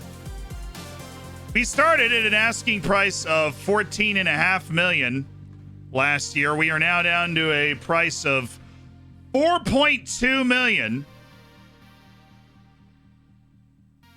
And we will see if that's an asking price or just the amount of money that he would need to be offered in order to be mad about me not accepting it. I don't know which one of those two things it is. I do know that Kim Yoon Kyu has got to stop doing this. We're getting into your second year here now. You've got to stop. Korea. Okay, now we've got these guys in the bag. We're looking at a delay for both of them. We've got 2 delays on each. We're not going to sign both of those guys. There's no world in which we sign both of those guys. We're just waiting for our updated scouting report on both of them. And we make a decision on which ball winner we want, or the third option. We have three offers out for different ball winning midfielders. And we do have Sebastian Mueller. We've done a deal, $2 million to wedge him away from Salzburg. Of course, we've got a lot of center backs, but I do believe that that guy is going to be good. So we're going to pull the trigger on that. Austrian players are back in action. Hey. How many expletives? Yeah, I went to the bathroom and screamed. Sebastian Mueller for $2 million. Welcome to the team. Future Austrian national team. Very likely future Austrian national team player. We're going to take care to develop him the right way. Maybe play him a season in the Austrian Amateur League. Or we'll find a second division loan. Maybe Klagenfurt, our affiliate, send him down there. Give him an opportunity to be a regular first-team player from the time he just, starts his career. That's awful. Well, that's just terrible. Well, that's just awful. Well, we hate that. Definitely hate that. I'm super anti what just happened. Massively anti what we just witnessed. I don't like it. I don't like it one bit. Got a potential to be a key player. Yeah, well, he also doesn't have the potential that we thought he did, so throw him on that loan list, which we were going to do either way, but they just pick every one of our matches for that. Sjogren Jakobsen and Fernando Novais are both odds for top player award, apparently. Neither of those guys was a full-time starter last year. The bettors are tripping.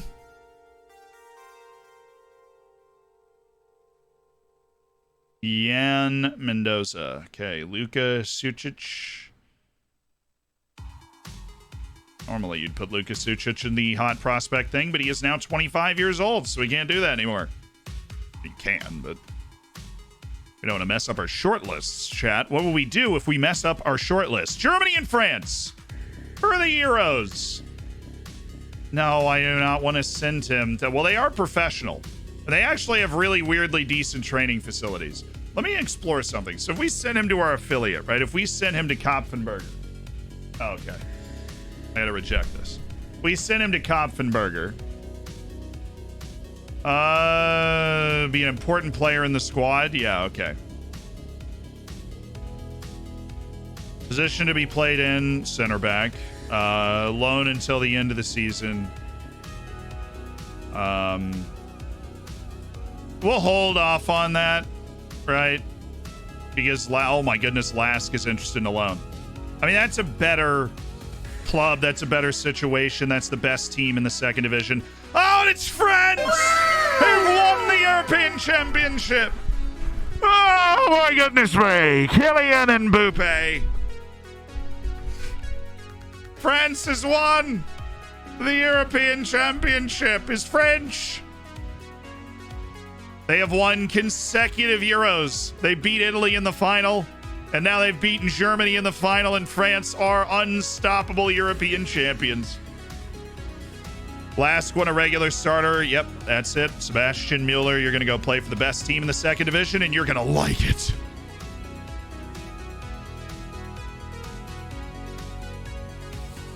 World ranking update. We're 19th. I missed us going up to 19th. Somebody forgot to tell me we were 19th in the world. That's huge because we need to get to the top 16 to be a pot 2 team at the World Cup. So we are closing in on being a pot 2 team at the World Cup. Our performances are helping. They're pleased. They are determined to keep faith in your coaching ability, and they hope you will repay them with better performances in the future. I honestly don't know what you want from me as the Austrian national team coach. I think we have captivated the imagination. Certainly. This is for us. Okay, one match a week then. Do a little one match a week. Hit that. Give us a defending disengaged. Apparently we got to set that up now. How many more transfer offers are we waiting on? The ends, we got Buttle, Adrian Gonzalez, and Paulo Cesar. The two offers are Porto, and so they triggered the compensation. We went with a transfer offer. I wonder if that affects it. All right, I don't know if that affects it. I'll tell you, I'm going to up this again, though. I'm going to up his signing on fee to 1.1 million, too. We are really going to jack up his wage scale if he signs for us. Like, what he assumes he should get and stuff is going to be super jacked up. But I would love to have that problem. Love to have that problem. I saw a man propose to a woman in the gym yesterday, but she said no. I thought to myself, that didn't work out. Up the Dorfers. Loxo, thank you for the 5 months, and yeah, they didn't work out. They didn't work out. How do you think he did propose? He like put it on the Oh no, Leicester have gone in for Buttle too. Oh goodness. Okay. Oh goodness me. Not what I wanted to see. Not what I wanted to see.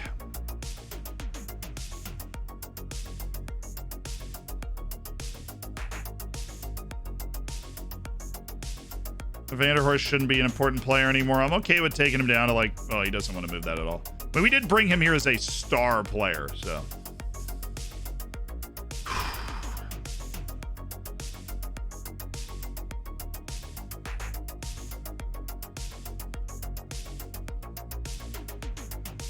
How is the squad at a negative impact on Igor Shodin? This is such an upstanding group of lads. I don't get it.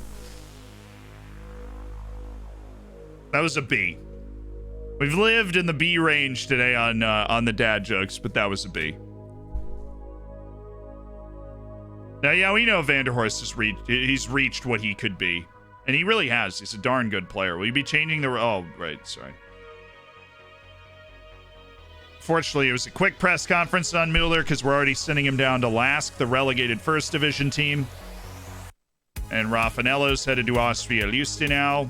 So we're quickly filling up our loan plate domestically.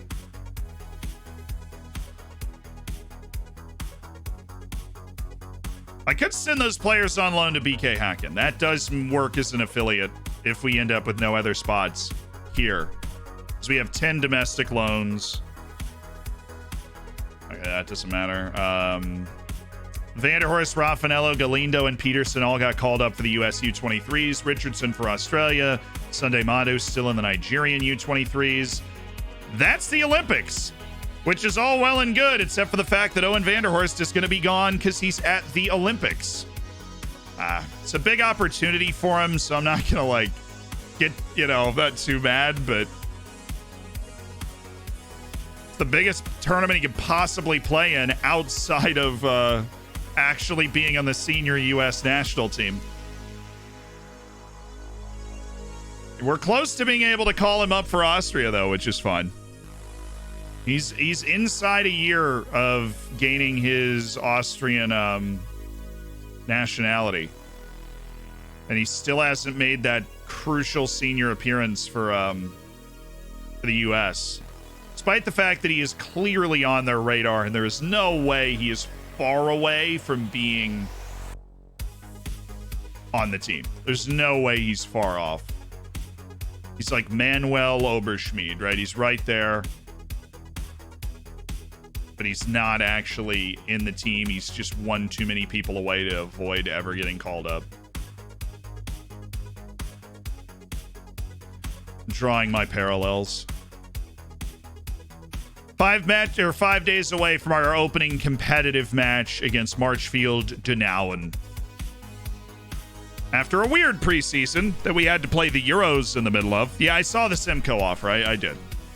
I'm doing the same thing I did with Lauritsen. I'm hoping we can get better than that for Martin Simcoe. If we can't, we'll take the deal. We'll take the financial stability of the payouts in the future in lieu of not making any other moves. There's Carlos Garzon. Mr. Colombian national team, James Day, is headed to Klagenfurt. Have a nice development in the second division. Cresswell Puig de Vols made his move. $1.9 million a year. We certainly weren't going to pay him that. Lauritsen just agreed to his deal as well. So Lauritsen's away. We had such high hopes for Klaus Lauritsen. We signed him, loaned him back to Silkeborg. He came here, he played a little bit. We loaned him to Rapid Vienna for the second half of the season, where he played well. He's a good player, but the problem is all he's ever going to be is just a good player. And Mainz need a good player, but Klaus, we really appreciate it.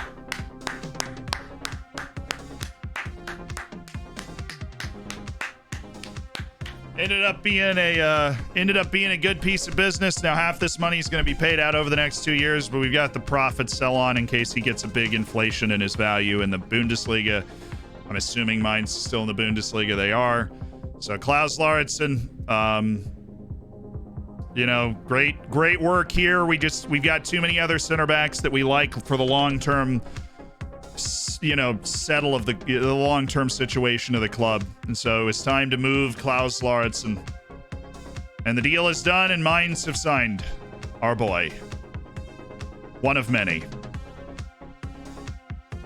Yep, I can appreciate it's not a popular decision, but trust that we know what we're doing. We've got great center backs on the radar. You know, Muller's going out on the loan. Let me see what else we can get for Simcoe. I would love to not sell him I would love to not make Rapid Vienna better. You know what I mean? That dude's definitely... Okay, so Edgardo Carrillo actually does not have that 5-star potential. That's good to know, right? He's already accepted a deal with us, so we can sign that guy if we want. He's got versatility.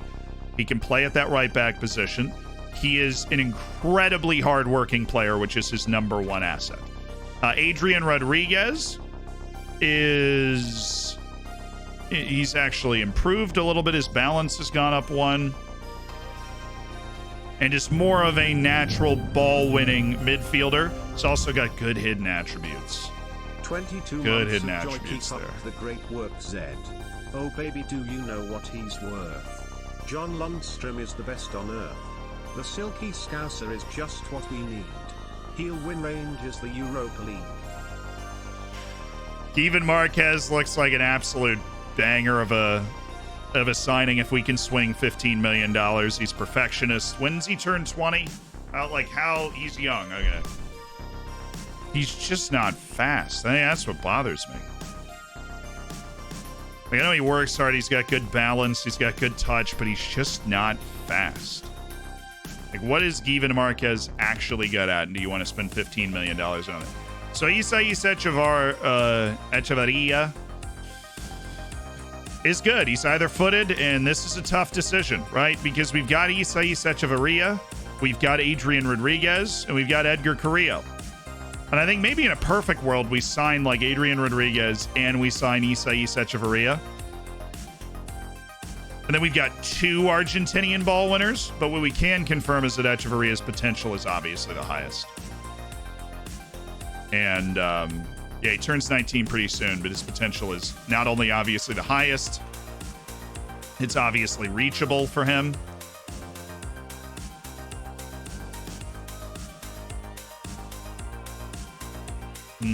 Sander Henneman. What do you guys think? You got 3 options. In the chat, we're talking about Given's a separate thing, but the Given Marquez is a separate thing. We've got our 3 ball-winning players around. Who's the person that it should be? Samiotis is the other potential young forward. We've got him and Given Martez that we're looking at both of them as potential options for a young forward signing this year. But who do you think? Who do you think? Not the Dinamo lad? Isais Echevarria? So let's reframe the options here. Edgardo Carrillo, Mr. Stamina, aggression. Obviously has an excellent change of direction, tremendous at getting in the way. Edgardo Carrillo. 22-year-old Adrian Rodriguez. We're talking hidden attributes here. A little older. Very good athlete, of course. Works hard. Also has, some more intelligence. Really bad passer, right? Or Isais Echevarria, who's got some consistency. Apparently his adaptability is great, which makes sense because he is an Argentine that came through the Dinamo Zagreb Academy. But he's worse. He's mentally worse than the other 2 guys. Very clearly, by daylight, is mentally worse. He's either footed, gets into challenges, really big problem with everything. Do you think you get Rodriguez and Isais Echevarria? I think in our perfect world, that is what we'll probably do. I think Carrillo is out of it, especially with I think Carrillo is out of it with his he has major adaptability issues, not minor. He has major adaptability issues, and that is we need this guy now. We need a ball winner that's going to be able to step in and play well with our team now. And I don't think Edgardo Carrillo is going to be that dude. So Adrian Rodriguez is here. Right? You get great hidden attributes, level-headed, indicator of professionalism. He already has plays short, simple passes to overcome his passing deficiency, dives into tackles, knocks the ball past opponents to take them on, so he can carry the ball up the field even though he doesn't have great touch or dribbling. He can receive the ball and run with it a little bit.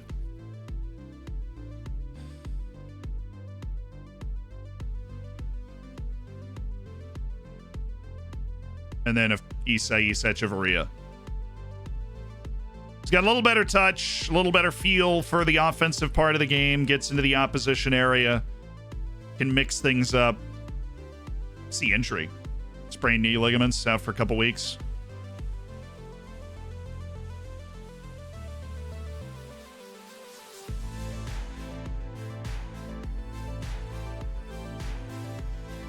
All right.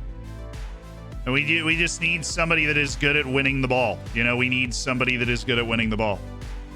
So are the interested clubs: St. Pauli, Leicester, Freiburg. Okay, we'll offer them out to those three.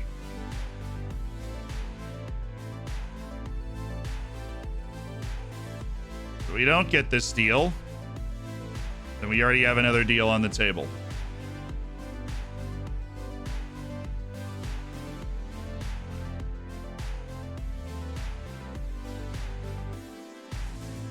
Leicester. All right, 7.25 million. Give me something.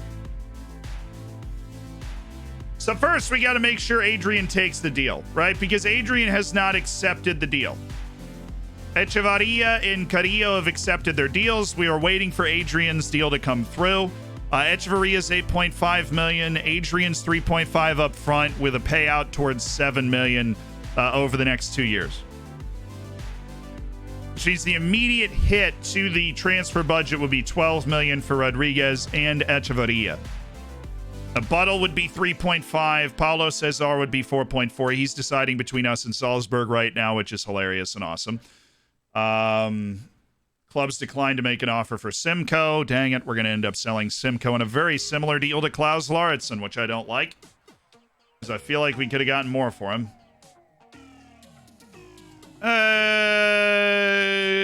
We beat Atletico Madrid 4-1, actually. Rusu, Rodriguez, Shestak, and Balas all bagging goals. That's what I'm talking about.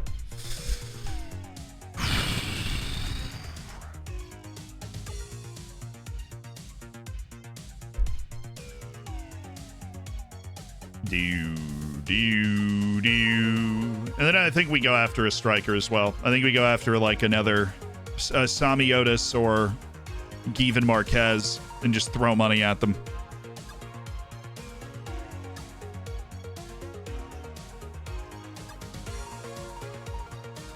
Come on, Buttle, take the deal. Come on, Buttle.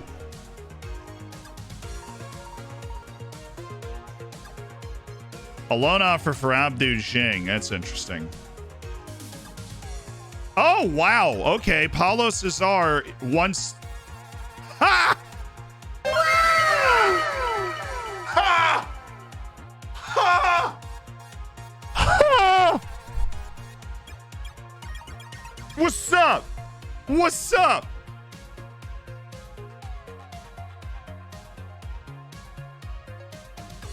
All right, let's talk, Paulo Cesar. Yeah, that's not a bad contract at all for a 19-year-old attacking midfielder with a chance to be great. Torbjornsson making positive. Is he, though? Him and Novais should be my center backs this year. Novais and Torbjornsson should be my starting center backs this year. Skenderovic and Bojan Brodniak should move on. And I need to work on that. Because Skenderovic opens up a whole other level of spending for us. This dude's great. He's a very young 19-year-old with high potential. I like him. 4.4 million. Impact subcontract. Yeah. Yeah. Absolutely. Is anybody even interested in Boyan? Somebody's always interested in Boyan Broňák. No. Interesting. Let's not offer him out, but add him to the transfer list. And see if anybody comes knocking once we add Boyan Broňák to the transfer list. Skenderovic is on 23 million as an asking price. You can apparently, and no, I'm gonna keep it on 23 million. I'm gonna add him to. Oh no, he apparently doesn't have a lot of interest in moving. We can offer him out. We can't transfer list him, so he's the other way around. He doesn't mind being offered out. Us like feeling out a potential move. Dude, you just come on. Come on. A lot of people want Damien Boudry. He's a solid left back. Come on. And then there's the Abdou Jing loan. I just don't want to waste a domestic loan spot on Abdou Jing. I'm not going to lie to you. I just don't want to do it. I want $1 million for Abdou Jing. I don't know if I'm going to be able to get it. But I certainly don't want to waste a domestic loan spot on a guy who we know what he is. He's never going to be good enough to really play for us, but he's certainly solid. Somebody should want him. Problem does he want them?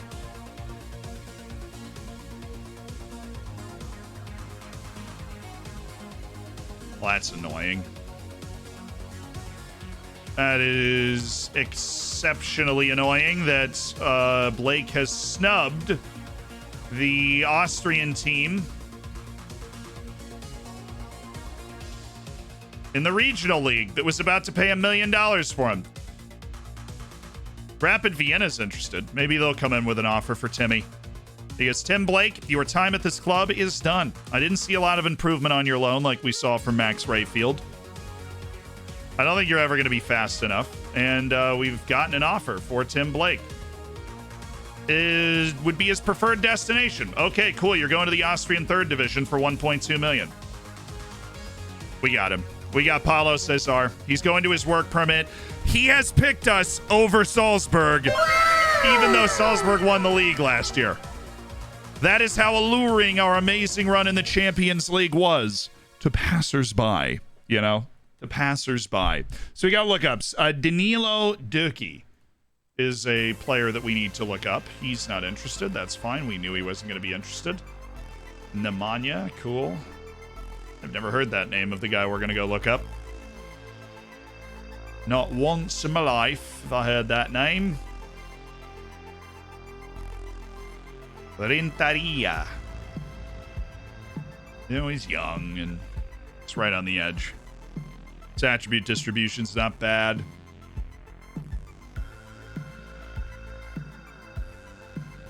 So it is Danilo Duki. He's at Jonbuk, 30-year-old Dutch player who moved. He played one season with Vitesse, played 30 matches, dropped to 6.93, signed on a free at Jonbuk in South Korea, who did an excellent job of scouting, and he is like a club legend.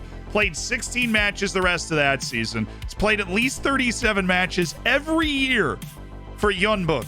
1, 2, 3, 4, 5, going into his 6th full season.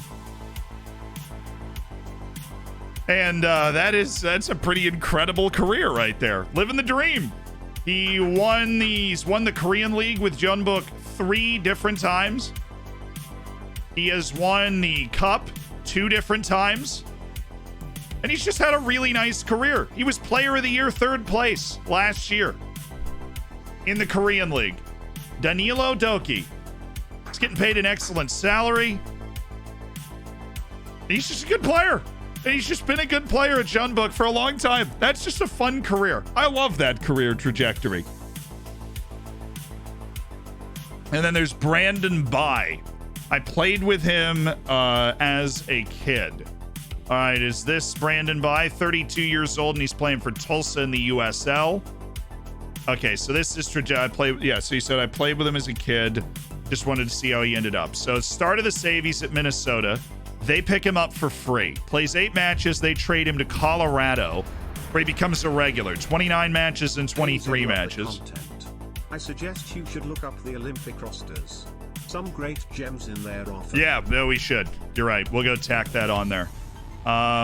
He gets traded to Colorado, plays regularly, then Red Bulls pick him up. He plays 33, 34, and 29 matches. So he's a regular MLS guy for 1, 2, 3, 4, 5, 6 years on this save.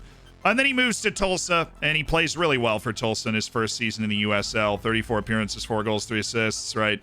Over a 7. And he's also played 18 matches this year for Tulsa. He's just making his way through the season again. So it looks like he has settled into being a second-tier U.S. player after 6 years of hanging in the MLS as a very regular player, which is fun. I should have looked to see if he won any trophies or something.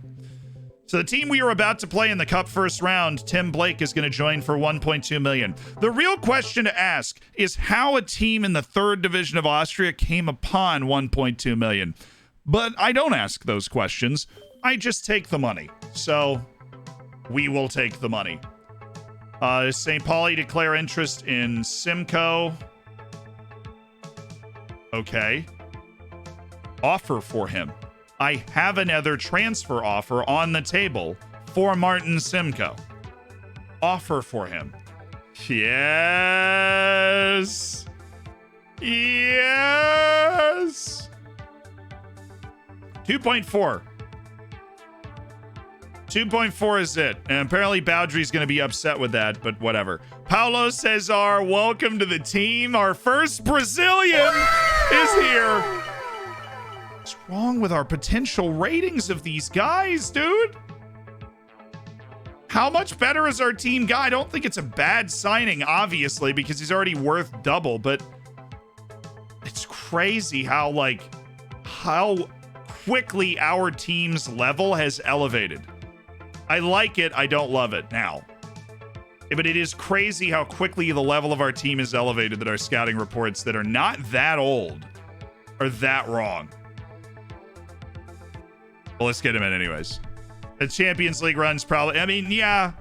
But I think our team's just improved a lot as well. And it still says he could improve a lot. He's a very young 19-year-old. He's going to play this year. He's absolutely going to get playing time, and I love his mentality. He brings a lot of different stuff to the team, and he's going to be a part of the team. But obviously, we're not quite as excited about where he's going to be 4 or 5 years from now. I don't think he'll be on the team 4 or 5 years from now. I do still think it was a good buy. It's just it just changes the framing.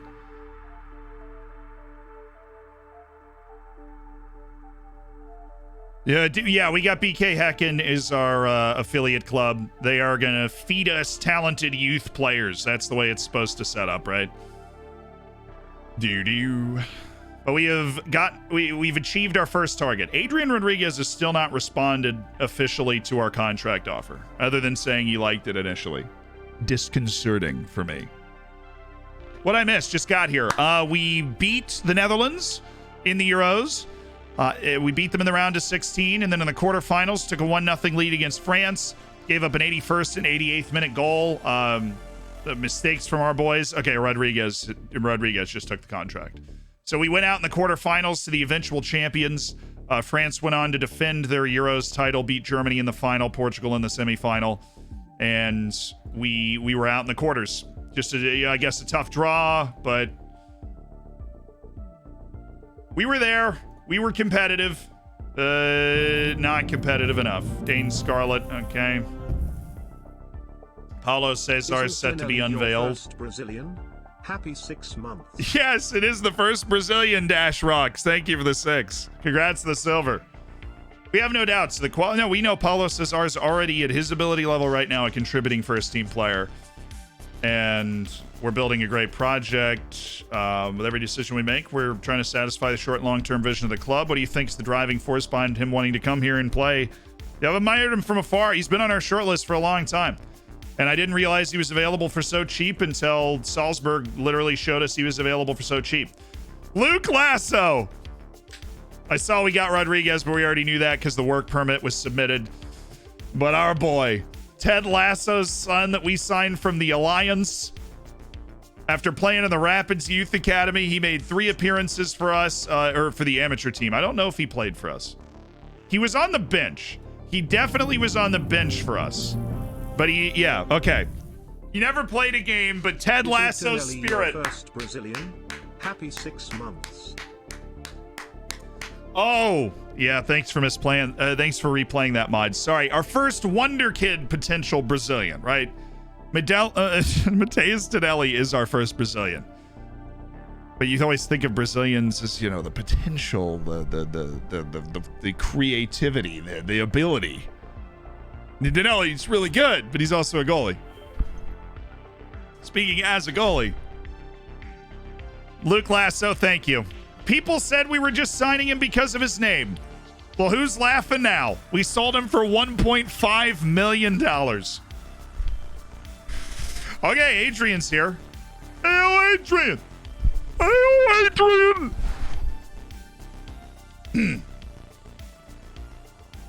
Manuel Nira, we are going to need to do another loan with this guy because he is, he needs to go on loan. What's his contract playing time? As a squad? It's Impact. Okay, we kept him on Impact player. We might actually keep him around then. We got a lot of midfielders. We always have a lot of midfielders. And if we want to make these sales, we're going to have even more midfielders. Shabalala doesn't have any interest. Great. Tim Blake is interested in that 3rd division Austrian team. So just, take that 1.2 million. Go on down there. Who's interested in... Oh, you have the money too. Oh, Sheffield United, you do have the money. I love Bojan Brodniak, but 24.5 million when we have 100% transfer revenue retention, I'm in, right? Like, I am absolutely in. I have a bunch of center backs that we absolutely love. We're looking at Skenderovic. We're looking at... Yeah, I don't want to transfer list him because it'll make him mad, and it didn't make Bojan mad, and that's why we're happy with that situation. I am down to explore a little David Shestak action. We're going to delay for now because I do believe... I'm so sick of the asking price. And literally is 9.5 or 9, David. Is this really like a problem, dude? I'll offer you out for 9. Here we go. 9 million. Instead of 9.5 for David Shestak.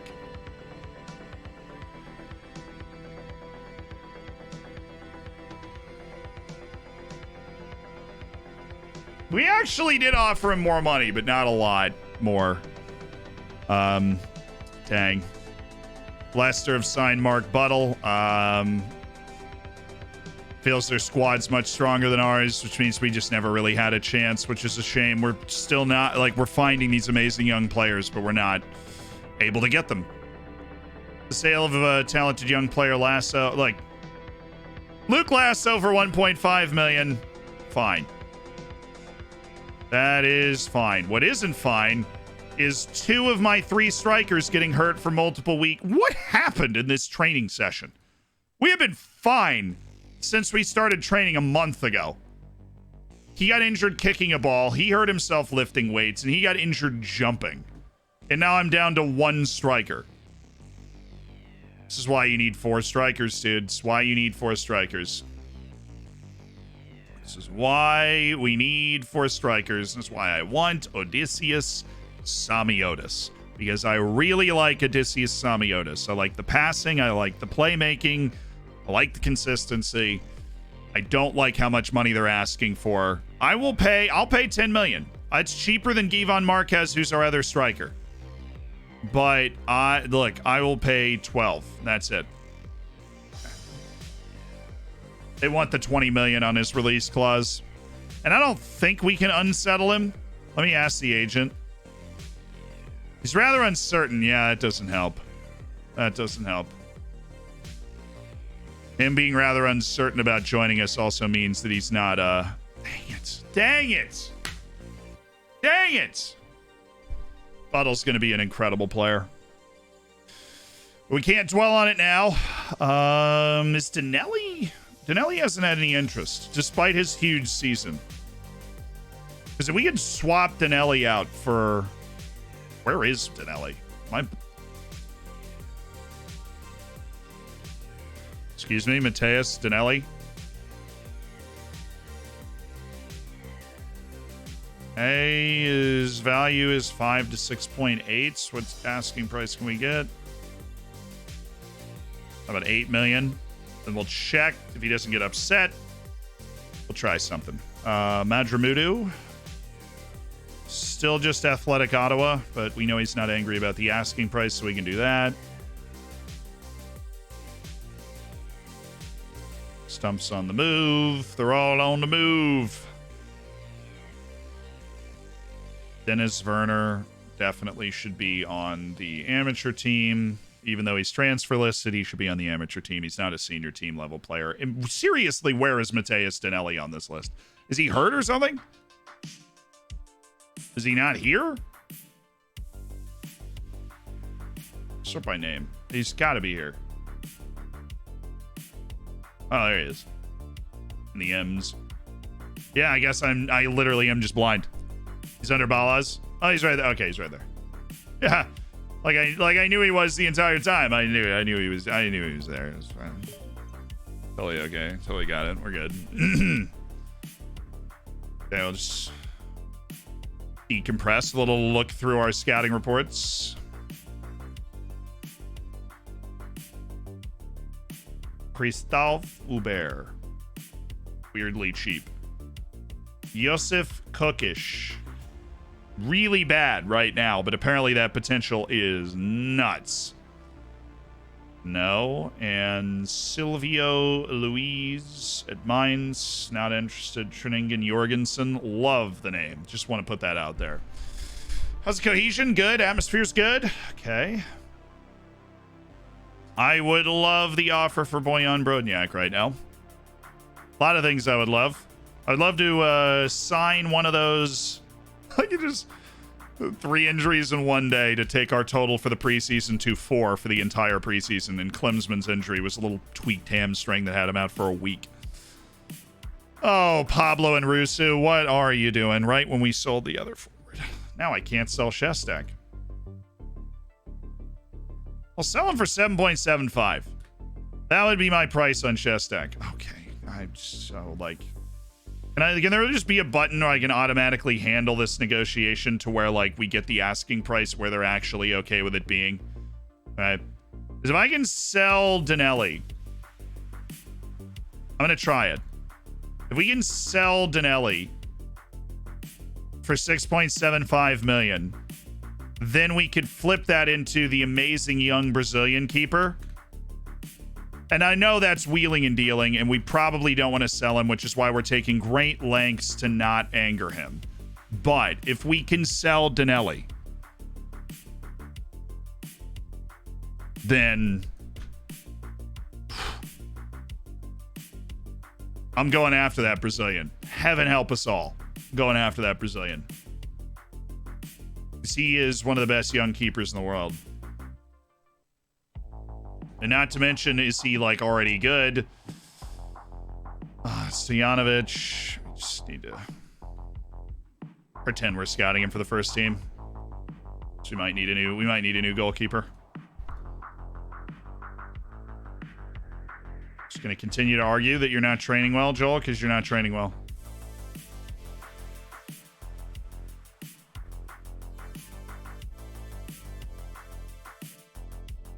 Did I just accidentally, like, warn his training? Oh, I am so sorry. Let me patch this up, Carlos. Let's see if that fires him up. Little experiment. If a dude trains at a 9, and then you tell him he's training poorly, even though he gets angry at you, is he about to drop like a 12 out of 10 in training? Or, like, what are we in for here? He's angry. He's like, well, I thought I was training well. Go train even better. But for the France game, we did lose it 2-1. Hard fought. We had the lead for most of the game, actually. We scored in the 7th minute. But they got to us in the end. They got to us in the end. They went on to win the whole tournament, so it was not a bad loss. Simcoe, offer out, please, and thank you, somebody. Fireline seems to be the guy that's just going to be good at developing on that team. And then Helmut Zimmer, Niels Peterson. I need Nikolic to show up on this. That's the high potential guy down there. Is Nikolic. Desperately need Nikolic. And I guess we didn't get Buttle. So that was what we were holding out for. Dash Rocks. So it's player lookup for Aaron Hickey. Aaron. He's playing for Dortmund. Which I believe is... Nah, that's not where he starts. It's somebody else. Some other Scottish dude. So he moved to Bologna in real life, played 11 matches, then 5 matches, then just broke into the first team. Played 31, 33, and 35 matches. None particularly well, but his final season, he did drop a 6.83. He was solid. Tottenham looked at that and went, yeah, we want him. 19 appearances, 2 assists, and a 6.76 in his only Premier League season. And then Dortmund jumped on the Aaron Hickey train. $28.5 million for Hickey. 21 appearances, 1 goal, 4 assists, and the best year of his career at the professional level. And now he figures to be a regular part of the Dortmund team as well. 37 caps for Scotland at 26 years old because Scotland definitely needed another left back, right? But that's what they've got here. And he's been in Scotland's best 11 a bunch, and he won the Youth Cup with Bologna's youth team back in 2023. But that was it. He has not he's not won any other trophies. Should have known that. He played for Tottenham. Yeah, I know you're catching a lot of stray bullets, but I'm also right. So... Right, the Olympics. Well, it's fine. They're going to be there for like a month. They're going to be there for a month, chat. Did I just ruin Danelli's career? No. He just wanted to either transfer list or offer out and see where the interest is, right? Now, no offer for Bojan Brodenjak. Darn. David Shestak. No, well, we're gonna get you back up to 9. If you get mad at me when I put this back at 9, I'm gonna be really, really mad at you, David. I'm gonna be really mad at you, David. No team feels like they can make an offer because the only one that wants to make an offer is to let it go Ottawa. Right. Okay. Oh, well, that's not a good offer. Loan approach for Brodenjak? Absolutely not. Danelli, no. Any other interest other than Corinthians? Yes, actually. So let's check that out. Let's explore that interest. Gasparado to Klagenfurt. Really? He's not a regular starter at Klagenfurt? That's frustrating. I'd rather send him to somewhere cool, ready to cut inside. Oberschmidt's taking big strides, which is good. We need him to get more athletic. That potential's still obviously there, but he's also 18, so we need Manuel to be part of our rotation as a first team this year, which is why we need to move either Skenderovic or Brodenjak, or both of them, because the Novaish and Torbjornsson and Oberschmidt and Nazareno are a very good pair. There's a very good, like, foursome of defenders. I could not find a word to put in that sentence. If we get 6.75 for Danelli, we are selling and we are going after the Brazilian goalkeeper. We won't have to worry about goalkeeper for the rest of the save. But I don't think we're going to get that. To be honest. I don't think we're going to get it. Okay. Spires, and then I got to get rid of the loaner trial, and then throw up reports. Okay. Mishorel, how do we not know the media handling style? Dane Scarlett, we know it. But he's got offers from Dynamo Kiev and Fulham that are going to be massive wage, and so we don't really want to dance with that, although I'm sure he does. And he's going to be like, no. Oh, he wasn't like, no, and we're not too far away from his wage, but we're still far enough away. And he's probably going to take one of those other offers. Dan Pipe is volatile, confrontational. 23-year-old attacking midfielder. Don't like it. We'll drop him. Eddie Kinsella. Coming in, little, well, I guess that trial's still going. Benavidez is a ball winner. Carlos Benavidez, media-friendly, fairly determined. It's not a great mentor. Dude's been playing at Panathinaikos for the last 3 years. Independiente for a long time. He's not actually a ball winner, though. He has 9 tackling. He's just a box-to-box guy. We don't need a box-to-box guy that's not a good mentor, but we'll keep trialing him. And Lander Oletsea he doesn't even have a good personality. What's the point of being 35? Matty Longstaff is balanced, media friendly, so he doesn't have a good personality. What's the point, right? Mashoral's the only one we don't know. It's annoying. That's frustrating. Yeah, a quartet. Thank you. I was thinking couplet, triumvirate. I'm like, none of these are the right word. The word is quartet. Zealand News!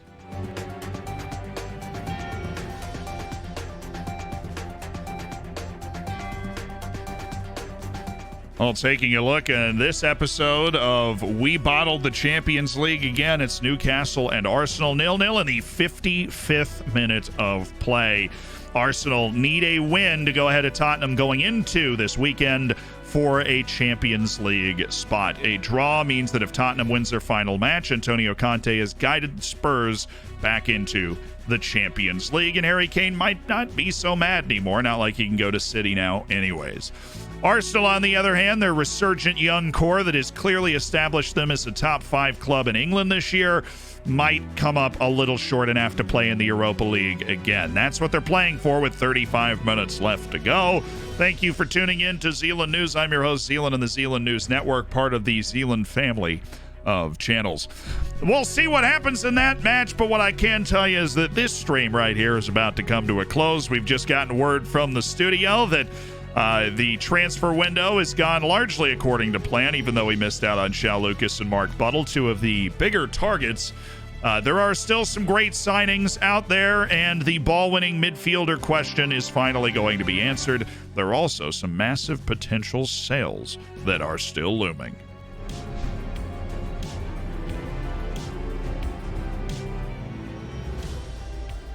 Hey! That is it for today. Yeah. That is it for today. Oh, Newcastle scored! Oh, no, Arsenal! No! Right as Callum Wilson. Of course. We're playing FM and it's Callum Wilson. Let me save this up, though. Get this all saved and such. Callum Wilson bagging a goal for Newcastle. They lead against Arsenal. The Gunners are up against it. They need 2 goals to put themselves in the driver's seat going into the final weekend. But that's it for this stream. We're going to raid somebody, though. So even if you're going to head off to watch the match, stick around for that. We have a chance to make somebody's day. We'll go for somebody that just started their streaming journey. I think that's the move. We'll go for somebody that just started their streaming journey. Who do we have down there? Down there. How about this fellow named Stick Piano? Played Football Manager titles for over 20 years. Part of the Wasted Possession podcast, says the bio. Okay. So we're going to raid Stick Piano. Get your copy pasta going. Apparently Stick Piano is lit. Heard it here in the chat. If Callum Wilson was called Wilsinho, he'd be worth $100 million. I don't know. He also has the English tax. That's probably why he's probably not going to move from Newcastle because they've got no incentive to sell whatsoever financially. That is a fact.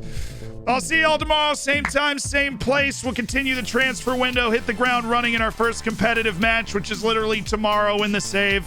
And hopefully make some big sales. We know we want to move some center backs. We'll see if we can get some deals for them. I'll see you guys then. Have a great raid. Hey, great copy pasta. I appreciate that. Definitely great. Appreciate it a ton. Thank you so much.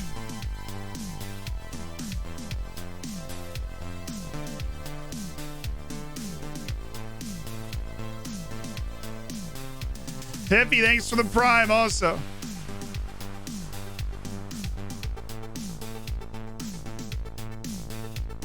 All right, word of the day is epithet. Epithet. Epithet, like I said. An epithet is a characterizing word or phrase that accompanies or occurs in place of the name of a person or a thing, or a disparaging or abusive word or phrase. Richard I frequently referred to by the epithet Lionheart. Accompanying phrase. The school's policy makes it clear that derogatory epithets will not be tolerated. Got it. EPITHET. See you at the end of another stream for another word of the day.